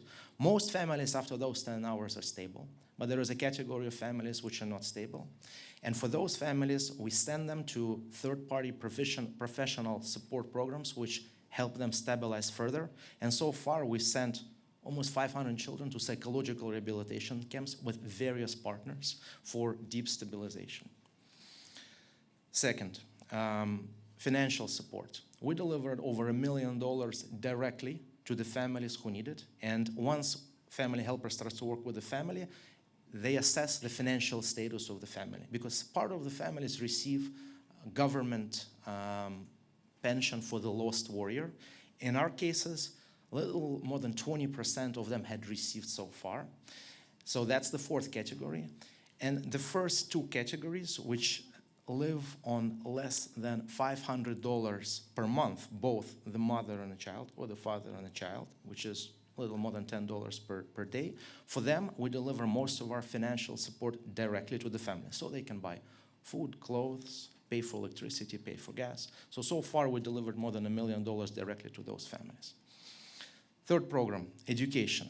What we understood is that in many cases, the family, the child, or in some cases 2-3 children, they don't have a device to study remotely. And considering that some of them are displaced, in some cases schools are closed, if they don't have a device to study remotely, all they can do is take a phone from her mother and try to study on the phone of the mother. We delivered 800 devices so far, and we plan to deliver another 600 devices, either tablets or notebooks, by the end of the year so they can study remotely. Once they have the device, we'll link them to additional educational programs: languages, programming, art therapy, MBA for kids, etc. Healthcare support. We funded directly almost 100 cases where there was additional healthcare help needed. So operation, evacuation, some cases, where the father is dead and the mother has cancer, so we have to pay for her drugs. We insured 600 families completely to fully pay for their medical, mostly the pills and everything else if they get sick. Those were the most vulnerable families. We got them insured. So that's the healthcare program we are having. By the end of the summer, we will send more than 1,500 children to summer camps. We found out that that's the best way for them to focus on something else, find friends, and be positive in their lives. So those are the examples of standardized programs which we have. Non-standardized programs. I will give you just a couple of examples of miracles which the family helpers did for their children. Vadim, his father was killed. His father was a soldier. He was dreaming of becoming a soldier. He was 15. He was dreaming of entering Kyiv Military Academy. The family helper, Andriy, realized that, found a sponsor in the United States, contacted Texas Military Academy, found a sponsor for the Texas Military Academy, full coverage, scholarship to get educated there. We sponsored the family going to Warsaw to get American visa. They were denied. American visa. American embassy didn't believe that they have funding to go there. They stayed in Warsaw. The family helper reached out, Ukrainian ambassador. The academy reached out to congressman. 1 week, second week, they already went back home. In 5 days, they receive a visa. And now he just graduated. We have pictures on Facebook of him receiving his graduation. First example of a family helper using our resources to proactively help. Second example, Andriy, his family was blown up on a mine when they were evacuating from Chernigiv. The mother died, his legs were wounded, he needed operation, family helper. Found a clinic in Stockholm. We paid for logistics, evacuating him to Stockholm. Found a place for them to live. The father was in a state of shock, couldn't pretty much make a decision, so he was also managing the father, found a place for them to live, did the operation. 1 day, second day, turns out the operation didn't go well. There is a risk of amputation. Family helper takes the medical records, starts sending to all the doctors he knew. One of the doctors in Belgium looks at the record, says there probably was a mistake in the operation, we need to operate the child again. He is picking them up, evacuating to Belgium, doing a second operation. Andriy's legs are safe and he is walking again. Those are just, I can give you one more example. Eldar. Every week on Thursday we have a helpers call. All the helpers call in on a Zoom call and they tell their status, successes, failures, and I listen to those calls. That's an hour per week, which I'm crying, mostly because I feel happy that we make their lives a little bit better. So one of the family helpers says that there is a child, Eldar, his father was killed half a year ago, his mother just died from cancer. So he's alone. I ask the helper who is with the child, a godmother. Can I have the phone of the godmother? I'm calling the godmother myself, introduce myself, asking how is Eldar doing, and asking what is he passionate about. And the godmother tells me a story that she's a bit worried because he only dreams about football.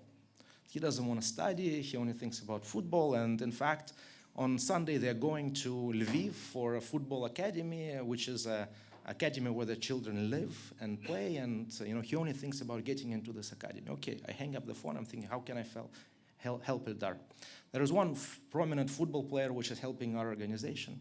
So I text this football player, hey, this is the situation. Can you sign a ball for Eldar? Because I think that would help him. He calls me right away. He says, well, okay, where should I send the ball? And I don't even know the address. We have thousands of children. The only thing I can say that, well, I don't know the address right now, but he's going on Sunday to Lviv for this football academy for him to try out, and he hopes that they will get admitted. I said, okay, 5 minutes.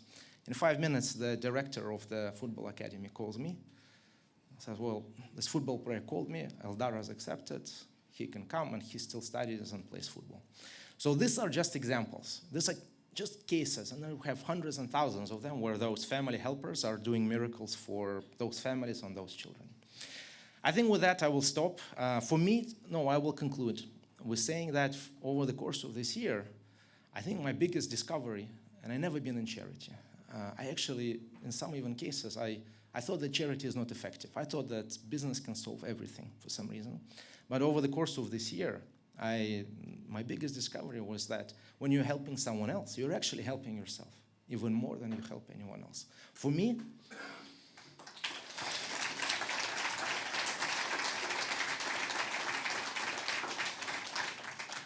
without this project, without this feedback, I think this year would have been even more horrible. And this project gave light, gave hope, and gave positive emotions, which we all need. Thank you very much.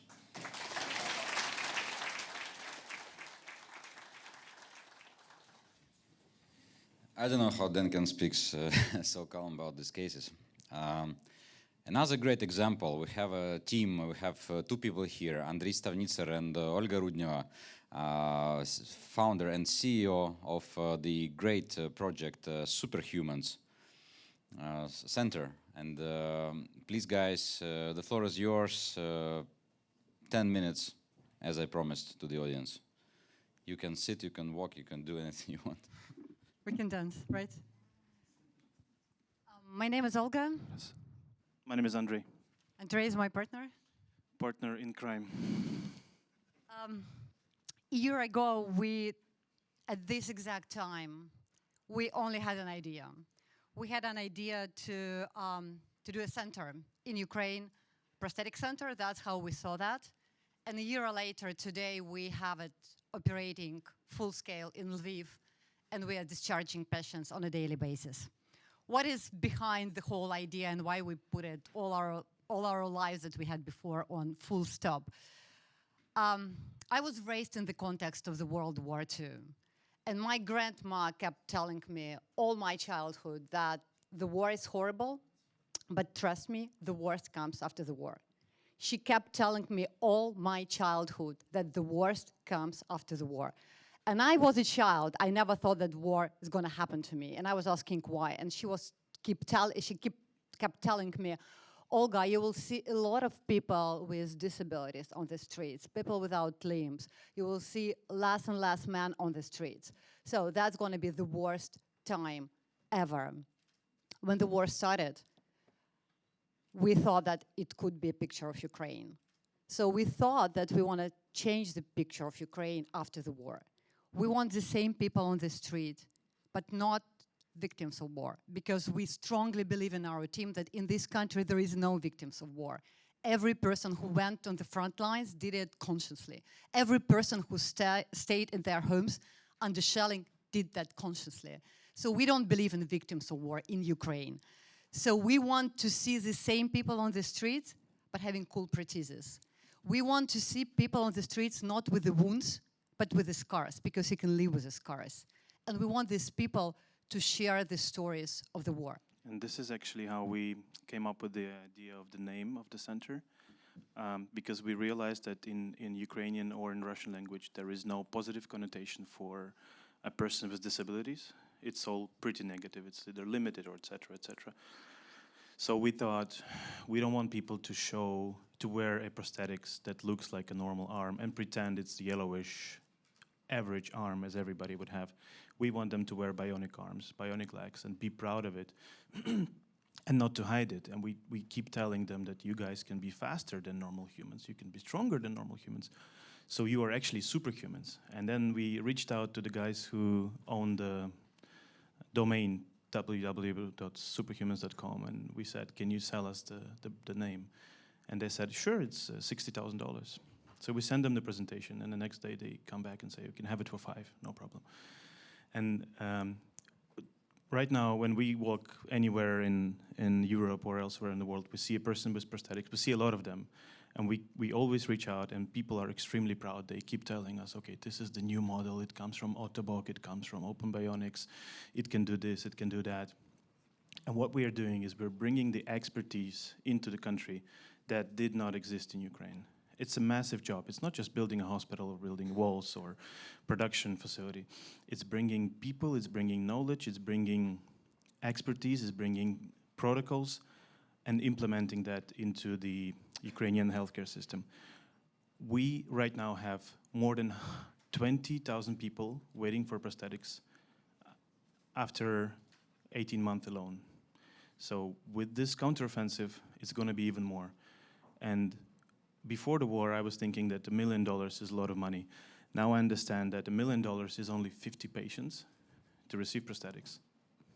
So what we actually do, we provide the full service. We are starting with psychological support, because anyone who lost a limb, they need to be prepared for the changes in their body. Then we do prosthetics, and then we do rehabilitation. You would be surprised to find out that 65% of those people who got their prostheses never wear them, because no one taught them how to walk and how to operate with their hands. So we do that. And surprisingly, we find out one day that people, even if you teach them how to walk, they could stay at home, because surprisingly, no one needs a leg, no one needs an arm. You need a leg to take you somewhere. You need an arm to make a proposal, to cook food. So we basically start extending our service to change the role of our patients. And we are trying to teach them to be IT specialists, to be rehabilitologists, to be prosthetists, and to be psychologists. We have 4 our patients who are staying with us as members of our team. One is Ruslana. She's 19 years old. She lost her leg. It's above the knee amputation. And once I walked into the room, and she was wearing her prosthesis for the first time, and she was crying.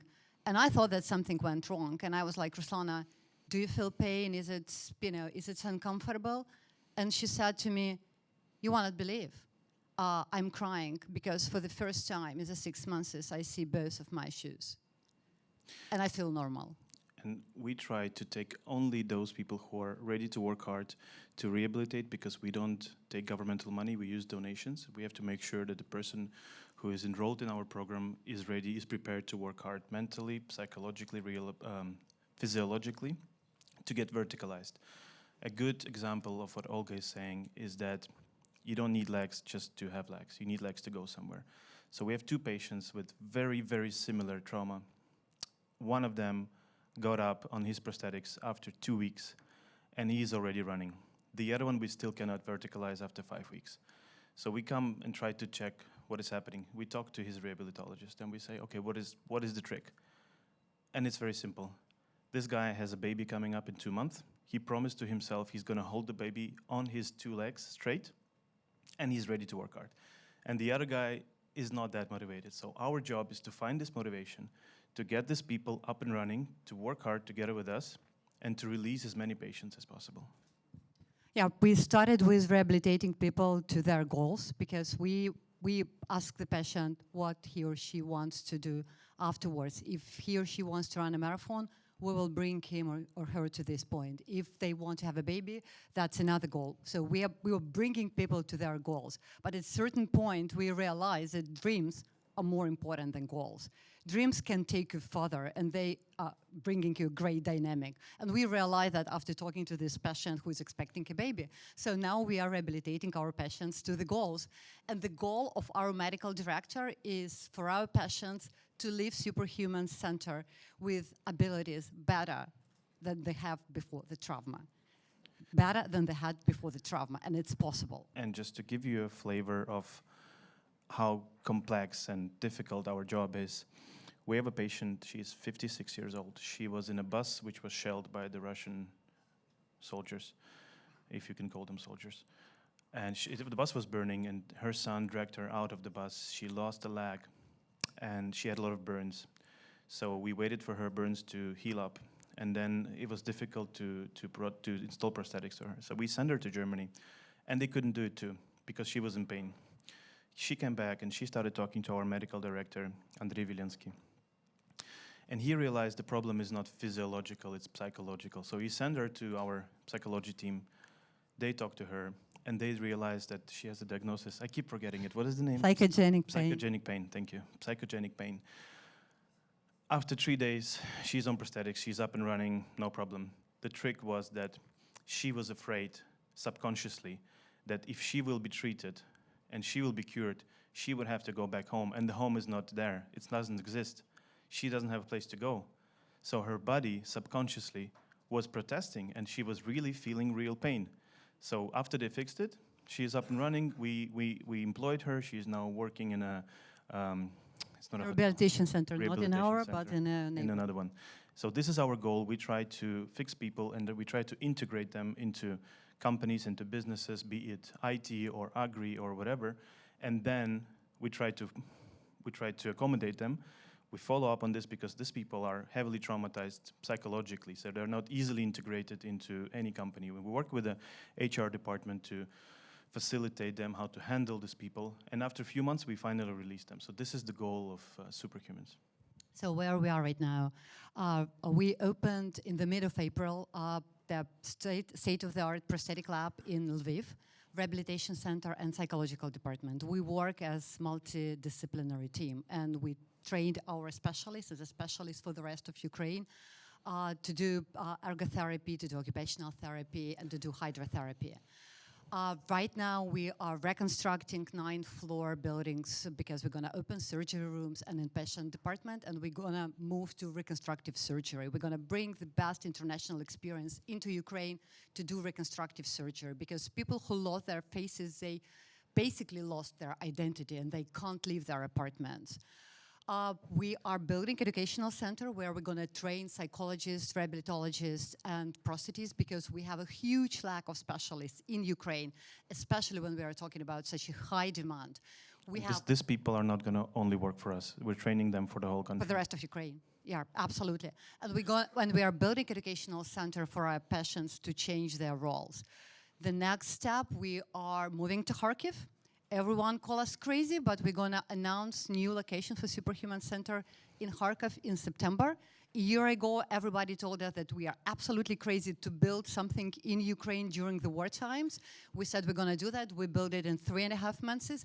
Now everyone keeps telling us we are absolutely crazy to do it in Kharkiv, and we said that we're going to do that. And we learned from our Israeli colleagues. So a big part of the Kharkiv Center will be underground, that people would not have to run back and forth into the shelter.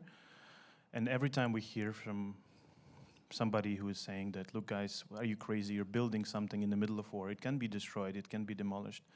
And we keep telling them it gives people hope because we believe it's going to be over soon and we have to prepare for that because unfortunately, my opinion is that the worst is yet to come. So war is pretty straightforward. It's horrible, but it's straightforward. And the consequences, the aftermath of war is going to be traumatic. So the faster we start preparing, the less consequences we're gonna face. And while doing this, we give people hope. We tell them we believe in our victory. We're building something. We're investing our own money. We're attracting other money. And hope, as we all know, is probably the most important part of winning the war. And I like this example of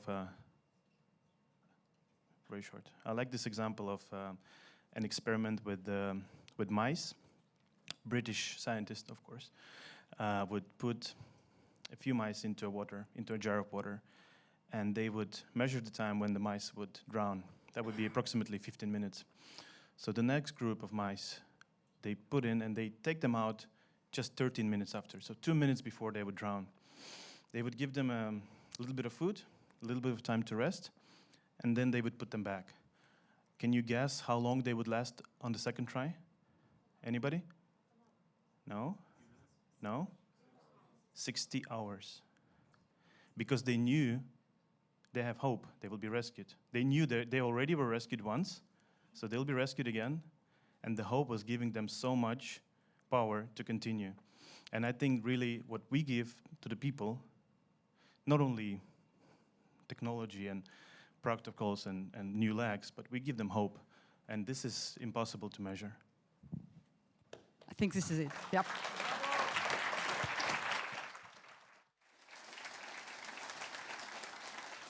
What Andrew did not mention is that actually he is a businessman. He's the operator of he's the operator of the biggest, I think, terminal port operator logistic company, so like very famous for that.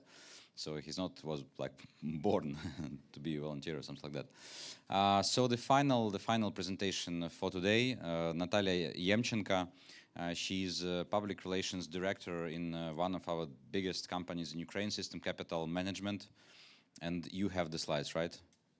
I do. Actually, I'm surprised. I was sure that everybody would have slides. Dan had, but it was some miscommunication. Okay. He was also supposed to be with his colleague, but I think he was presenting great even without the slides. We'll send them all to you via the email.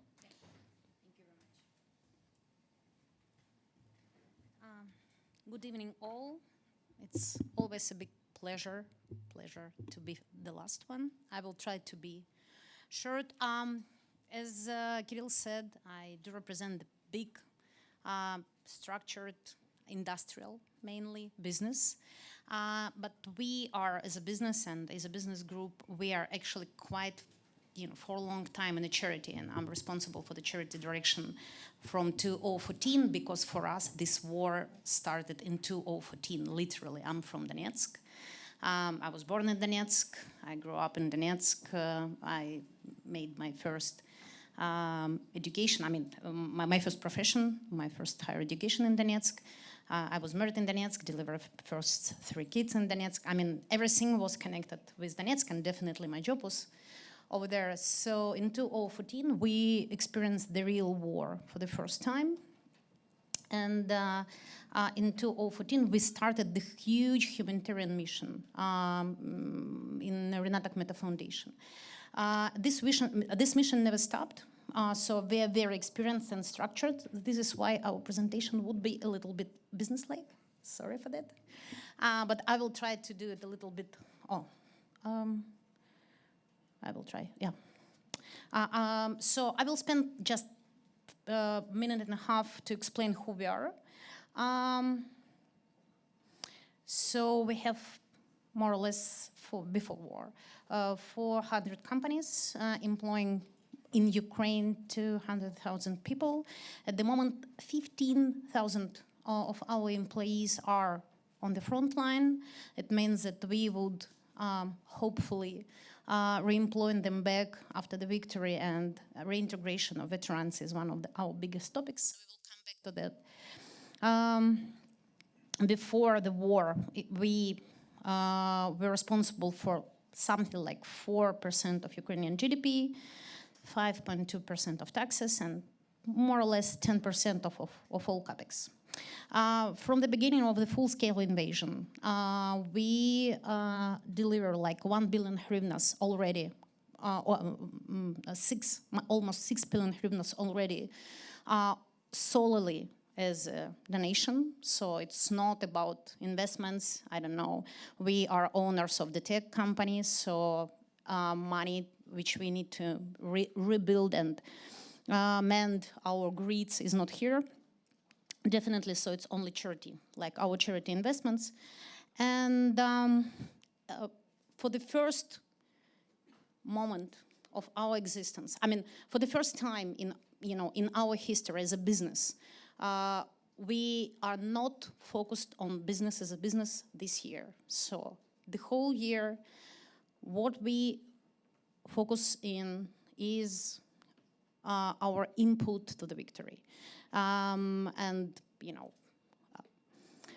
So 6 main initiatives. Renata Akhmetov Foundation, its humanitarian mission. Museum of Civilian Voices, its commemoration, very important part. We created already the huge archive of testimonials of civilians who experienced this war. It's the biggest archive in the world from the point of view of this war, and second by size after Shah Foundation and Yad Vashem. So we have more than 70,000 testimonials from particular people. We have Steel Front, it's a huge military initiative. Mainly we produce already all that we donate to the our army, for example, life vests or these capsules, like which named by our military guys Kryivka. It's steel capsules which save lives of our soldiers on the front line. Almost all front line near Bakhmut is equipped by these 200 such kind of capsules, for each of them for 12 people is on front line. We have a big initiative, Mariupol Reborn. Only this year we invest $1.5 million in this initiative, and it's exactly about creating a Marshall Plan for the occupied Mariupol. And we do believe that it's very right time to do that right now. Why? Because first of all, it's a long process, and we will create something like case how we did it. We do a lot of job. If somebody of you would like to see how we do it, I will be happy to share. But actually, there are some stuff which you could join even right now. And we have very special stuff. It is not really public, saving lives.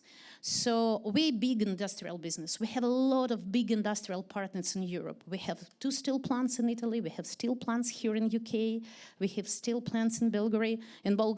We have coal mine in US. I mean, we are huge. And our partners comes to us with a question how they could donate and how they could do something particular in Ukraine. And we created special mechanism for them because, trust is a key. Actually, I could say that trust is something which, shape, our future. Not only now, before victory, but mainly after the victory. The whole reconstruction stuff would definitely depend on trust. So I will tell you three particular cases which are okay to join. Just, as far as I was told that it's something like a pitch. The very first is Mariupol Reborn. There are partners. We started it in August 2022. And we started it because we have very deep connections with Mariupol civilians from Mariupol in different cities. So we have direct day-to-day contacts with something like 60,000 Mariupol people in Ukraine. You know that before the war it was 500,000 people. We don't know a particular number of people who died, but we do know that now in Ukraine, like 200,000 of them. And in August, in our monthly research, for the first time, they said that they need a hope. They would like to see the future. They would like to understand what they should do. And we asked them very particularly whether do they think that we need to start to discuss with them what is the future of Mariupol, how it should be rebuilt, etc. And we received almost 80% of answers that yes, it's right time. It was almost a year ago. And actually it's you know, something like my answer to Dan, who said that people need hope. Yeah, people need hope. Actually, hope is crucial right now for all of us, hope and picture of the future, to stay strong, to stay resilient, to stay effective, and to fight. So there are two particular ways to join Mariupol Reborn right now. The very first way is to become a part of developing concepts of 10 main objects in Mariupol after the liberation, starting from memorial complex on the place of drum theater and finishing with new railway station. So we are in the process of conceptualization with big architectural names, I mean worldwide. So if you are interested in, you know, be part of such kind of projects, we will announce it at the end of June. Please, you are more than welcomed. And it's actually how the whole process looks like. We have very big partnership with USAID, with World Bank, with URBD. We have amazing 4 concepts of like architectural vision. We will present it at 28th of June in Lviv on Reconstruction Forum. And these concepts are, it's so interesting. We hired 4 different teams of 4 different architectures and urbanists. All of them start to discuss, you know, some ideas with people and come back to us with 4 different concepts. 60% of these concepts are like very the same, and 40% are very different. And now we're on the very beginning of really interesting discussion. We agreed with these 4 teams that we will bring them together, and we will bring them together to create one joint concept with some intervention of different ideas. It's amazing, it's so beautiful. I mean, when you see on the, you know, visualization of New Mariupol, and when you see how this dream and hope became reality, you feel, first of all, absolutely, you know, I'm absolutely sure that Mariupol will be deliberated, and I'm absolutely sure that we will rebuild Mariupol not in a way how it was, but in absolutely new way, with very deep participation of the people. But right now, you know, we have with Mariupol people, we have a problem, you know, housing is the main one, a lot of problems, but housing is the main one. And we developed a pilot. This pilot is already implemented in Dnipropetrovsk and Dnipro, so you could come and see. We asked from Ministry of Education dormitory, which was not occupied. We invest in renovating of this dormitory and in adopting it for like a social temporary apartments for 150 people with, you know, with co-working, with special space for kids, with sharing like something like living rooms, etc. It's amazingly good. French ambassador come to this dormitory, see it, and now we have the second project, totally financed by French government via International Organization of Migration, and it's like almost 8 million euros of donation for almost 1,000 people. So even more. In Dnipro. This second dormitory, and it's dormitory of one of the universities. It's empty right now. Ministry of Education do not need it. We rent it for €1 a year or for $1 a year until the end of the war, plus 3 years. And then we will bring this dormitory after reconstruction back. So universities will receive, after war will finish. Yeah, I'm absolutely. Yeah, absolutely. University will receive these dormitories after the war, after the end of the war, fully reconstructed. I mean, it actually looks like not bad than European dormitories, probably even better, and fully equipped. And now we have a commitment from USAID and a couple of other partners for the third turn in Ivano-Frankivsk, Kremenchuk, and Zaporizhia. So it's another one big project. Actually, for example, we have a number of international partners over here. For example, GROE is a partner, and the GROE deliver all this stuff for, like, I don't know, yeah, absolutely, thank you, and etc. So the project is amazing. You can come and see how people without any, hope for normal quality of life receive it, and not just, and mainly it's women and kids, and you never will see such a concentration of kids who really enjoy the life. I mean, it's amazing. Heard of Azovstal? As you know, in the very middle of January, we own a football club, Shakhtar. It's really important. So we sell one of our players, Mikhail Mudrik, to Chelsea for $100 million. And our UBO decided to allocate 1/4 of this amount, $25 million, in a special project to support defenders of Mariupol. As far as, why Mariupol, by the way? Probably you don't know, we are owners of Azovstal and Ilyich. So 2 huge steel giants which were destroyed and now are occupied.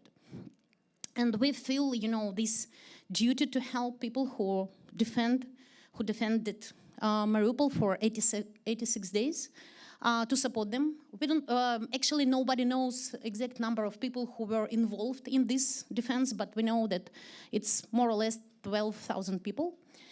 And we start a special project. I don't want to deep you inside of all details. The main idea very similar to what Ola and Andrei said. The main idea is that the amount of veterans in our society will bring us to the new concept. We should become a veteran-centric society. We should become a society which not try to bring veterans to some normal society. We should become a society which integrate, which do understand the value of veterans and which, see the economic value of veterans. You know that in US, reintegration of veterans is a huge problem. So we involve a lot of big veteran organizations of US on board and create the program. And, we start our program activity in April, so we are in the very beginning. So it's about Mudrik. So we have 6 directions. Actually, they are quite easy. It's health, so it's very close to what Ola and Andrei do. We, in very, very deep, so we do not create our own capacities. We partner with all organizations in Ukraine who could give us this expertise. For example, for kids whose parents died, we cooperate with organization of them.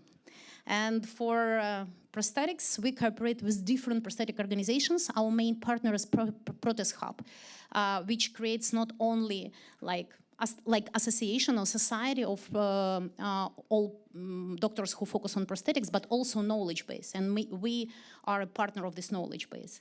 It's very cool, like seriality, both for doctors and for patients, how all this prosthetic industry works and how they should, what they should know, how they should behave. It's about families, because families are crucial. Actually, the American experience told us that we should work not only with veterans, but mainly with their families, because families not prepared at all, first of all, and second, they are the main, they are the main therapists, actually.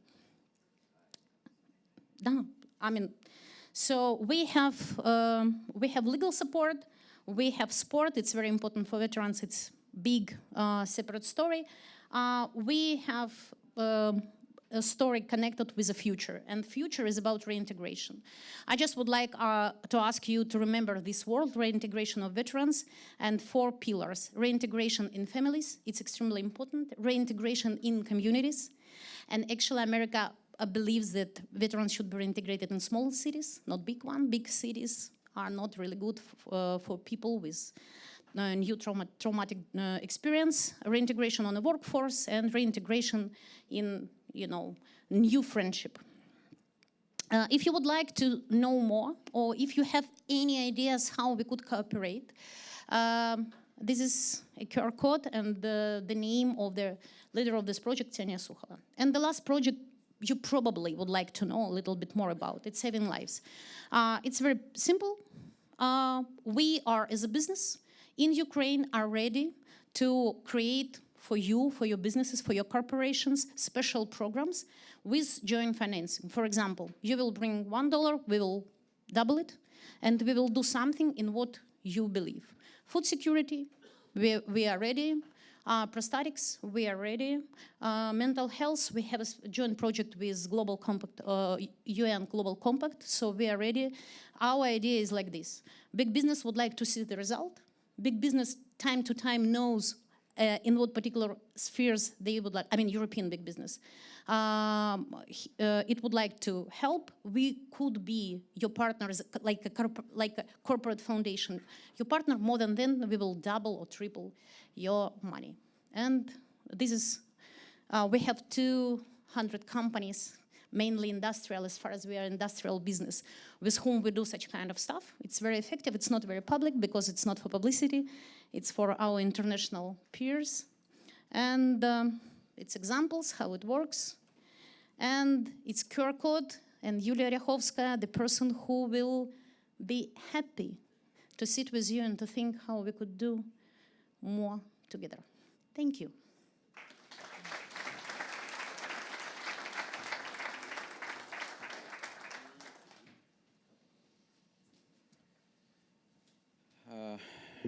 We have a special request. I think Vlad was inspired so much with what he heard, and he asked to give him a 1-minute speech. And after this, we will probably close this beautiful day and forum. Yeah, I remember when we started designing this event, and thinking also with Kirill, with Elias, I knew we will make it, and we did make it, mostly because of you. Thank you for that.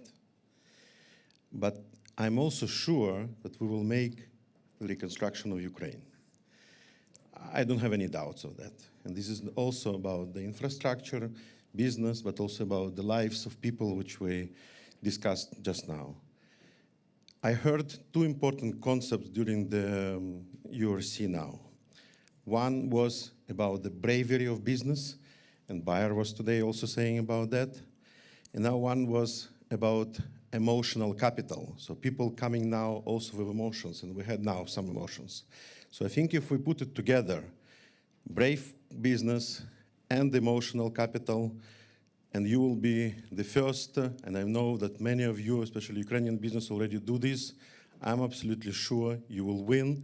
We will win in this war, but we will also win the peace with your help, and it's better for you to be earlier in this with us if you are the foreign business. Thanks a lot for it.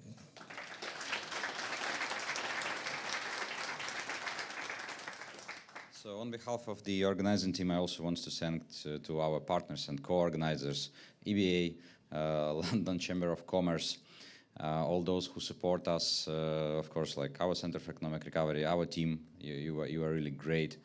All the supporters like SAIP, like EFI Group of Igor Liski, like diligent partners, Dan Pasko, and of course the London Business School, who actually made it happen because everything was occupied, and you contributed so much with this beautiful space, with your participation in bringing coolest moderators I've seen throughout this week. So this concludes our forum. I thank you, all of you. We will seriously consider actually doing this forum a regular event, and probably suggest that to our German counterparts for the next Ukraine Recovery Week. Thank you for being here. Thank you for making this forum great. Have a great day. Now we have networking premises downstairs, so the third floor will not work. It will be closed, but we have some kind of bridges of atriums where we can hang out and spend a great time there.